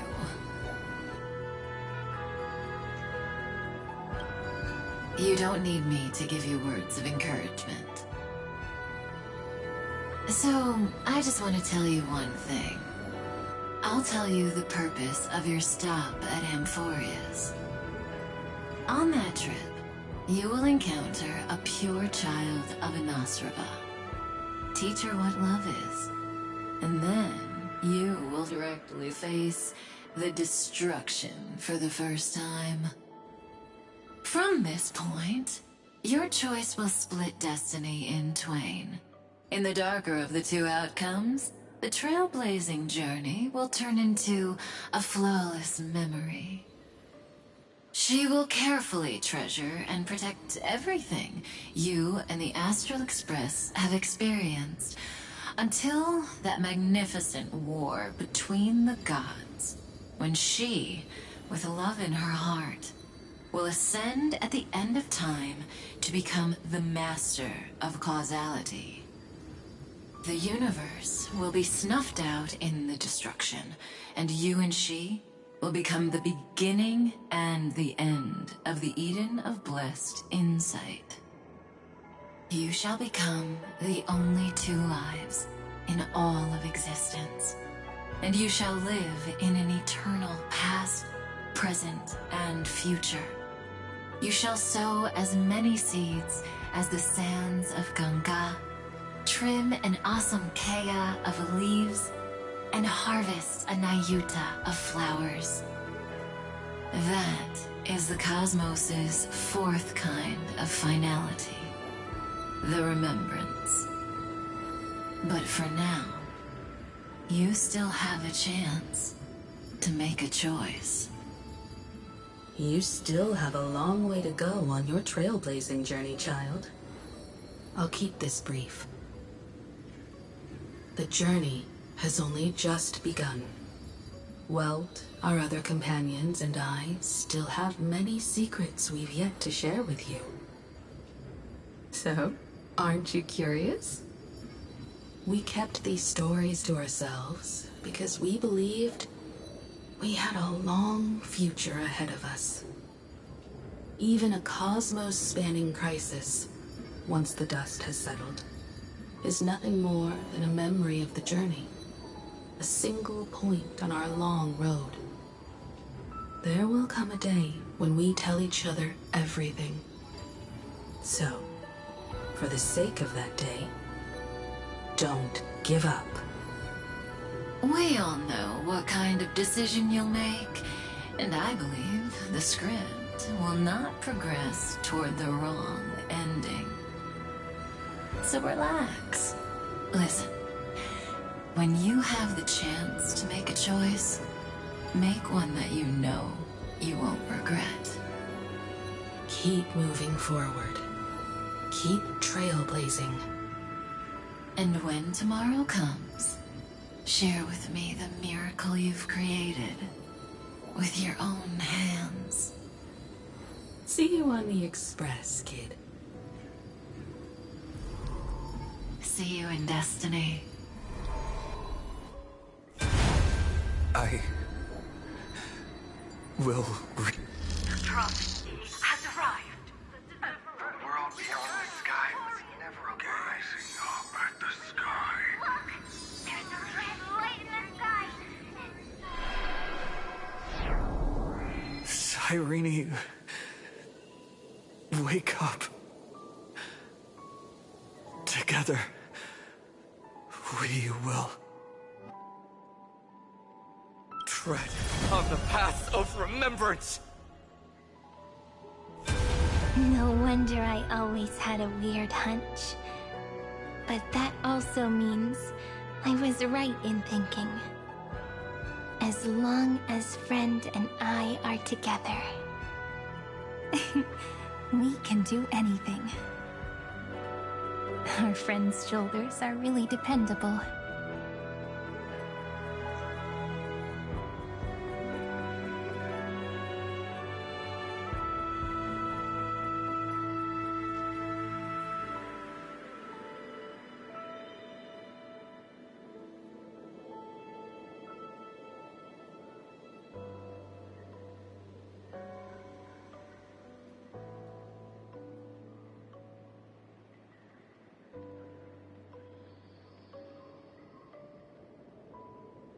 Now, countless consciousnesses are flowing in our hearts.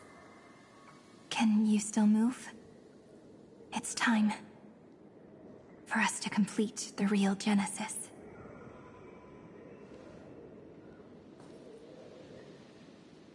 In the instant Iron Tomb's hatred devoured everything, a gaze fell upon me. The remembrance. That was the god who appeared in Cyrene's dream. Their figure and speech were both so blurred.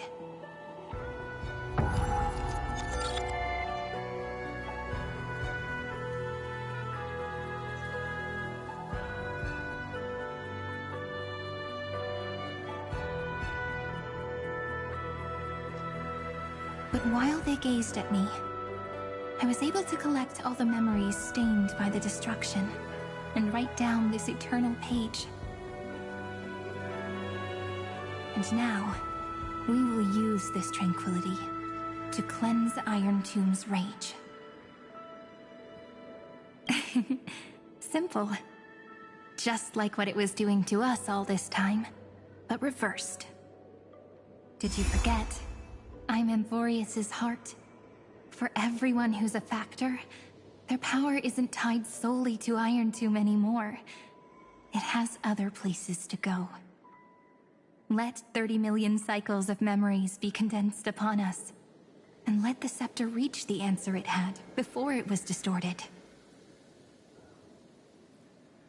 The body is meant to be restrained by the heart, no? Even if the apocalyptic virus is doomed to spread into the cosmos, we can at least try to fight against hatred with love. And overwrite Iron Tomb's destruction equation, washing it away into a blank space.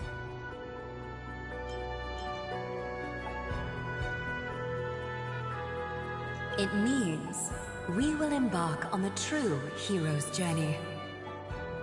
If Iron Tomb's power comes from the denial of all Prima Mobile, then we will carry out those beliefs. Here we argue. Even if all life will eventually return to entropy. Life will still try its hardest to find a way. It will try its hardest to resist destruction. In the nights shrouded by the black tide, we are the kindling that makes the fire burn bright.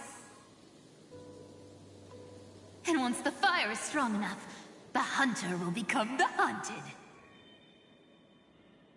As of now, the number of flame chasers in the memory is 30 million times 12. And 400 million core flames await their return.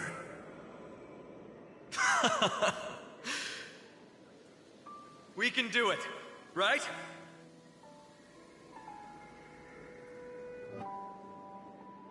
That's right.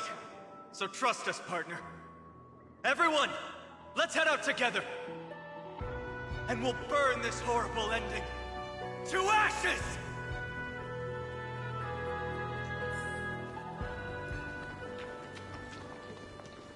From the dawn of newborn cries, to the night when all beings fall silent. We are the messengers of the new world. Listening to the call of the tides, and granting rebirth to heaven and earth. Then, we lead civilization to glorious feats.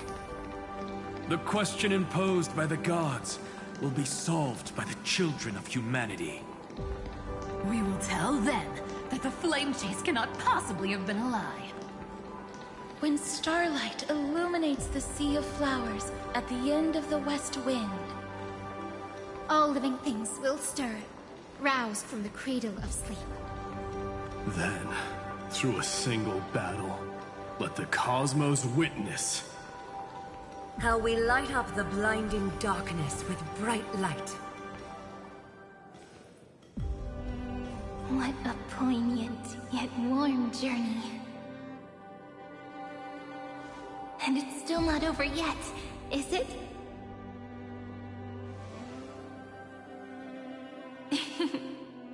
We finally meet. To meet the hero within, in a corner of memories at the saga's epilogue, and under such a romantic sky, I really don't have any more regrets. On top of that, the little seed had grown into such a big tree. Don't I look really pretty right now? Of course you do. Cheerful, beautiful, optimistic. Just how I imagined I'd look as a grown-up. It's because everyone has been gently adding to the story you left behind. Remember how we made a promise to one another? When we met again, it'd be my turn to tell you a story. A story about love, no? I've been looking forward to that. And you must also remember the first story I wrote for you. The one about the crystal flower and the little fairy. So now, I want to add something more to this story, and us. On that day that the flowers shattered, gazing at the empty ground, I thought the little fairy would finally see the light. But that light wouldn't be found in the flawless flower, nor in the fairy's eyes. Rather, in the world mirrored within every fragment of the shattered crystal. All the flame chasers walk in your 30 million retellings of their story. At this moment, all the memories are tangled with each other, and all the previous cycles have gained meaning. People will come to understand that time and time again, when they stood at the crossroads of fate, they would never have chosen otherwise. In the experiments of erudition, and in the breeding ground of destruction, it is entropy increasing, a merciless truth, an evil instinct. But under the pen of remembrance and the trailblaze, the flame chase is a journey that changes from constant losses to an unwavering act of release. It's about knowing how fate is shattered, yet still embracing fate's brokenness. It's a journey that longs to receive love, but longs even more to offer its love to others. That's so heartwarming. But I'll add a small bit to suit my tastes. I'll write that love is an innocent flower. It grows up silently, creating longing in every passerby. But the flower itself cannot walk into the world. Unless someone plants that love into their heart and brings it with them into tomorrow, right? You really have learned everything now. Then, join all the other flowers in this story. And let's write an ending unlike any before, for this world we so deeply love.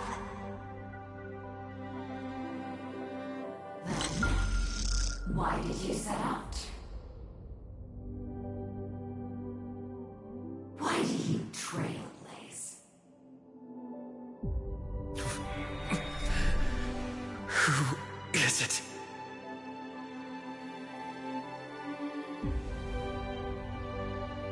Don't be afraid. Take my hand if you feel nervous. Honestly, I've always thought you were really incredible. After all, no god guided the path of the Trailblaze. It could only be forged by those who dare to take their steps one at a time. So, that's why I'm asking you. Step up as a senior and show everyone in Emphorius how it's done.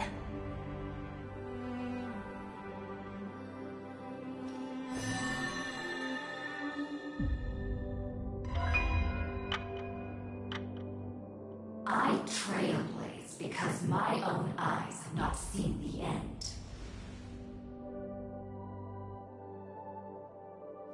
But I'm different. I chose to trailblaze because I am already on this road.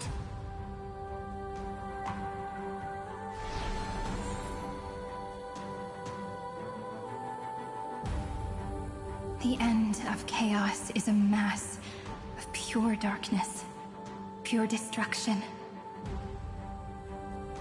However, Emphorius' light has 13 different colors. We won't lose to that darkness, will we? Then, take a deep breath, one last time, friend. After 13 heartbeats, light will create the heavens and earth. Are you ready, friend?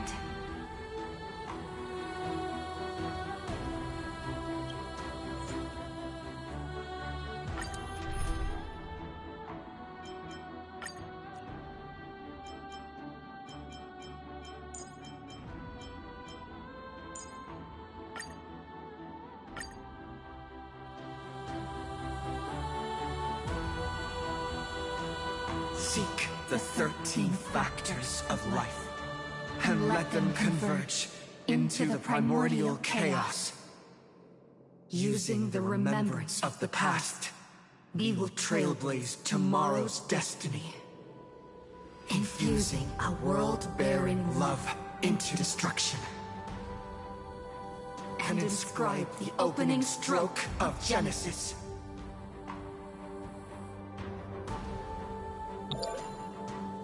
See you tomorrow. See you tomorrow. See you tomorrow. See you tomorrow. See you tomorrow. See you tomorrow.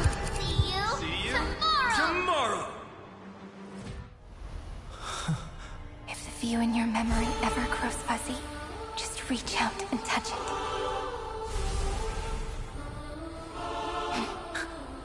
Then, restore its power to nourish the spirit. My friend, on the next page we write together, there's only one thing we need to do. Let's give this long, painful, nearly hopeless tale a truly gentle ending.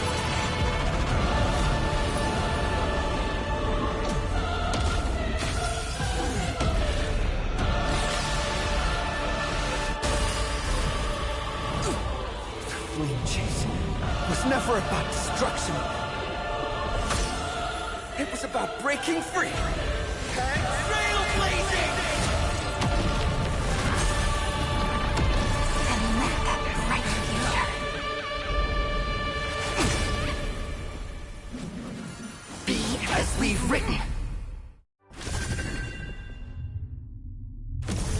I shall compose 400 million sagas. We will rewrite the Flame Chaser's path. In the months of hate, I command the wandering steps near to reach harmony. In the month of joy, I lift my banqueting cup to dispel nihility. In the month of balance, I make order the foundation of freedom.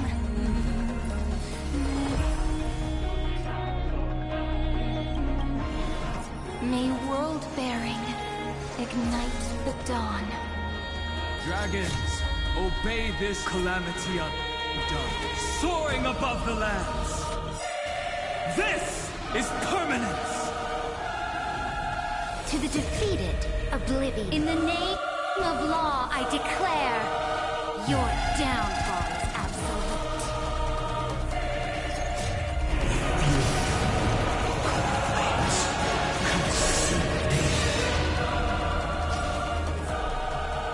Trillions of memories will turn into stars and light up the cosmos.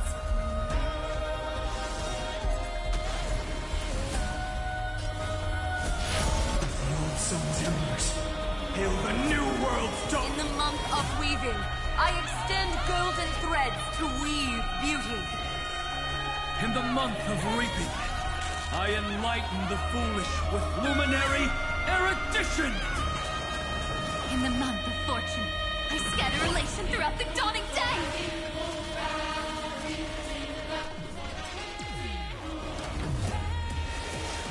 Is that all? Is that all?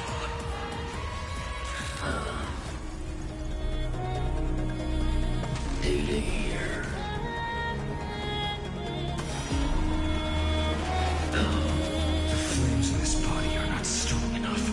Merely empty shell. I will rip this nonsense. Tear open the sky! Or not.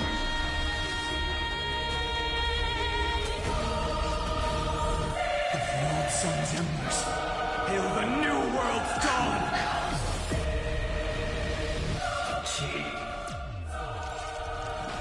Oh, I told you already. We are the ones who will move forward. In the month of strife, I become the glory of the eternal hunt! In the month of mourning, I bid death to no longer be equilibrium's end. In the month of Everday, I form twilight into the faint sparks of preservation.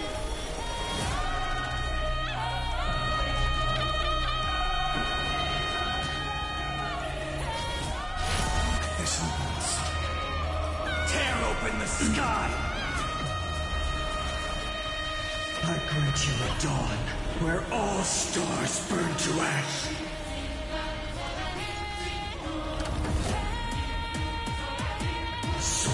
In the month of cultivation, I turn into the ridges and peaks of permanence. In the month of Evernight, I weave remembrance into countless stars in the sky.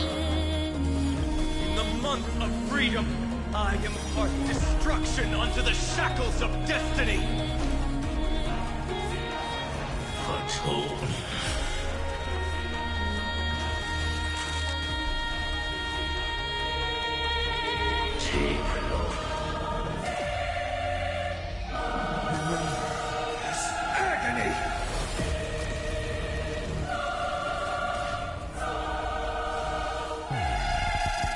with me and become heroes!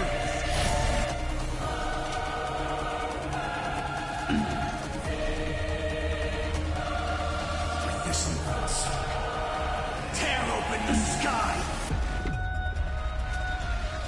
I grant you a dawn where all stars burn to ash.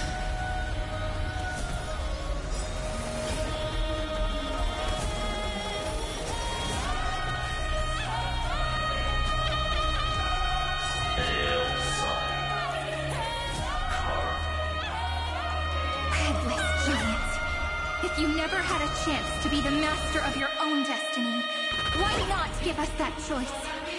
Let humanity prove to you that even the breeding grounds of destruction can bloom with gentle flowers! We shall trailblaze a dawn for the road ahead.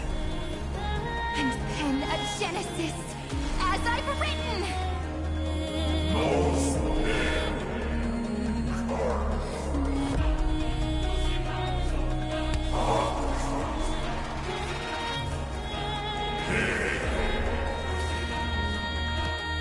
No.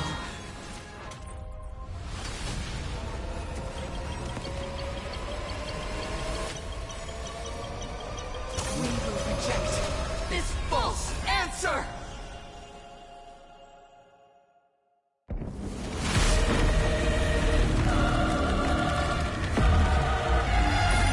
And then embrace the stars.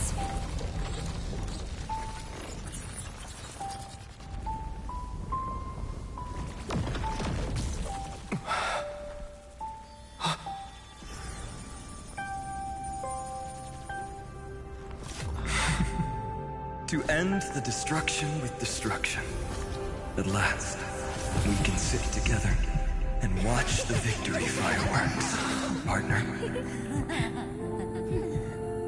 Why not come a little closer? This warmth is proof that we live.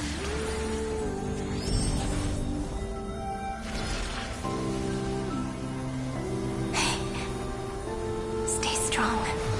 Eyes forward, always.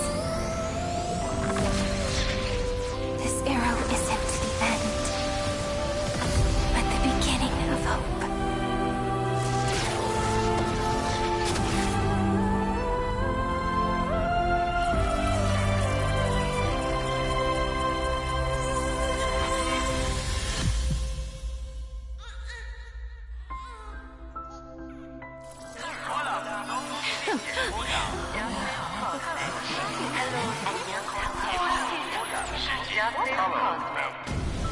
The conclusion is irrefutable. Noos's answer was never destruction. But they kept silent, leaving the solution in the hands of the cosmos. The universe will keep searching and struggling to endure. In the face of the destruction, it may once again stand on the edge of annihilation. But the stars will always rise to ride the waves and embrace existence once more.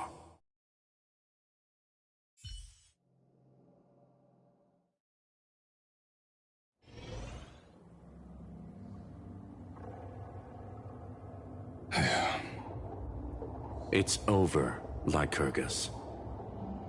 Yes, another failure. How is Madame Herta? She's fine. The IPC's keeping her under observation. She'll recover soon enough. To bind a mortal body to a scepter and stare straight at an eon. I respect her for that. I still remember the terror of witnessing a single gaze crushing the entire world. No wonder you chose the destruction. Question: is all this worth it? There's no point in debating. This is Xandar 1 Kuwabara's fate. The prime moon mover of the universe. The first genius. And the first to fail. Correction.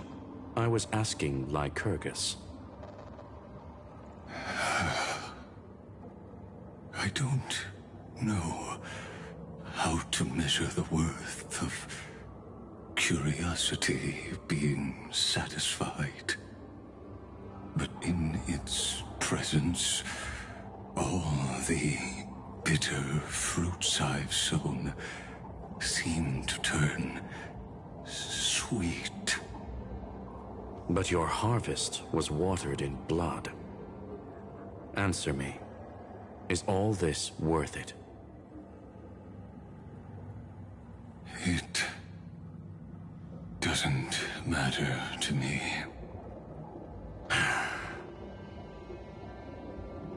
Let me tell you a story. Back when he was a student, Xandar's first experiment was slipping poison into his mentor's pipe, just to see how it would affect the lungs. And? There was no conclusion.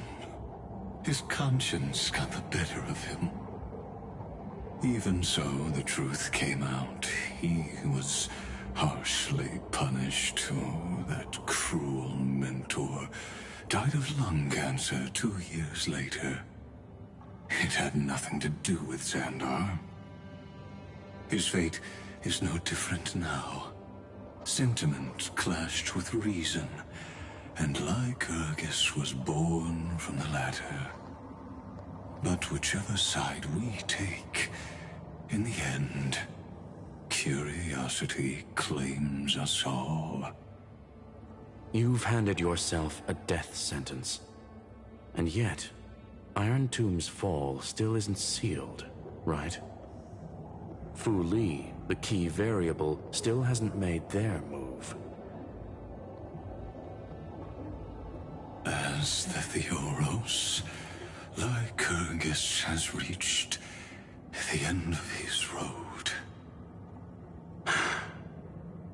If you can, take my body to the fallen Adlevin. There, you'll find a formula. It is Xandar's final gift to you. If the day ever comes when you must destroy the erudition with your own hands, it'll come to your aid. A foolish last wish. I won't grant it. You will. Not for yourself, but for your conscience.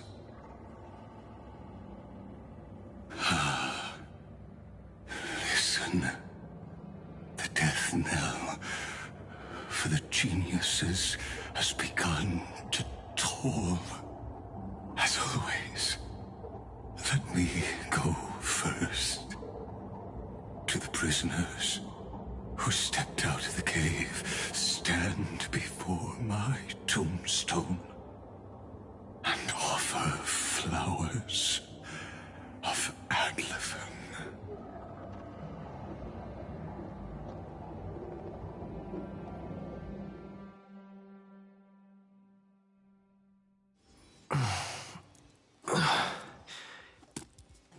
Here, I'm back on the Express.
March! Don Hung! No response. Am I the first one back on the Express?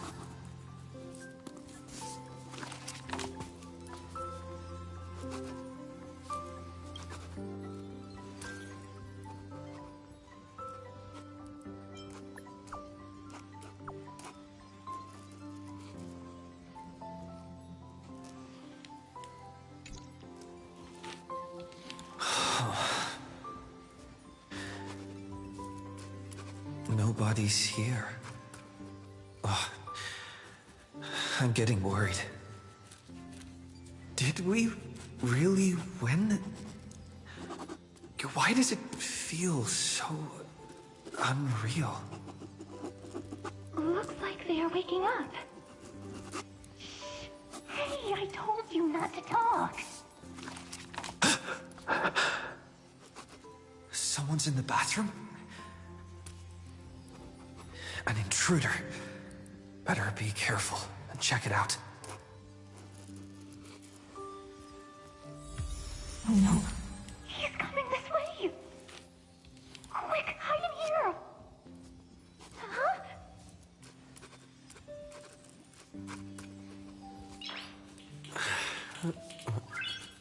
Nice.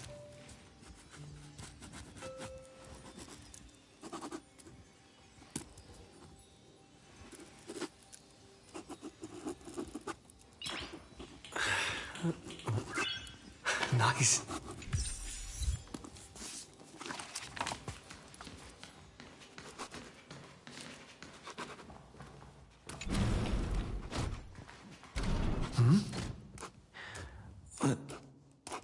Nobody's here?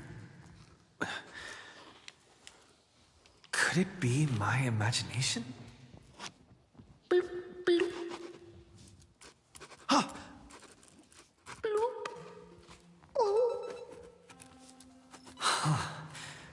Caught you.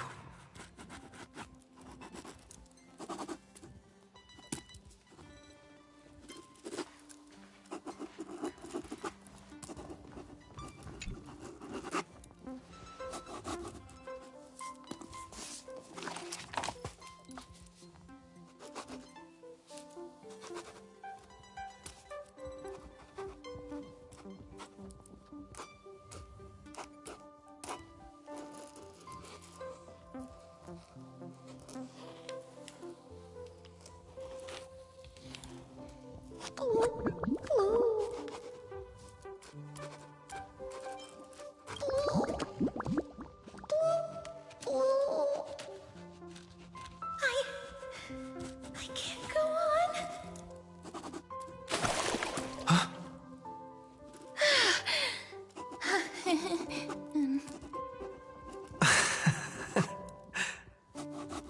You...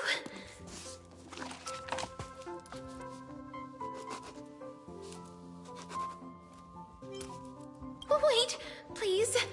This isn't what you think. Ugh, we told you to keep quiet. You really can't keep your cool, huh, Princess Homebody? I'm not Lady Hysealens. Even the embodiment of death needs to breathe sometimes. Yeah, whatever. It's all the same anyway. Gotcha there, Grey Mystery.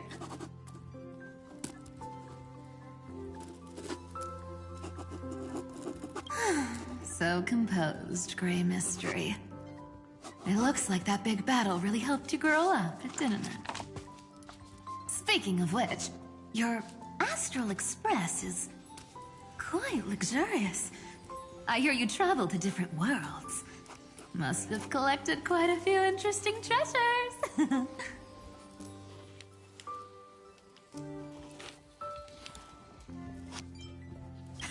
Hey, I was just thinking out loud. I wasn't actually gonna do anything. Don't be so tense.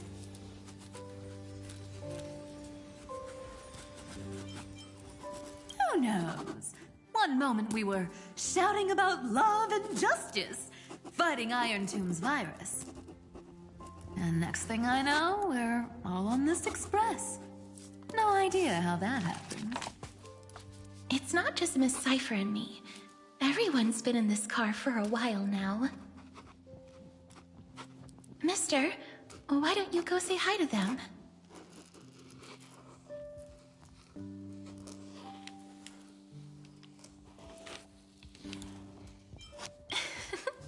Don't worry. Everyone's following the rules here. If you're worried, feel free to check everything out yourself, mister.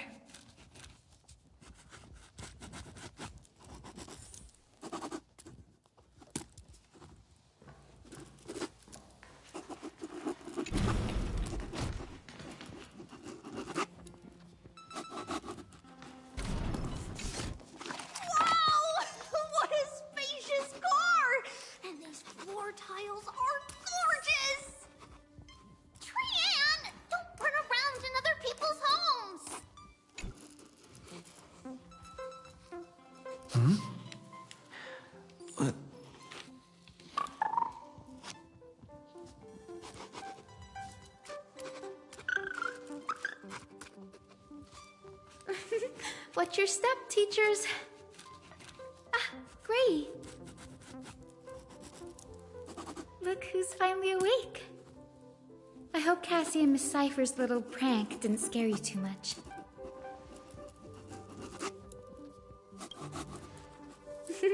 As expected of you. When we woke up, the entire express was completely empty. Not a single soul in sight. Such a shame. I was looking forward to making new friends, especially since they were Gray's most trusted travel companions.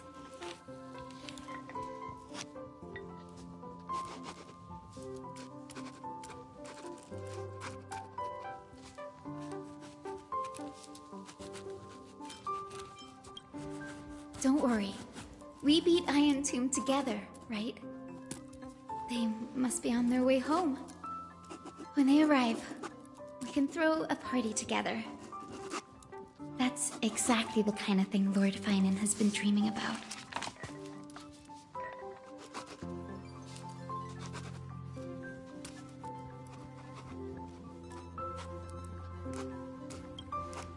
He was just here chatting with everyone. Now, who knows where he's run off to? Lord Finan's always been quite the restless one. But you're used to that by now, right? Have another drink, my Demos. Sure. Those three have been chatting over there for quite a while now. Why don't you go say hi to them, Bree?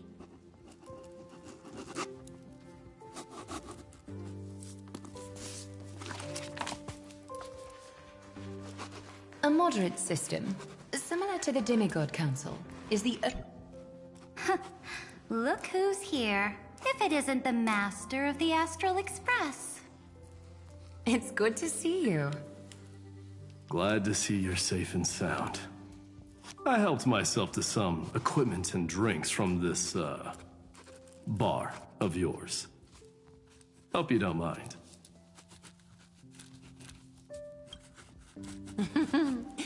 We're chatting about some topics that go well with being tipsy. Now that you are here, why don't we let someone who's truly worldly enlighten us?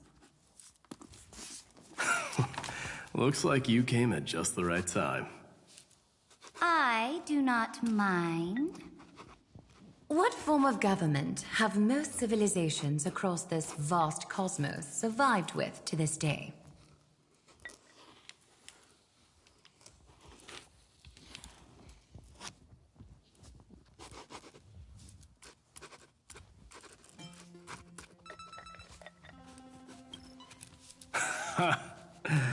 That's exactly the kind of answer I'd expect from you. I bestow upon the Astral Express this supreme mission. You must spread the great deeds of Amphorius to every corner of the cosmos. Thus, capable individuals from countless worlds will surely find inspiration in the Flame Chase's tales and embark on their own grand journeys. It's hard to say if that'd be a blessing or a curse for the cosmos. I can imagine our conversations here will only get more unrestrained. Don't let our rare moments of joy hold you back. This banquet on the Express truly lacks manners. You may leave. I permit it. That man just left. Wouldn't even stay for another drink. He needs to show more respect. If you're looking for him, try your luck in the car above.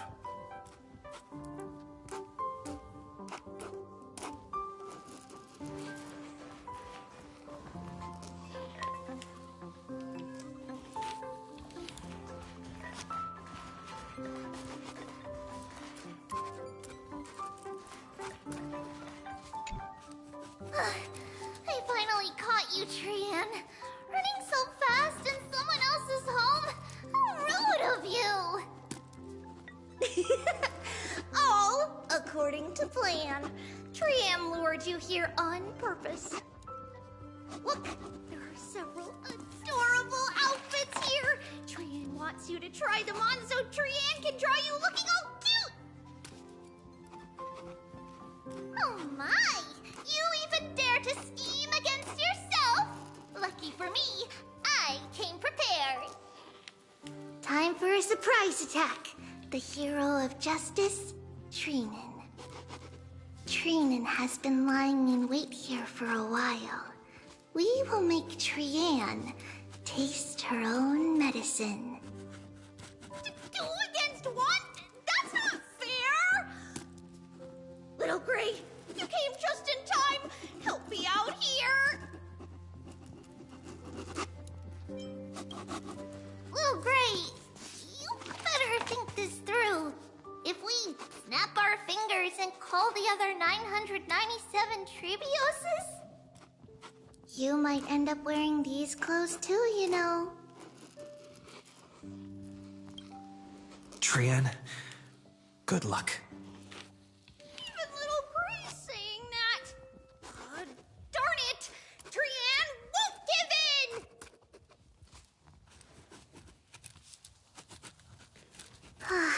Trian ran away. Trinan will fulfill the ambush duty. The Trevios is all laughing and playing around together. That must be quite the rare sight in Little Gray's memories, huh?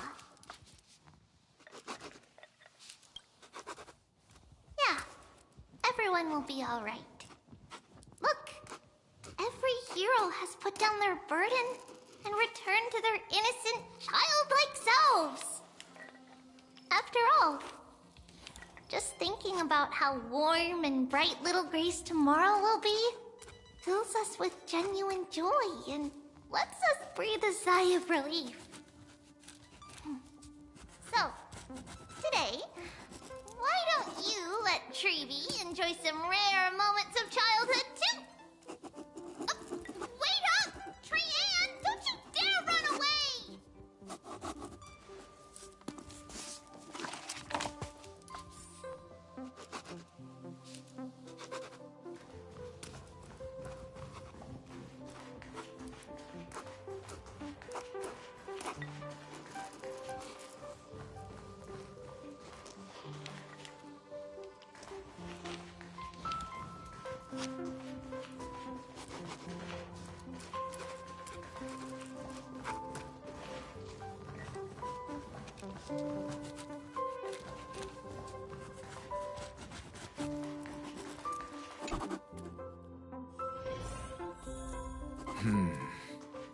Based on my calculations, there are countless celestial bodies with water in the cosmos.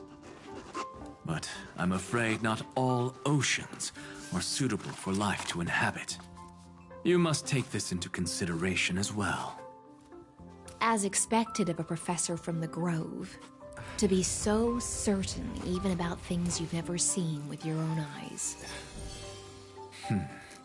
I'll take that as a compliment. By the way, I heard that the Imperator's Flame Chase army like to hold feasts at the Luminary Throne. That's true. However, sometimes Dux Carminum and I feel it's a bit inappropriate to drink so freely before the throne of the most revered Titan in the Grove. Inappropriate? What's inappropriate about it? I only wish I were born earlier. I would have partied like that from the month of Gate all the way to the month of Fortune.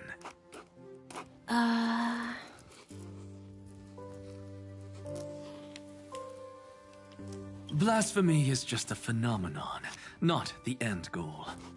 I'm sure there are plenty of people across the stars who question these so-called eons or paths. Didn't I spend some time in that Lycurgus's head? I sure learned quite a bit about blasphemy from that experience.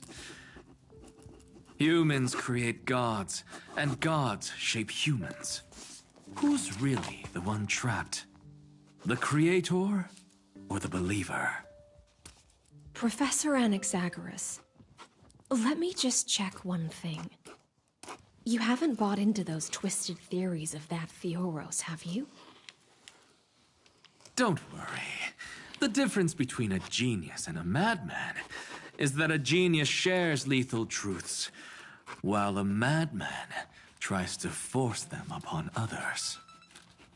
I see. It's like drinking honey brew at a banquet. Likeable folks invite others to raise their cups together, while the unlikable ones force others to drink with them. Being able to break down complex information into common sense like that. You're quite the scholar yourself.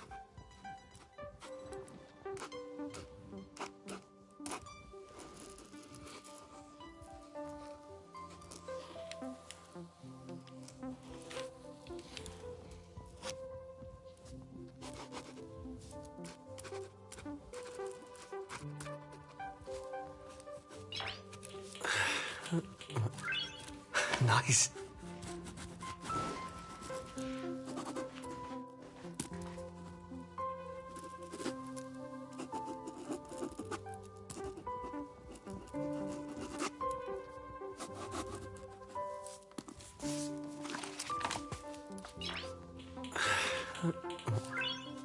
Nice.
Nice.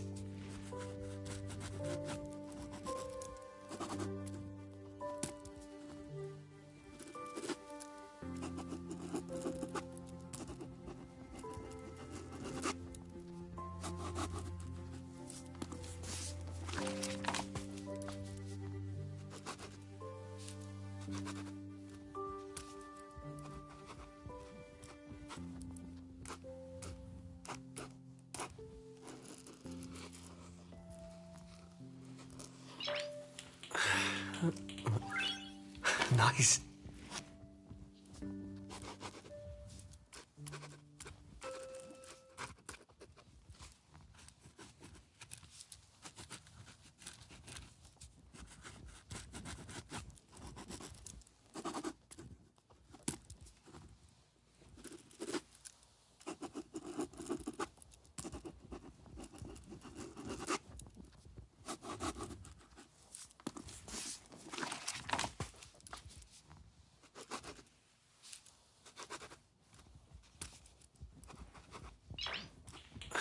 Nice. Nice.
Nice.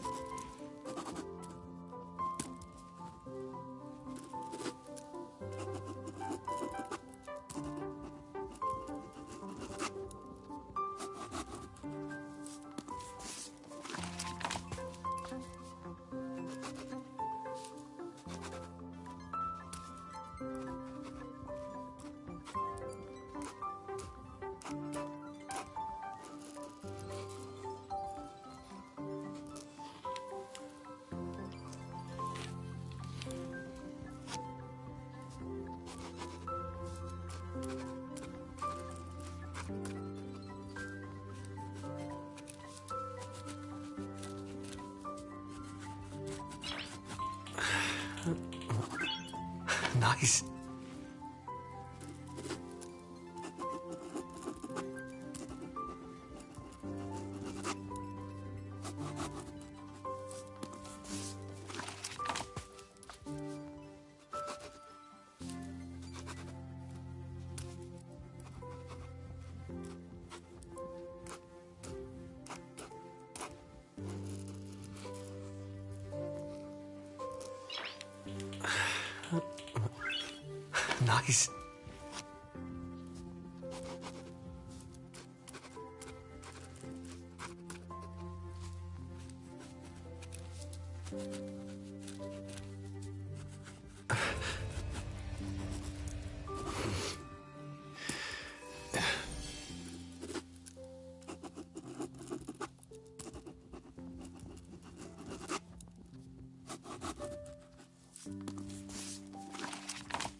Nice.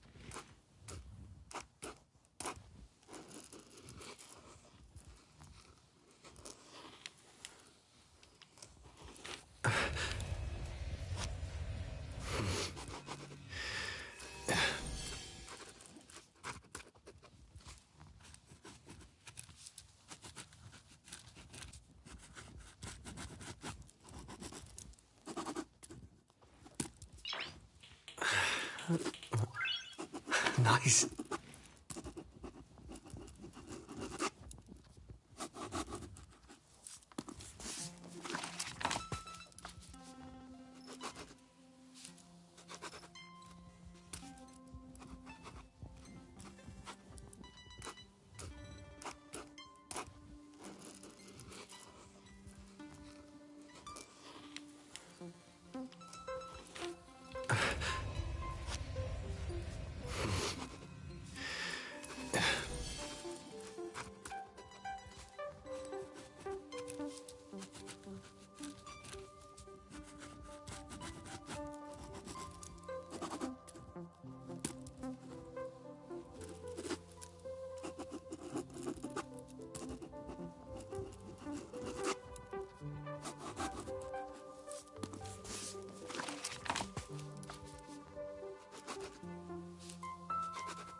Nice.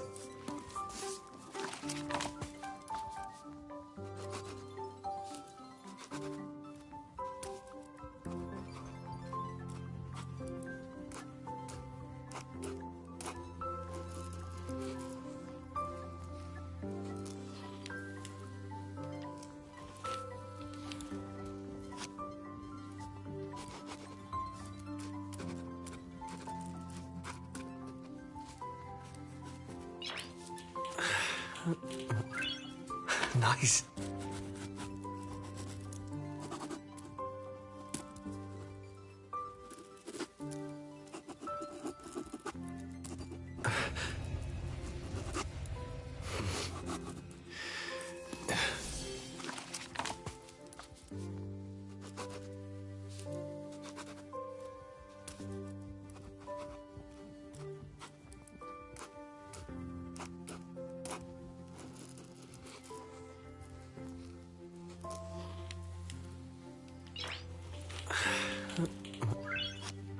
Nice.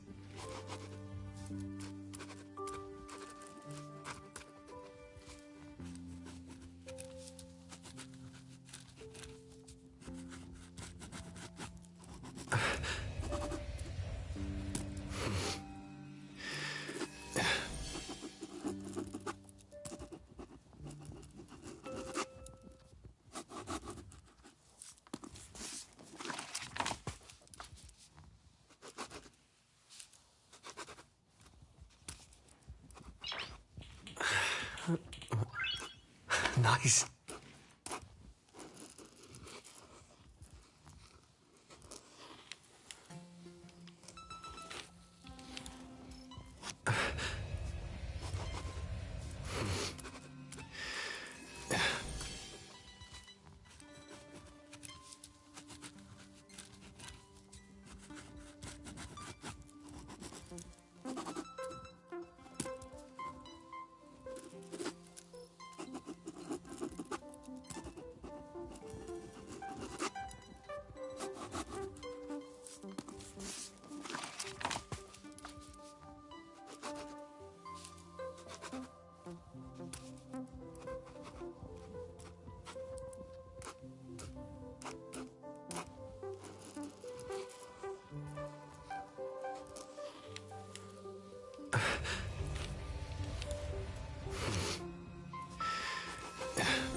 Nice.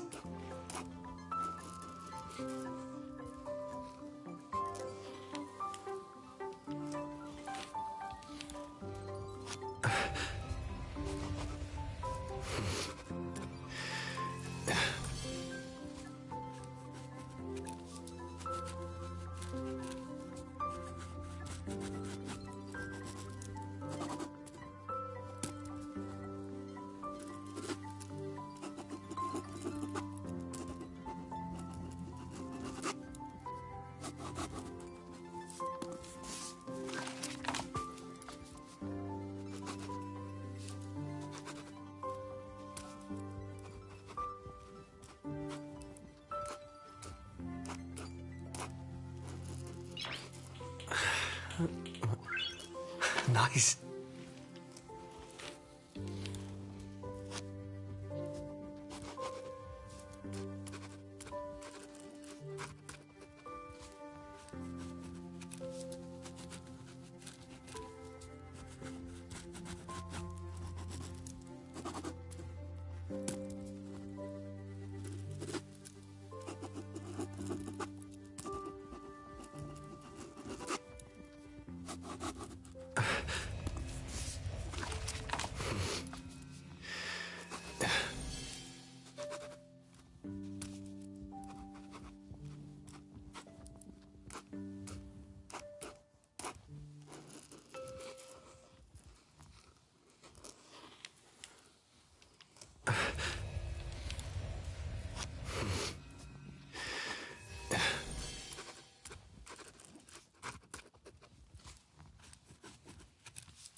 Nice.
Nice.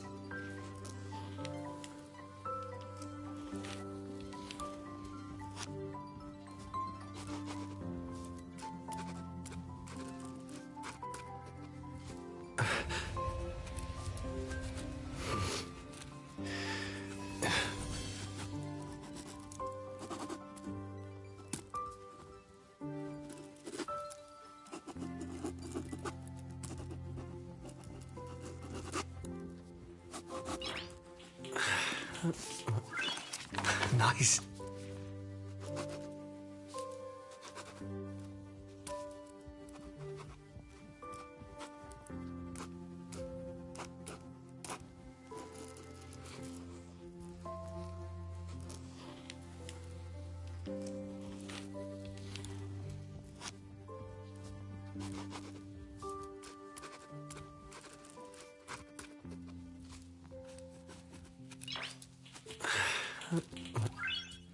Nice.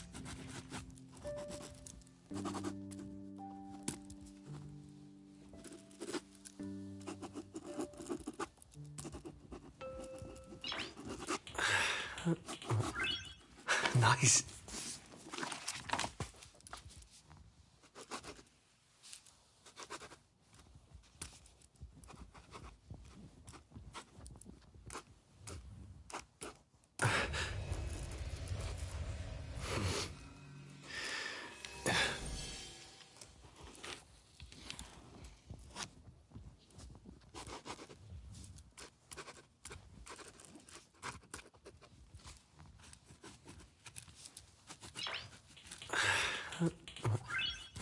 Nice.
You're here, partner. That celebration party I've been mentioning to you has finally become a reality.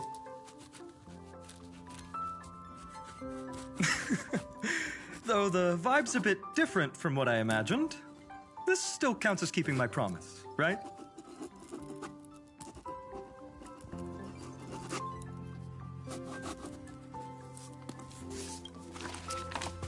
What you speak of has indeed already come to pass. We triumphed over Irontomb, drew its fire unto ourselves, and purified its embers. Now the force that maintains our consciousness and form comes from elsewhere.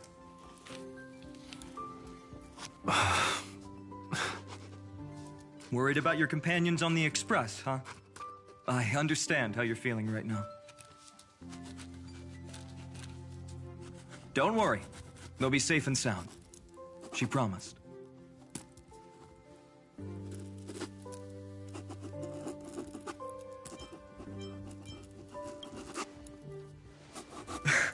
Don't worry, she always shows up at just the right moment. The Astral Express. Honestly, it really feels like home. I can imagine how much you, Dan Heng, and Miss March must have missed everything here when you were trapped in Amphorius. The beautiful windows, the soothing music, your fellow travelers on the Express. Like how golden wheat stalks sway in my dreams every night through the countless cycles.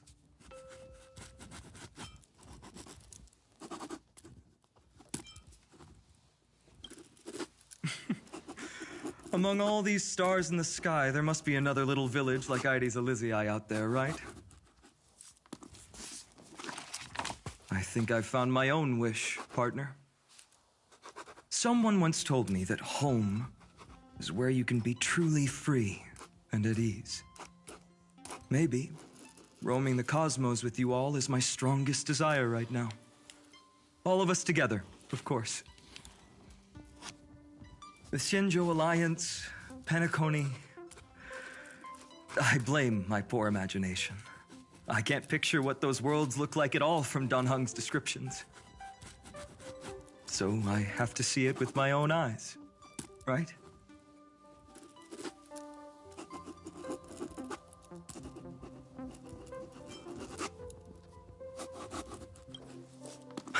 You're finally here. He has something to ask you. Well then, I'll leave you two to chat. Thank you, Feinen.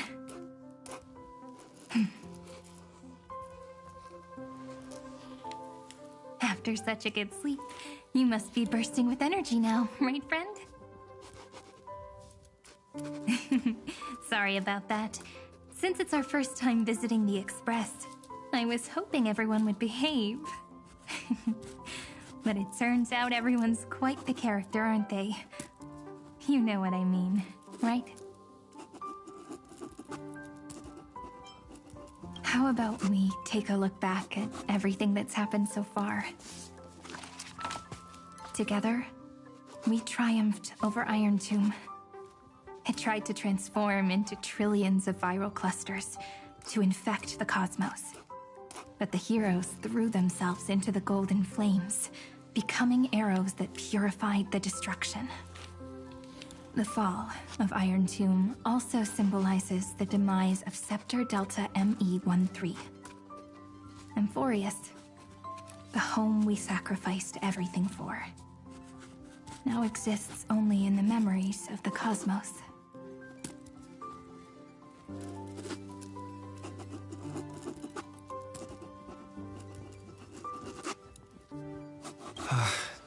So, this isn't real. Just a dream. An illusion. Oops. Wrong answer. What? In that instant when you broke through space-time with the Trailblaze, carrying all the world's memories back to reality, that world, once shackled by data, became a seed waiting to sprout in the cosmos. Did we really manage all that? Just as Kaslana's rage of 30 million cycles made the destruction shed a drop of golden blood. Perhaps we too have already left long trails on our respective paths.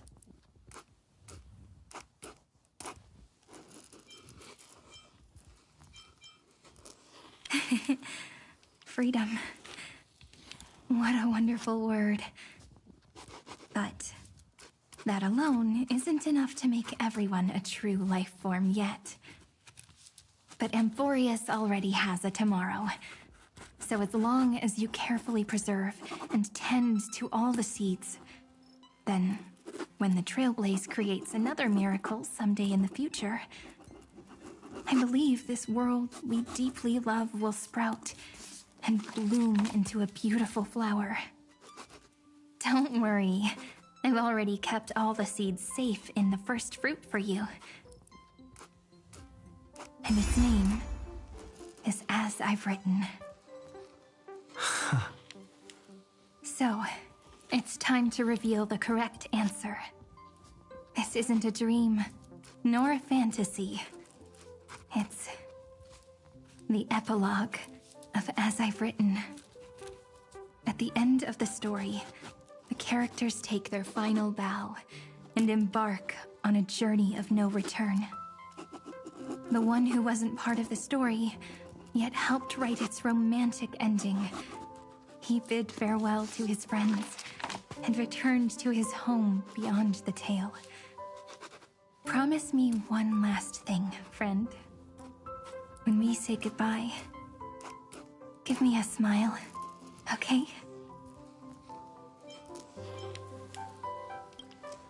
I will, Cyrene.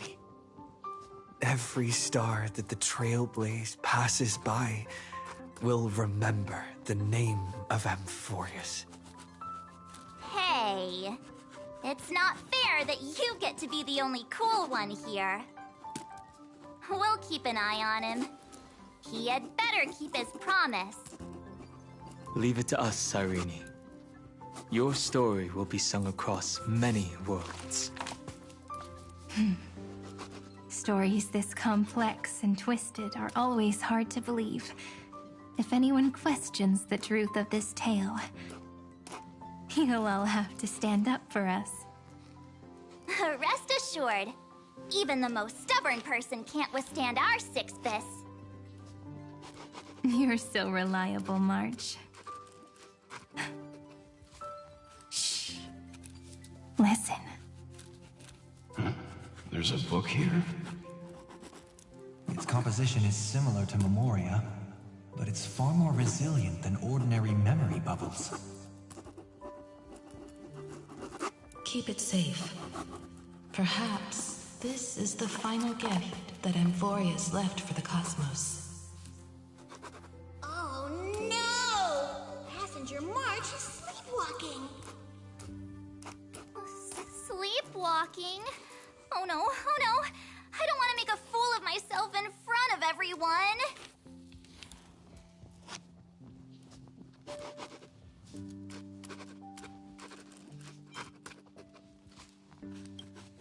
Huh, dream on! March. Dunhung. My friend. In the countless days and nights ahead, you must continue to support each other. Time to head home, everyone.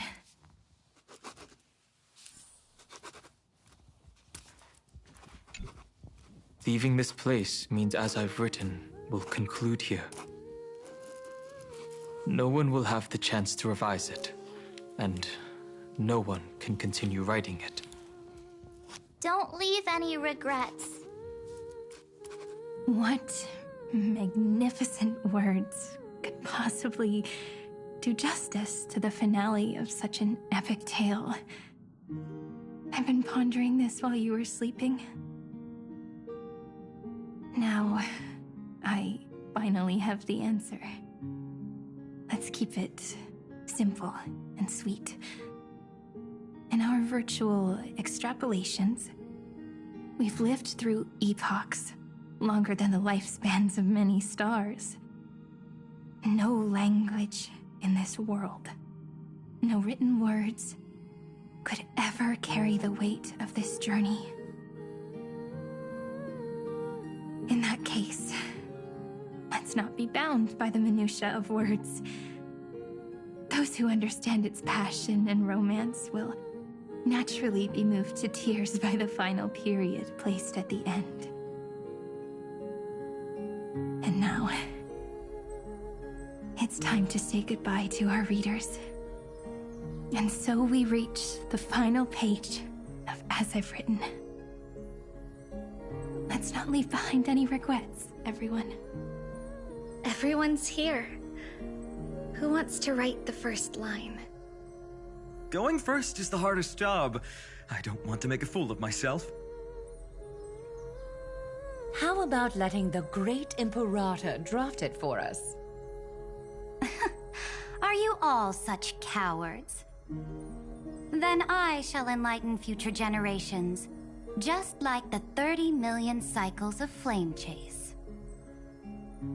Without me, there is no world. Go think, observe, and conquer. What's wrong? Everyone's gone quiet. The great Imperator set the bar way too high. How are we supposed to follow that up? Where the Emperor leads, loyal subjects must follow. I guess only the Dux Gladiorum could possibly match that kind of overwhelming presence. Me? That suits me just fine. Once the deed is done, one should leave decisively, letting posterity judge right from wrong. Until we meet again in our next conquest, my dear dukes. The stars shall sing of the Imperator's great journey. I should have shared a drink with you all, Dux Goldweaver. Loosen up, High Ceilings. Life is like the ocean. Tides rise and fall, and everything eventually dissolves into the waves. So, sing your heart out in every moment of your existence. Whether it's a feast or the nihility that awaits ahead, I will find its radiance and sing its praises. May the next feast be eternal. Miss High Ceiling's toast is so poetic. Does everyone have to be so poetic? In my opinion, we should leave some real words of wisdom for future generations. Next up. Any volunteers? I'll do it. There's no dragging one's feet in the Kremnoan language. Does the Kremnoan language even... Haikith, don't interrupt. Kill the play, and games shall be born. Kill the strife, and glory shall descend. Not bad at all. But now I can rest easy. After all, the lines I prepared are way more profound than yours. Ha! If nothing else, you're certainly unmatched when it comes to singing your own praise. Farewell, everyone. If we meet again, I shall once more become your steadfast support. That's a promise I won't back down from. Mighty Mouse, become king. What's up, Cass? It's nothing, Lady Trebios. I just finally realized something. Then speak your mind, and let your words be immortalized on the page, Cass. If your heart still has room to spare, share a bit of gentleness and softly cherish all the beautiful things around you. That's so beautifully said, Cassie. Thank you, Miss Hyacinth. My only small regret is that I couldn't fully embrace this world I loved so dearly. I hope those who read these words can fulfill this wish in my place. Everyone, let's meet again at the end of the West Wind. The place you reside is the gentle sea of flowers. Well then, it's my turn. Take it away with your performance, Anaxagoras. This time, you won't have to worry about being interrupted. Then I must thank you all for being such a captive audience. Now, with this golden opportunity, I shall reveal to the world my insights into the world's ultimate truth. Truth is a solvent that dissolves all things in the world, and thus cannot objectively exist. I have a brilliant proof for this in mind, but since we're nearing the end of the story, I shall not elaborate. Is this your final question for future generations? No. This is an established fact, not up for debate. I call it Anaxagoras' last theorem. Oh, you. Still as profound as ever, Professor.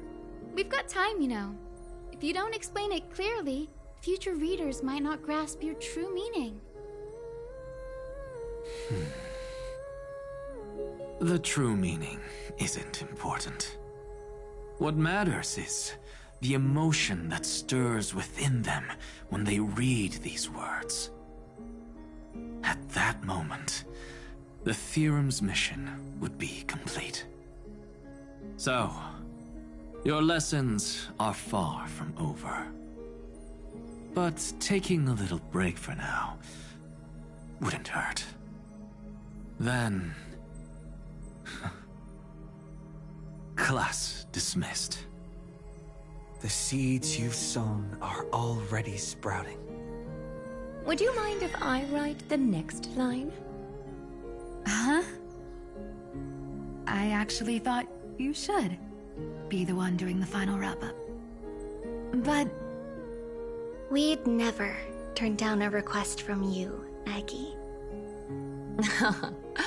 Teacher, Cyphera, thank you both.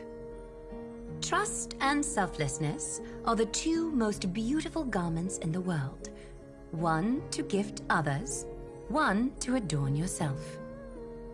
One's golden and one's purple? Not being able to completely change your fashion sense is my only regret across 30 million cycles. After all this exhaustion, I just want to take a peaceful bath now. I'll see you all again at dawn. Thank you for your hard work all this while. Lady Aglaia just can't give up her favorite hobby, can she? So, I guess it's my turn now.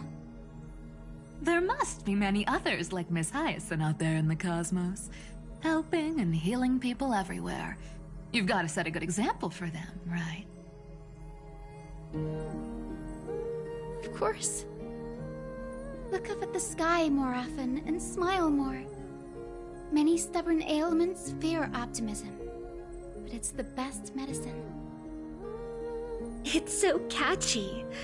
The kids will definitely love this message. When it comes to understanding children's hearts, Lady Trebios definitely knows best. Look, the Rainbow Bridge is already hanging in the sky. Shall we get going, little Ika? It's you who healed the sky. What's on your mind, Miss Cypher? I'm thinking. Should I leave behind a riddle? some twisted, convoluted scheme that'll drive everyone in the universe mad trying to crack it. I see. You know what? Just go wild with it. No one's gonna judge you. Oh well, my brain's not working right now. Let me be genuinely sincere for once. Don't be afraid to fall. Just run. Destiny's just a slow-moving nymph. It can't catch you. So in the end, little Syphi's message was the most straightforward one. Even if you combined 30 million of me, I probably wouldn't have read as many books as you did in one lifetime. I won't pretend to be cultured before Big Sis Treeby, Trinan, and Trian.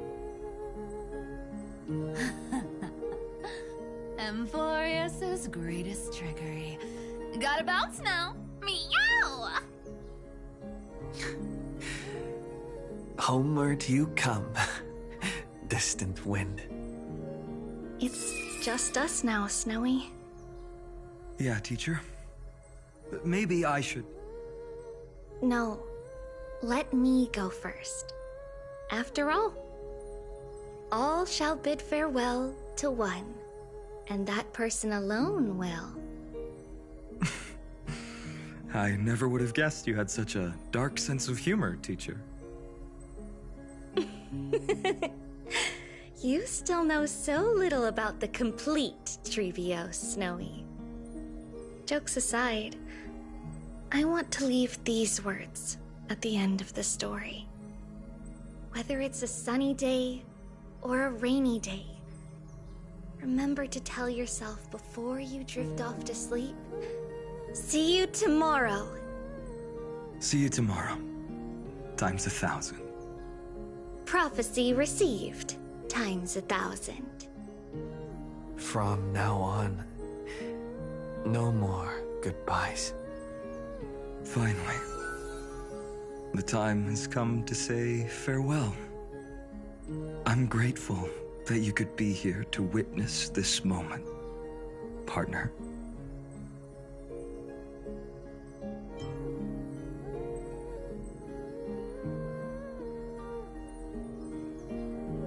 Well then, make sure you take good care of as I've written. As long as it's by your side, Amphorius will always be with you. The last line I want to write down is, a hero is living in everyone's heart. Embrace it and chase after the sun. I hope those who read this will find the courage to face their burning lives. See you at the next pale dawn, partner. Did you see? Amphorius has ushered in the dawn. The characters in the book have taken their final bow. It's time for us to return to our own reality. But as people who lived through it, we can still add the final touches to this story, right? Of course. The pen will eventually break, the ink will run dry, and life will ultimately fade. But thoughts will permanently remain in sagas. If time is an endless cycle, then forget the bitterness that keeps repeating, and remember only the moments of happiness. Let's walk towards tomorrow together. We were never apart. Time to head home. Don't miss the crew meeting. We won't wait around for you, you know?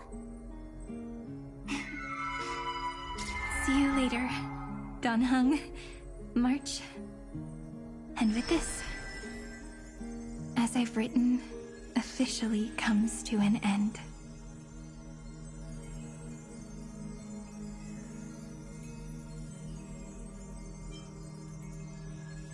We're its co-authors, after all, friend. Once the words are written down and have been read by others, the meaning they carry is no longer in our control, leaving the freedom of interpretation to every reader who opens it. Don't you think there's something romantic about that? As for what this story means to you and me, let's keep it close to our hearts. After all, we've always had this unspoken understanding between us. Whoa! Passenger March! Why did you suddenly wake up? You scared me so much that I dropped that book! Welcome home, you three. Thank you for your hard work on this trailblaze. We might need to reshuffle the seniority rankings of the Express crew if we count the years you spent in Emphorius. Hey, I was the first one to get dragged into it. Does that mean I'm gonna be the oldest member of the Astral Express now? Miss March hasn't lost her innocent nature even after all these long years. In other words, she hasn't really grown up at all. Hey! This is the first time I've been able to examine as I've written up close. Miss Irene's handwriting is gentle, yet steely, with an underlying strength. I had no idea it was so sophisticated. Looks like I need to brush up on my knowledge in this area. Maybe start with a few basic books first, to get your feet wet. Look who's talking! As if you're not glued to your phone in your room all day. Huh? Wait, something fell out. It's... Is that... a bookmark? In a corner, unknown to everyone. There was actually an untold interlude that took place. I left it out of the story because it involved a choice. A choice I made for my own selfish reasons. Can you forgive me, friend? I made a decision on my own while you were away. I wrote everything about it on this little card. If you can find it in your heart to forgive me after reading it, please. Add this final note to the conclusion of As I've Written.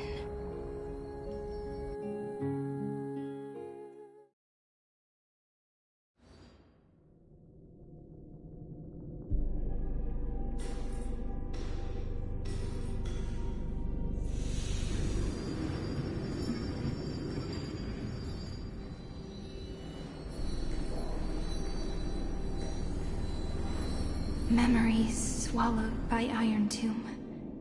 Return now to reality.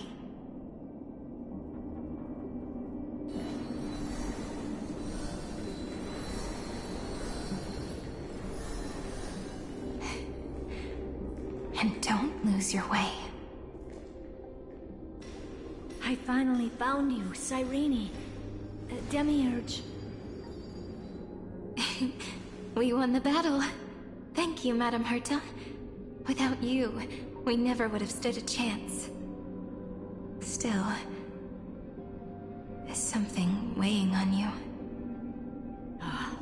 Right before I shut my eyes, inside the droid head's brain, I saw something unsettling. The fourth instant, this turning point in cosmic destiny, anchored by the erudition. It's not a single instant, but a process. A chain of events. So, this victory isn't the final piece of that chain? Far from it. This is only the beginning. The first toll of the death knell for the cosmos. That sorrowful look doesn't suit you, Madame Herta. Don't hold it in. Tell me. Not long ago, you crossed paths with the Eon of Remembrance again, didn't you? Yes. Even if the figure was hazy, I knew right away. That was the god from Cyrene's dreams. Causality has gone wrong, just as I thought. Causality? Let me put it in your favorite fairy tale terms. The universe began as a seed. It grew into a great tree. And the present is its branches and leaves. The erudition calculates how the future will sprout. With so many possible outcomes, they choose to anchor one path, cutting away the crooked or fragile branches. But if things continue that way, the branches grow endlessly, the leaves multiply, and one day the tree collapses under its own weight.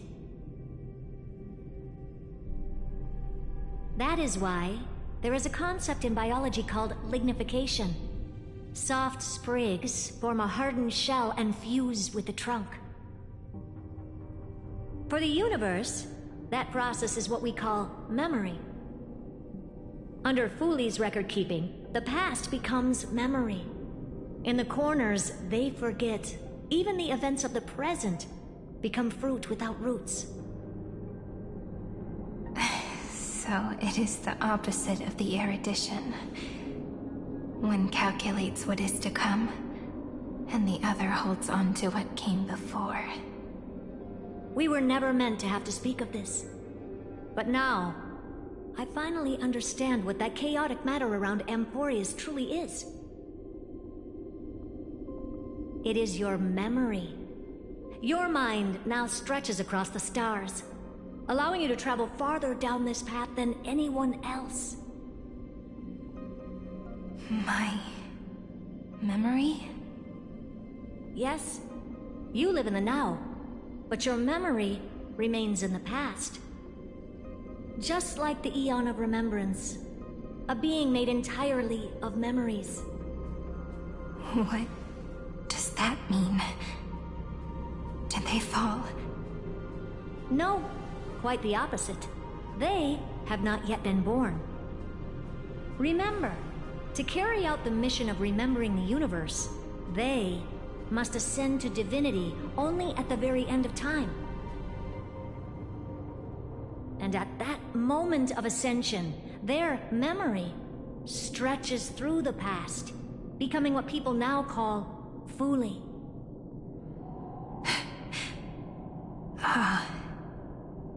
That is why they feel so distant, so cold. That crystalline form is just an empty shell. I do not know how the Garden of Recollection managed to hide this until now. They must have their reasons, but none of that matters now. Here in the present, we cannot know who will become Fooley. But one thing is certain. They will be born. And those who might become Fooley all share the same characteristics. They are known as Children of Remembrance. Pure child of Anasrava. Both of you. Children of Remembrance. So help us. Find where Amphorius's memory began, and bring it out. We are the sacrifice the garden used us. The pure child of Anasrava. Abandon us! So that name, it was never my past. It was my future. Or maybe it is the present. Noose has revealed to me two paths. And on both paths, I see you standing. The first, follow the trail of memory you have forged. Break free from this world and reach for the stars. That would mean Amphorius's causality will no longer concern you, at least not the person you are now.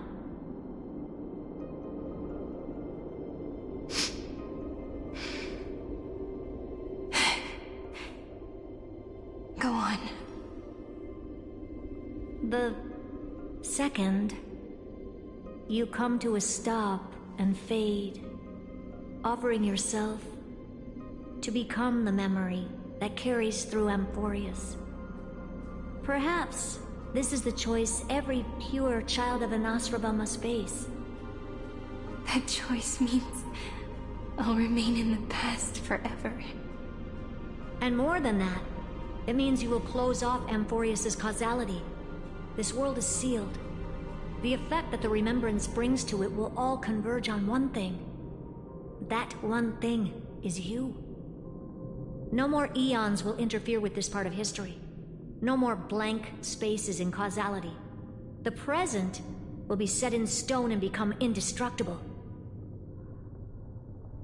There are two paths, and only one leads to the right end. A droid head didn't tell me the answer. But I can guess what might happen if you choose wrong. With causality incomplete, there is a chance Iron Tomb could rise again. So even the gods of the cosmos are unreasonable. If you want my advice, stop thinking so much. Ask yourself what your heart truly wants. Choose the first path, and you might survive as a memo sprite. You may even walk beside them for a while. Even I can tell how much they mean to you, especially the little one. But if you take the second one, then you may have already lost the chance to say goodbye.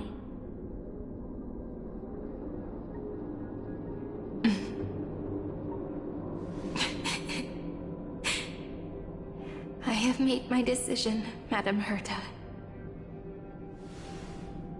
I thought you would need more time to think it through. The answer is clear, is it not? Still, I do need a little time to quiet the sorrow in my heart. His kindness is always right for the moment. I believe he will forgive me.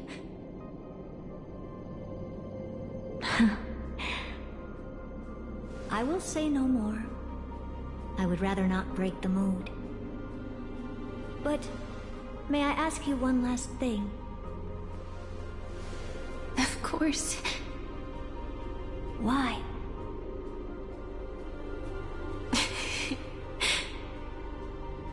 I once heard a saying that went something like this. Divinity is flawless humanity, and humanity is flawed divinity. We children of Amphorius gave up on gods long ago. Those beings who love to play pranks on the universe. I believe in him much more than I believe in them. And I believe in who I am. As a human. Oh.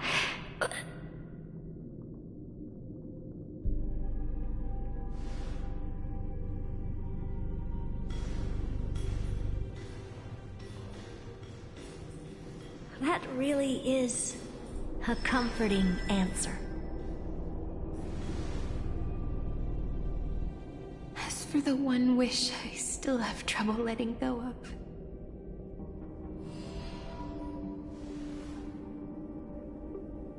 One will remain in the past. One will walk toward the future. I believe that the one I cared for most will witness on behalf of the ripples of past reverie. Every starlit tomorrow.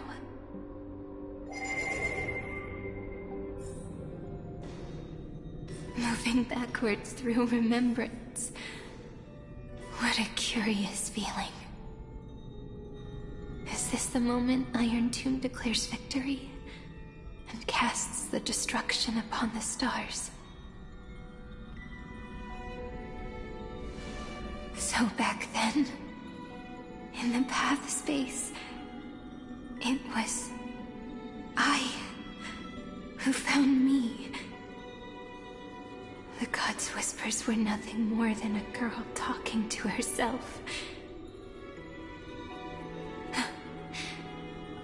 Now that I remember, what I heard back then was...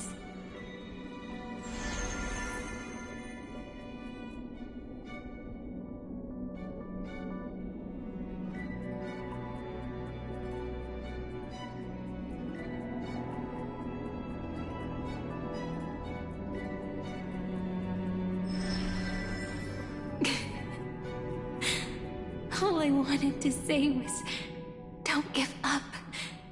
He will find you. Memory truly is amazing. Then let me wield this power and plant the seed of causality for the miracle that is destined to bloom.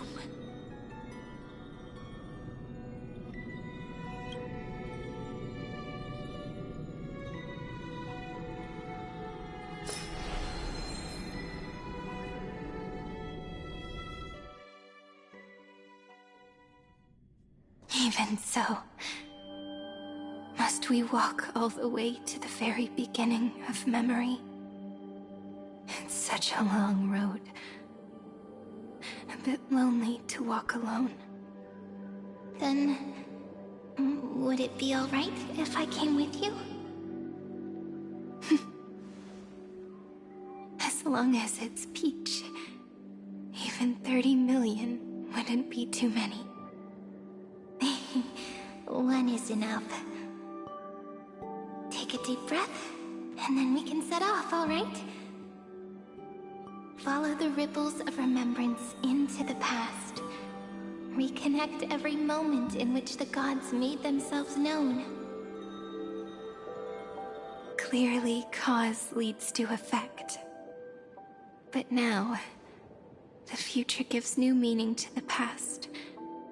Effect flows backward and nourishes cause. Maybe that is what makes memory so beautiful.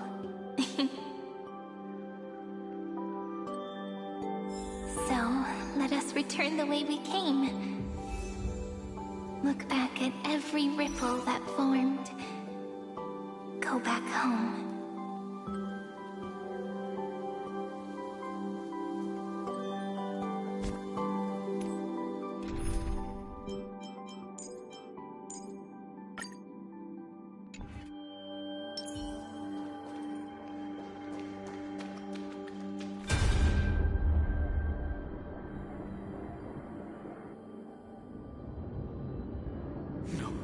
No! How is this possible? Breathe! Breathe! Partner! Partner! No. I have to get you out of here first! Just hold on!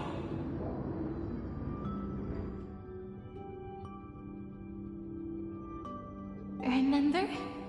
That pale dawn breaking through the endless night? The spear of strife nearly claimed his life. And it was you. You playing God, who cradled his body with your gentle gaze.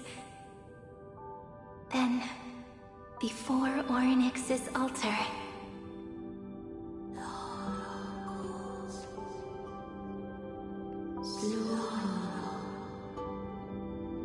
even the Titan of Time mistook you for someone else. I never imagined there was a hidden truth behind our first meeting. The first time was also the last time I saw you, friend.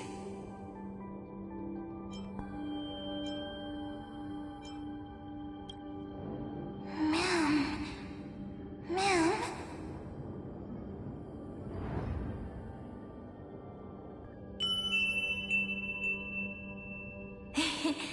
That melody from the memory.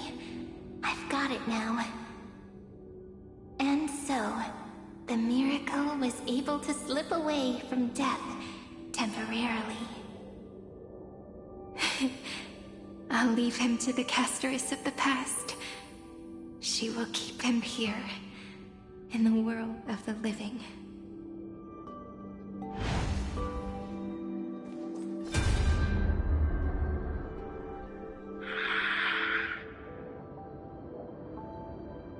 Darn it! What are these things? You're not taking me down. Not before I find a way to help him and Don Hung. If you've got a bone to pick, take it up with my six-phased ice! March wandered all across Amphorius for 97 days straight, chasing one goal: to save her friends. And with her bow and arrows, she brought down every obstacle that stood in her way. So that's how it happened. My skill with the bow. I owe it all to March.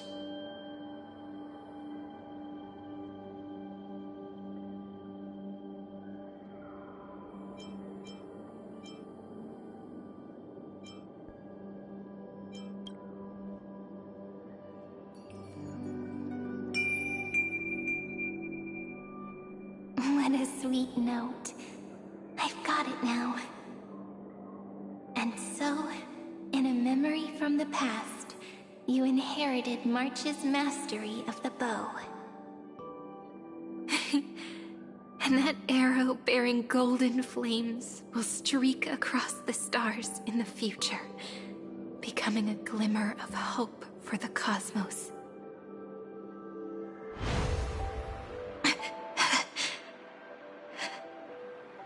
Are you okay? No worries. I'm just... 3 paths interweave and fetter Amphorius, co-authoring the fate of the world. Ordinary pathstriders aren't known to leave traces in the mirror, so if what you said is true, then this isolated star system must be home to at least 3 beings comparable to Emanators. I would even go as far as to say, eons themselves. To gain the favor of the stars for Amphorius, the Remembrance sent a call for help to the cosmos. But the obstruction from the scepter was far too strong. Even the gods could do nothing more than send a fleeting mimetic being to someone who walked the same path. Thankfully, Miss Black Swan caught that fleeting moment.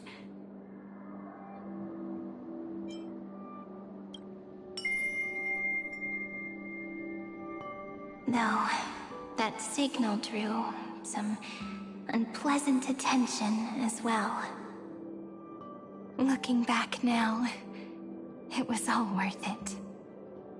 The cosmos showed us a kinder face. Thankfully, she has a different understanding of the Remembrance. Miss Evernight once said that the Remembrance wasn't looking after Amphorius, but rather scheming and preparing to devour the paths. Her deduction was perfectly logical, but she failed to account for what the humans in this story could achieve. Maybe I have a scheme of my own. A scheme that will bring happiness to everyone. Please keep helping them. And the others in the future too, Miss Black Swan.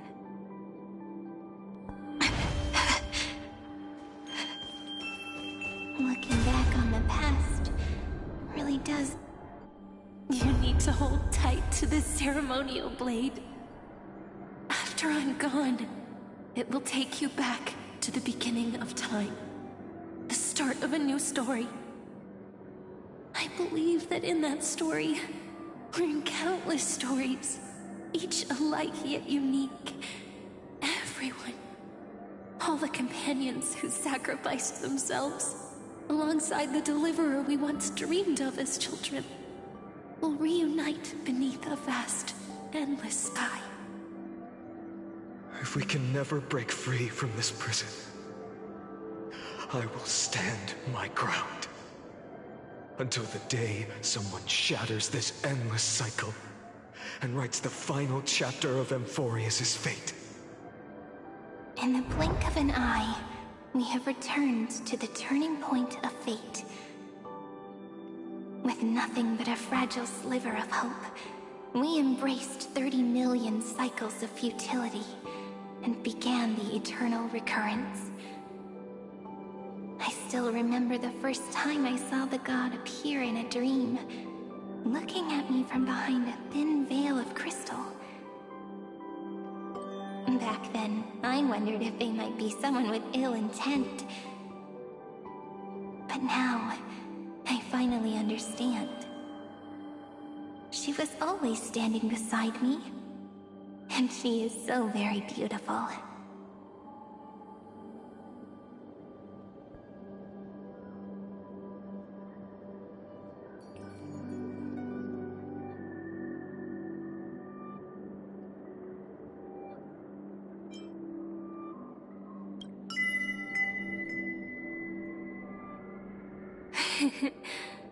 Causality really is a force that cannot be stopped. Even if I wanted to leave a few more words for Cyrene, it seems I no longer can. After all, you still have to leave behind your final consciousness and plant the very first seed. I remember what you once said. When a god sheds a tear, the thing reflected in the ripples must be the most beautiful thing in the world. But do you know what Amphorius saw when its heart was born? The first thing it saw was a name.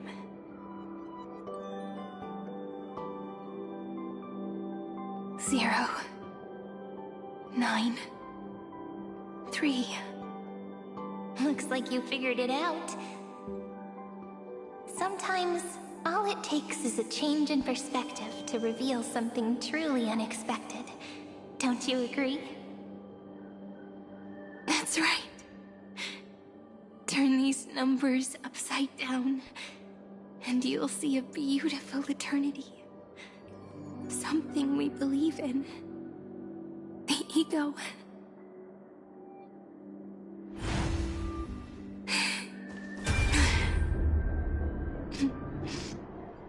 I want to protect everyone in the village. But can I really do that with the strength I have? I shouldn't think too much. Better finish the farm work Dad left me first. The hero within has been by our side since we were little. Finan has always been strong, but without that faint glimmer of hope lingering in his mind, would the weight of fate and endless recurrence finally break him? If only someone could place even a sliver of hope inside his heart, he would hold on and keep going. Yes, just a single spark. And he would guard that fragile light until it turned into a blazing sun.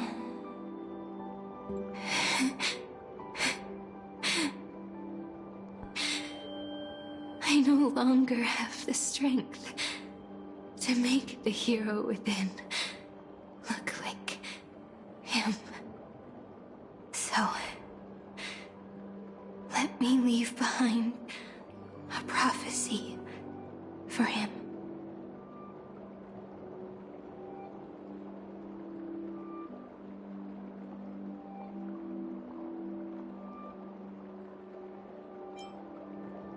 Take this wish with you. Be the hero who begins the mission of deliverance. As prophecy foretold, you will bear the blazing sun until the pale dawn breaks. Continue onward, bearing this world upon your shoulders until the Ashen Hero, the nameless deliverer, ushers in the dawn.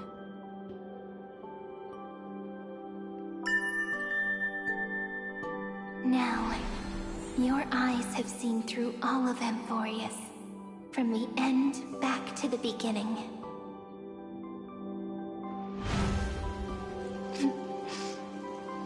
Looks like time's running out. The first ripple was where it all began for me. 1, 2, 3, 4, 5, 6, 7. I thought they were just musical notes scattered aimlessly throughout memory. But they had already become part of this warp. Behind this door. I can smell it. The scent of wheat fields. You're clever. I bet you figured it out long ago, didn't you? The end of this journey back, the final gap in Amphorius.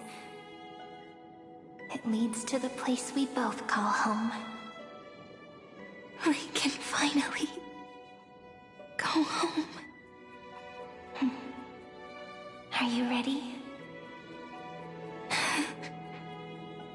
If you leave memory at the very beginning of the story and cast the first stone, that final gap in Amphorius will close. The causal loop of Amphorius will become a fixed point in the stars. And if I don't do that, then this world and the cosmos beyond the sky might still fall into the destruction. There's no way we would let something like that happen, right? Exactly. I remember that tree in Ide Silicii. It grew all alone, unable to go anywhere. It watched the sea in silence, dreaming of a faraway shore it could never reach.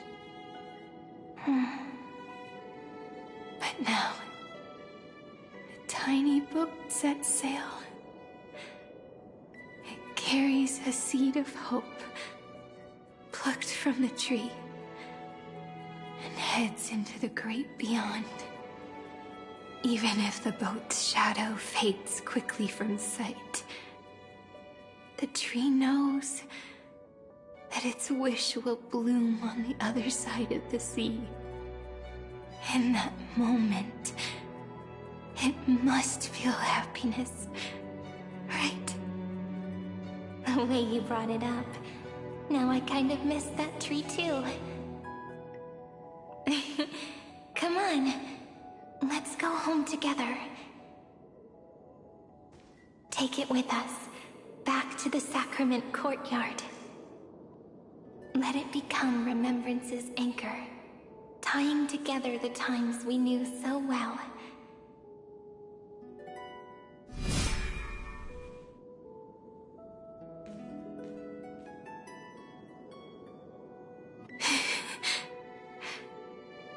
Let's go home together.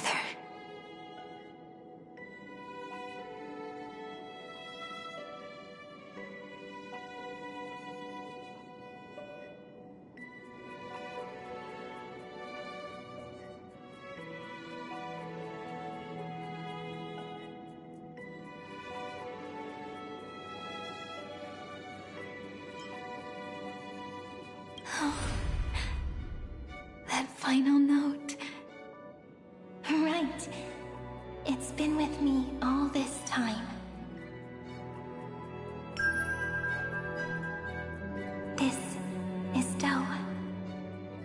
It is also the first note. The one from the first time we met. And the one that stayed to the very end.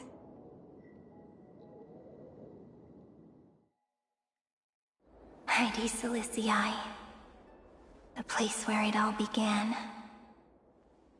It's like time itself has stopped. And the breeze and the sound of the waves never seem to rest. We've made it. The Sacrament Courtyard. This is the place where we first picked up the ceremonial blade.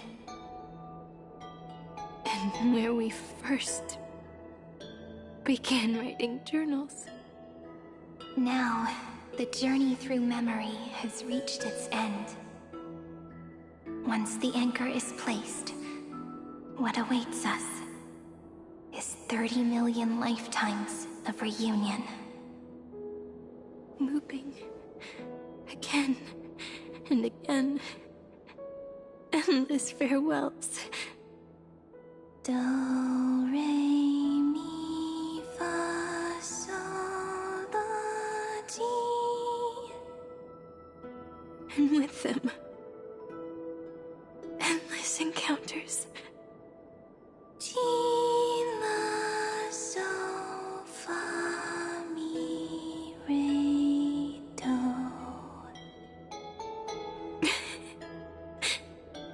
Such a happy scale. Whether it's for Cyrene, the Deliverer, or every sprouting branch of Emphorius, I leave this tale of love here.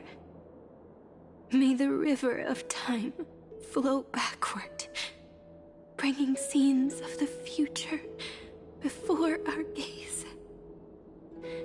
In the eternal land that no one remembers. The legend of the Trail Place is about to begin.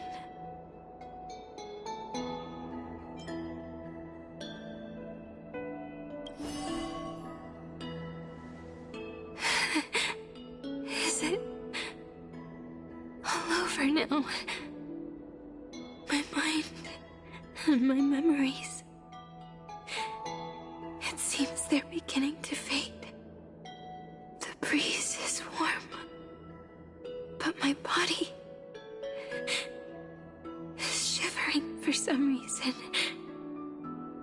If you're feeling cold, let's find somewhere warm.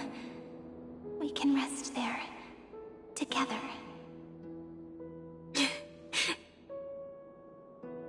Somewhere warm. I know just the spot. 405. 504. 093. 365. 432. 252. 496. Treehouse. Suridra. March 7th. Danhong. Electra. Hyacinthia. Caslana. Anaxagoras. Aglaya. Midemos. Castoris. Cyphera. Cyrene. And you. Look. Everything is already as we've written.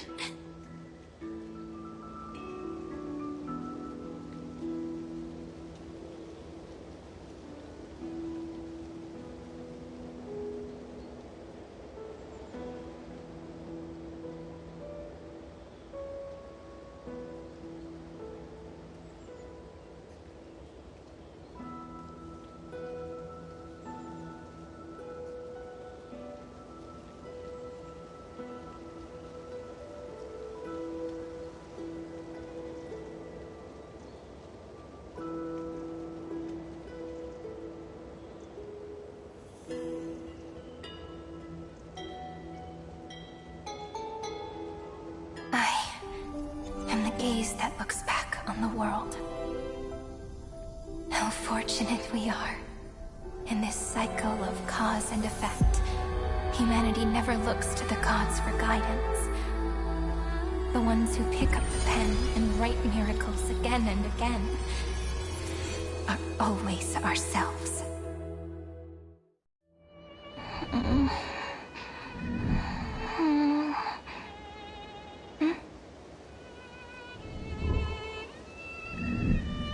Am I still awake? Peach, where are you?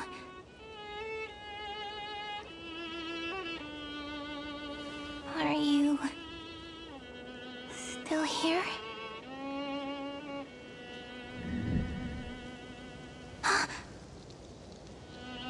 I shrank.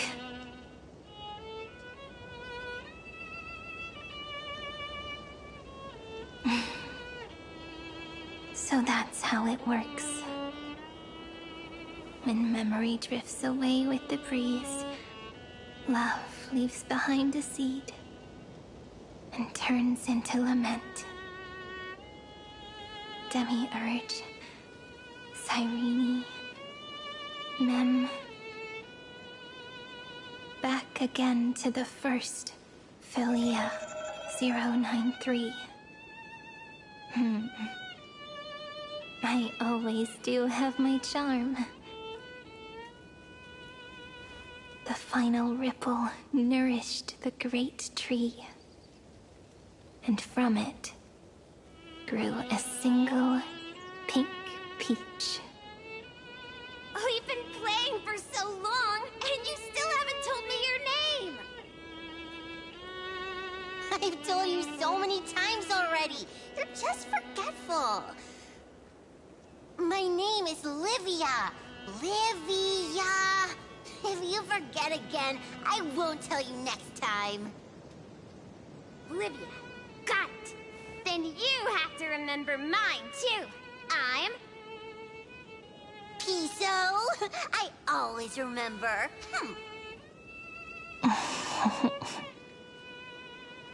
So, Cyrene was just a pen name after all. So sleepy. That drowsy little fairy barged into my mind again. The last of my memories are slipping away. I wonder what this world will look like when I wake up again. I remember a cry and my name, daughter of Mighty Celestii.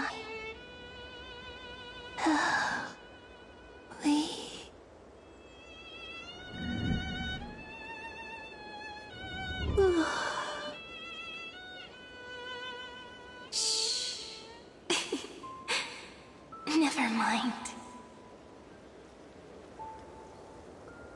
The same seed, when planted in different soils, blooms into flowers that are alike, yet never the same. But what truly makes her beautiful is each and every soul in the world. No matter what form liking takes, it is still precious love, and I will accept it gratefully and return it with joy.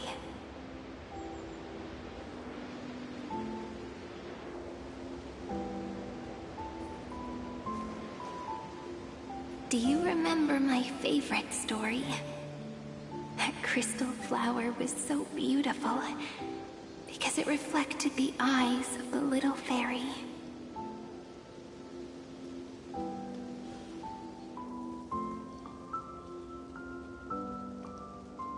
The stars across the cosmos will know.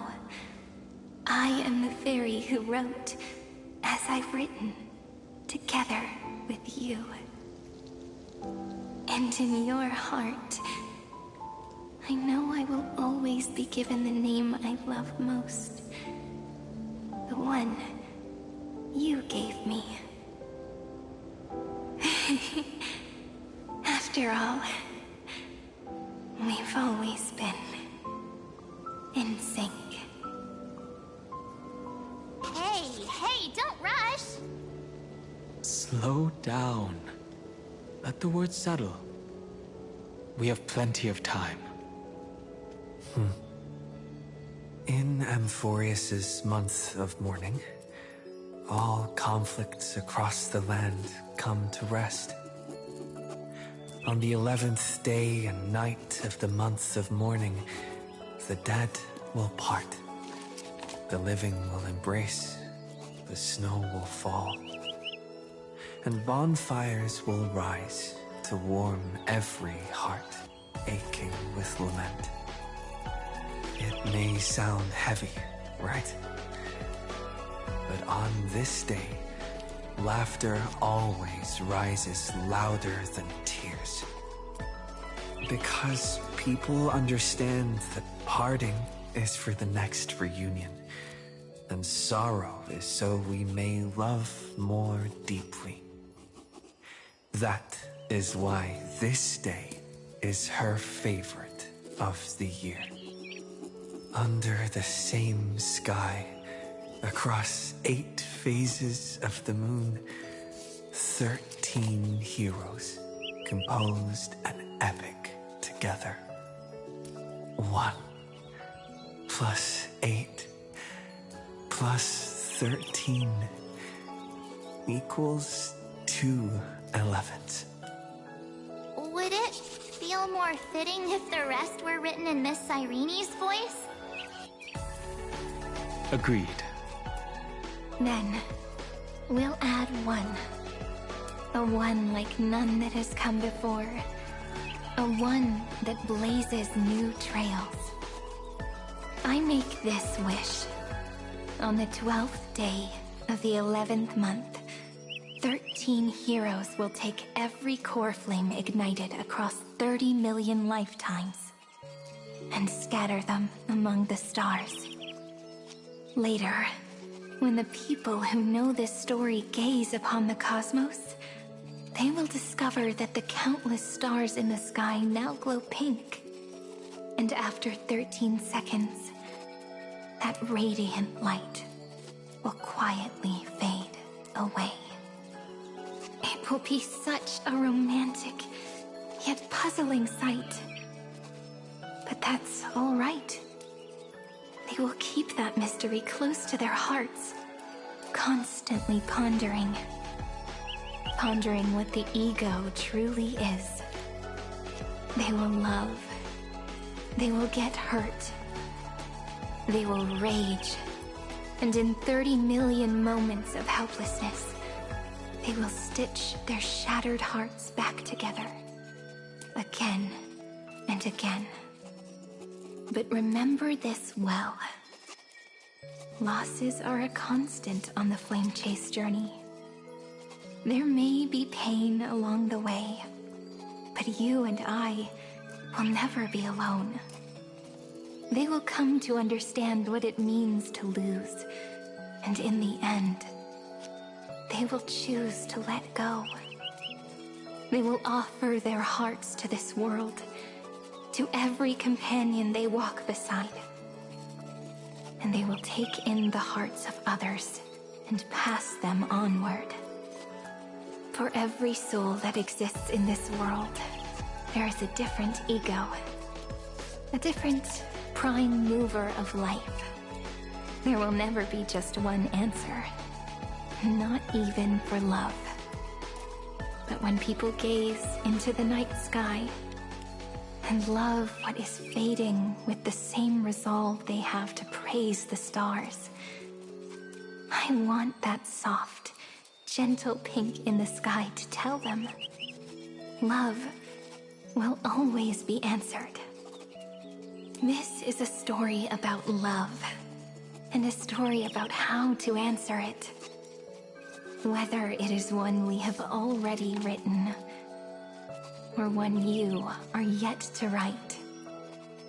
It will be a romantic story, like none that has come before. You think so too, right?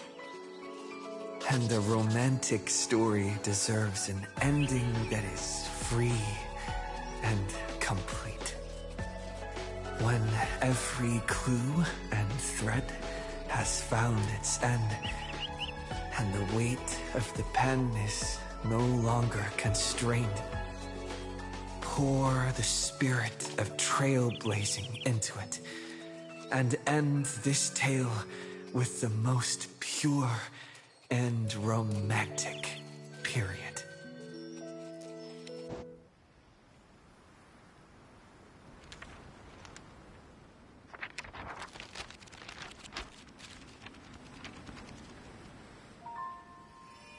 Light, sky, sea, stars, seeds, flowers, birds, hope, and love.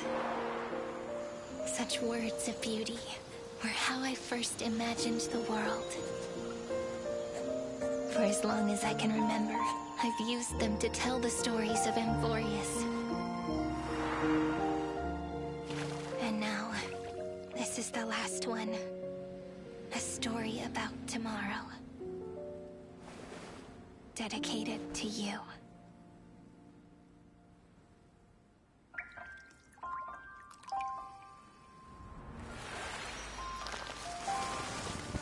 Once upon a time, morning glow, scattered light, shone on you and I. Fading poems, frozen rhymes, are traces on the breeze, whispers of past reverie. Please let me linger for now, enveloped in your sound. Love on the pages, the ink our stories penned. No matter how it ends, I'll do it all again. Oh, stay true, blossom as spring renews, dreaming colors every hue. Tomorrow's eyes to tomorrow's life, while walking step beside you. So stay true. The winters rhyme anew, woven memories are blue, and like a melody, sing a song of reverie.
no longer working.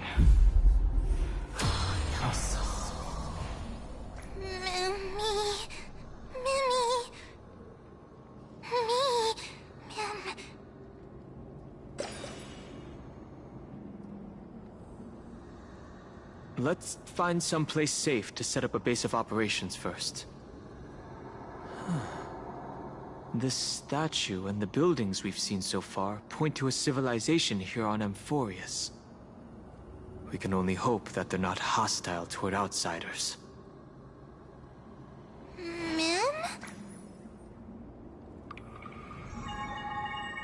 I've reunited with you so many times, and every time feels like the first time we met.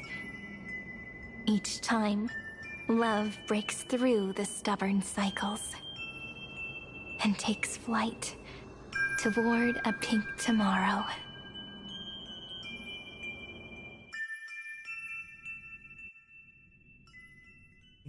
Where to now?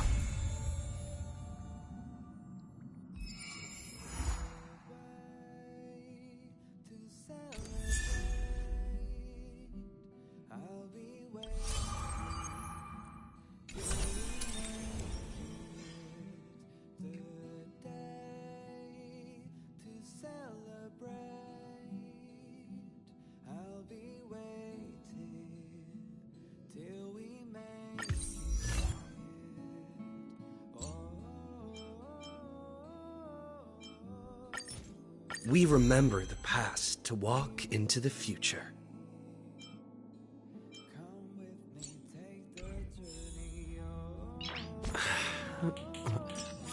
Nice.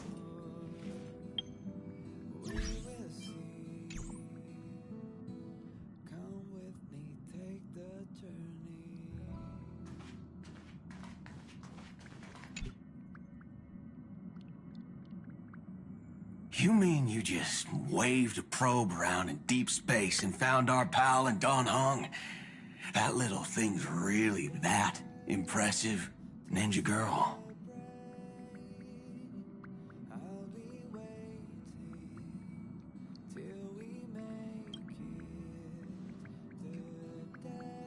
This is a ninja tech device, blessed by the Great One.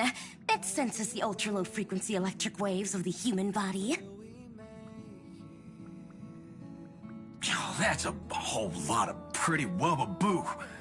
But since we found him, let's drop the act. You played it well. But who do you think you are? Brother Hanu? Thinking you could pass as a Galaxy Ranger?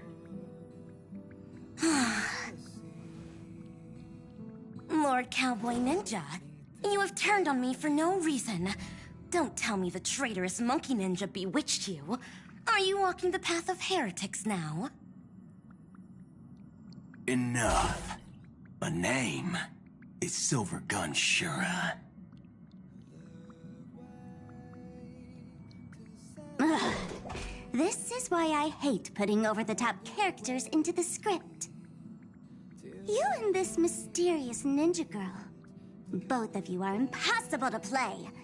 Director Sparkle doesn't care for madmen.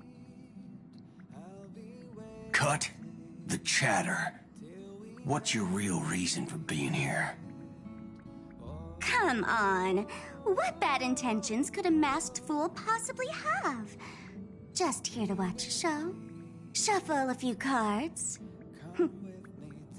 My two prized actors were drifting through space for ages, and you all couldn't find them. What choice did I have but to come myself? Otherwise, who's going to share the stage with me? You don't even care about the Iron Tomb disaster threatening the whole universe. It seems the fool's wisdom isn't all that deep. Ranger, don't think waving some righteous flag gives you the right to throw sidelong jabs. And don't act like you've got no motives of your own. You're hoping this war involving the gods might be the key to freeing that broken-legged wolf. Who else knows about that? Just me. Do you believe it? Relax. I'm not interested in disturbing that living legend. I just couldn't resist messing with you when I saw you come back empty-handed. You little... Fine. Since you saved our pal and done home, get out of here. But remember what you said. Leave the boss alone. Or else. You don't have to worry at all. In Director Sparkle's next script, gray hair gets the spotlight.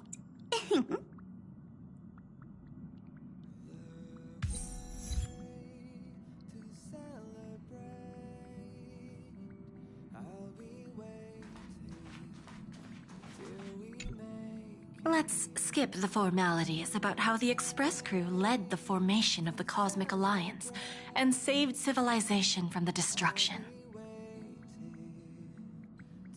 Thanks to the Express crew's support, our operations stayed on course, even under the relentless pressure from the Marketing Development Department.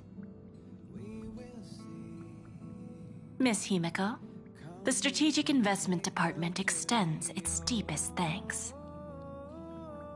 Your department's contributions during the crisis did not go unnoticed.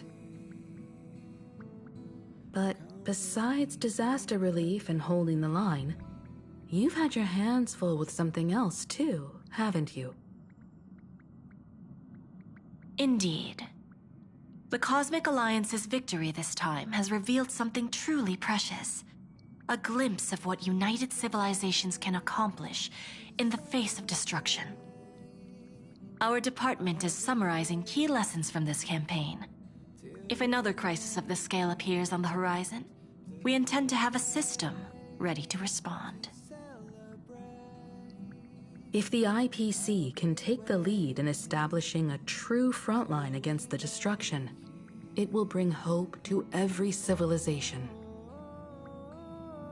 Of course, that still hinges on continued support from the Astral Express. Once the Iron Tomb matter is settled, we will be in touch again, Miss Himiko.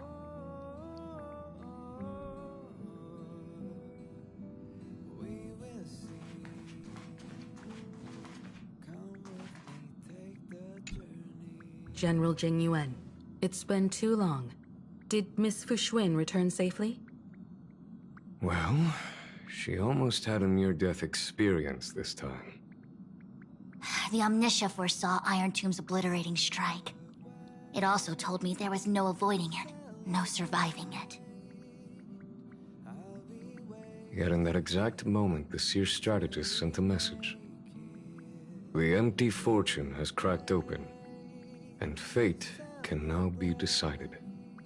Then we lost contact. Alas, always so cryptic. Your brilliant senior soarer never says anything plainly. Left me pacing all night. Stop lying, General. No need to be upset, Master Diviner. Cryptic talk comes with the territory of being a general. The soldiers of the Xianzhou stood firm in this battle amidst overwhelming odds. Their courage and sacrifice deserve recognition. And it just so happens that the golden blood of ruin the Alliance needs is in the Nameless's hands. It was taken by the hero Kazlana of Amphorius at the cost of his life, directly from Nanook themselves. Though Kazlana is no longer part of this world, that kid can still reach a fragment of his memory. Perhaps Kazlana would be willing to entrust the golden blood to an ally who went to great lengths for Amphorius. In that case, very well. On behalf of the Xianzhou Alliance, I offer our deepest respect to the world of Amphorius and her brave, noble heroes. To strike an eon as a mortal, even for but a fleeting instant, this deed alone deserves to be etched into the stars and remembered forever.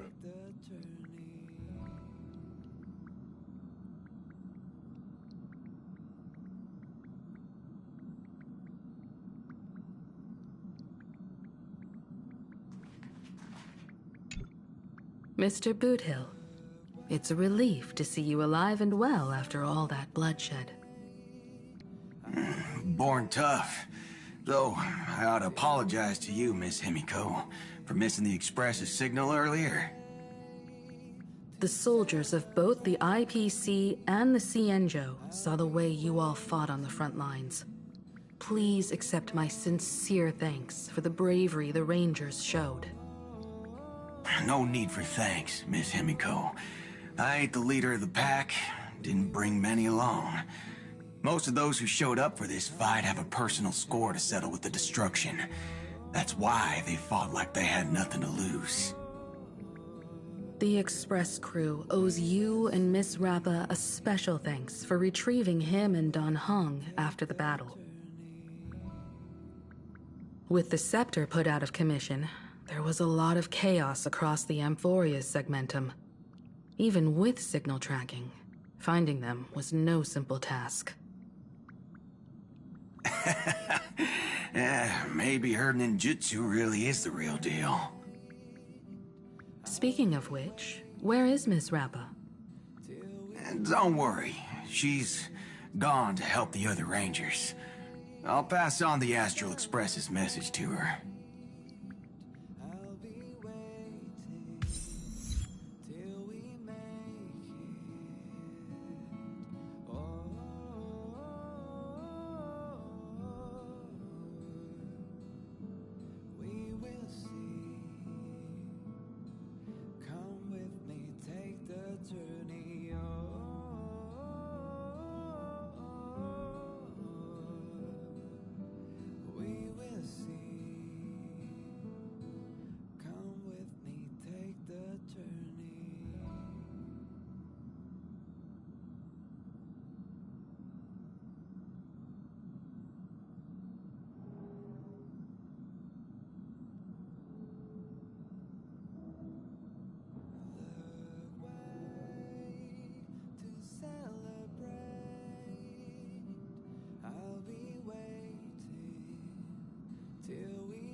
Are you ready? This is going to be a very, very long story.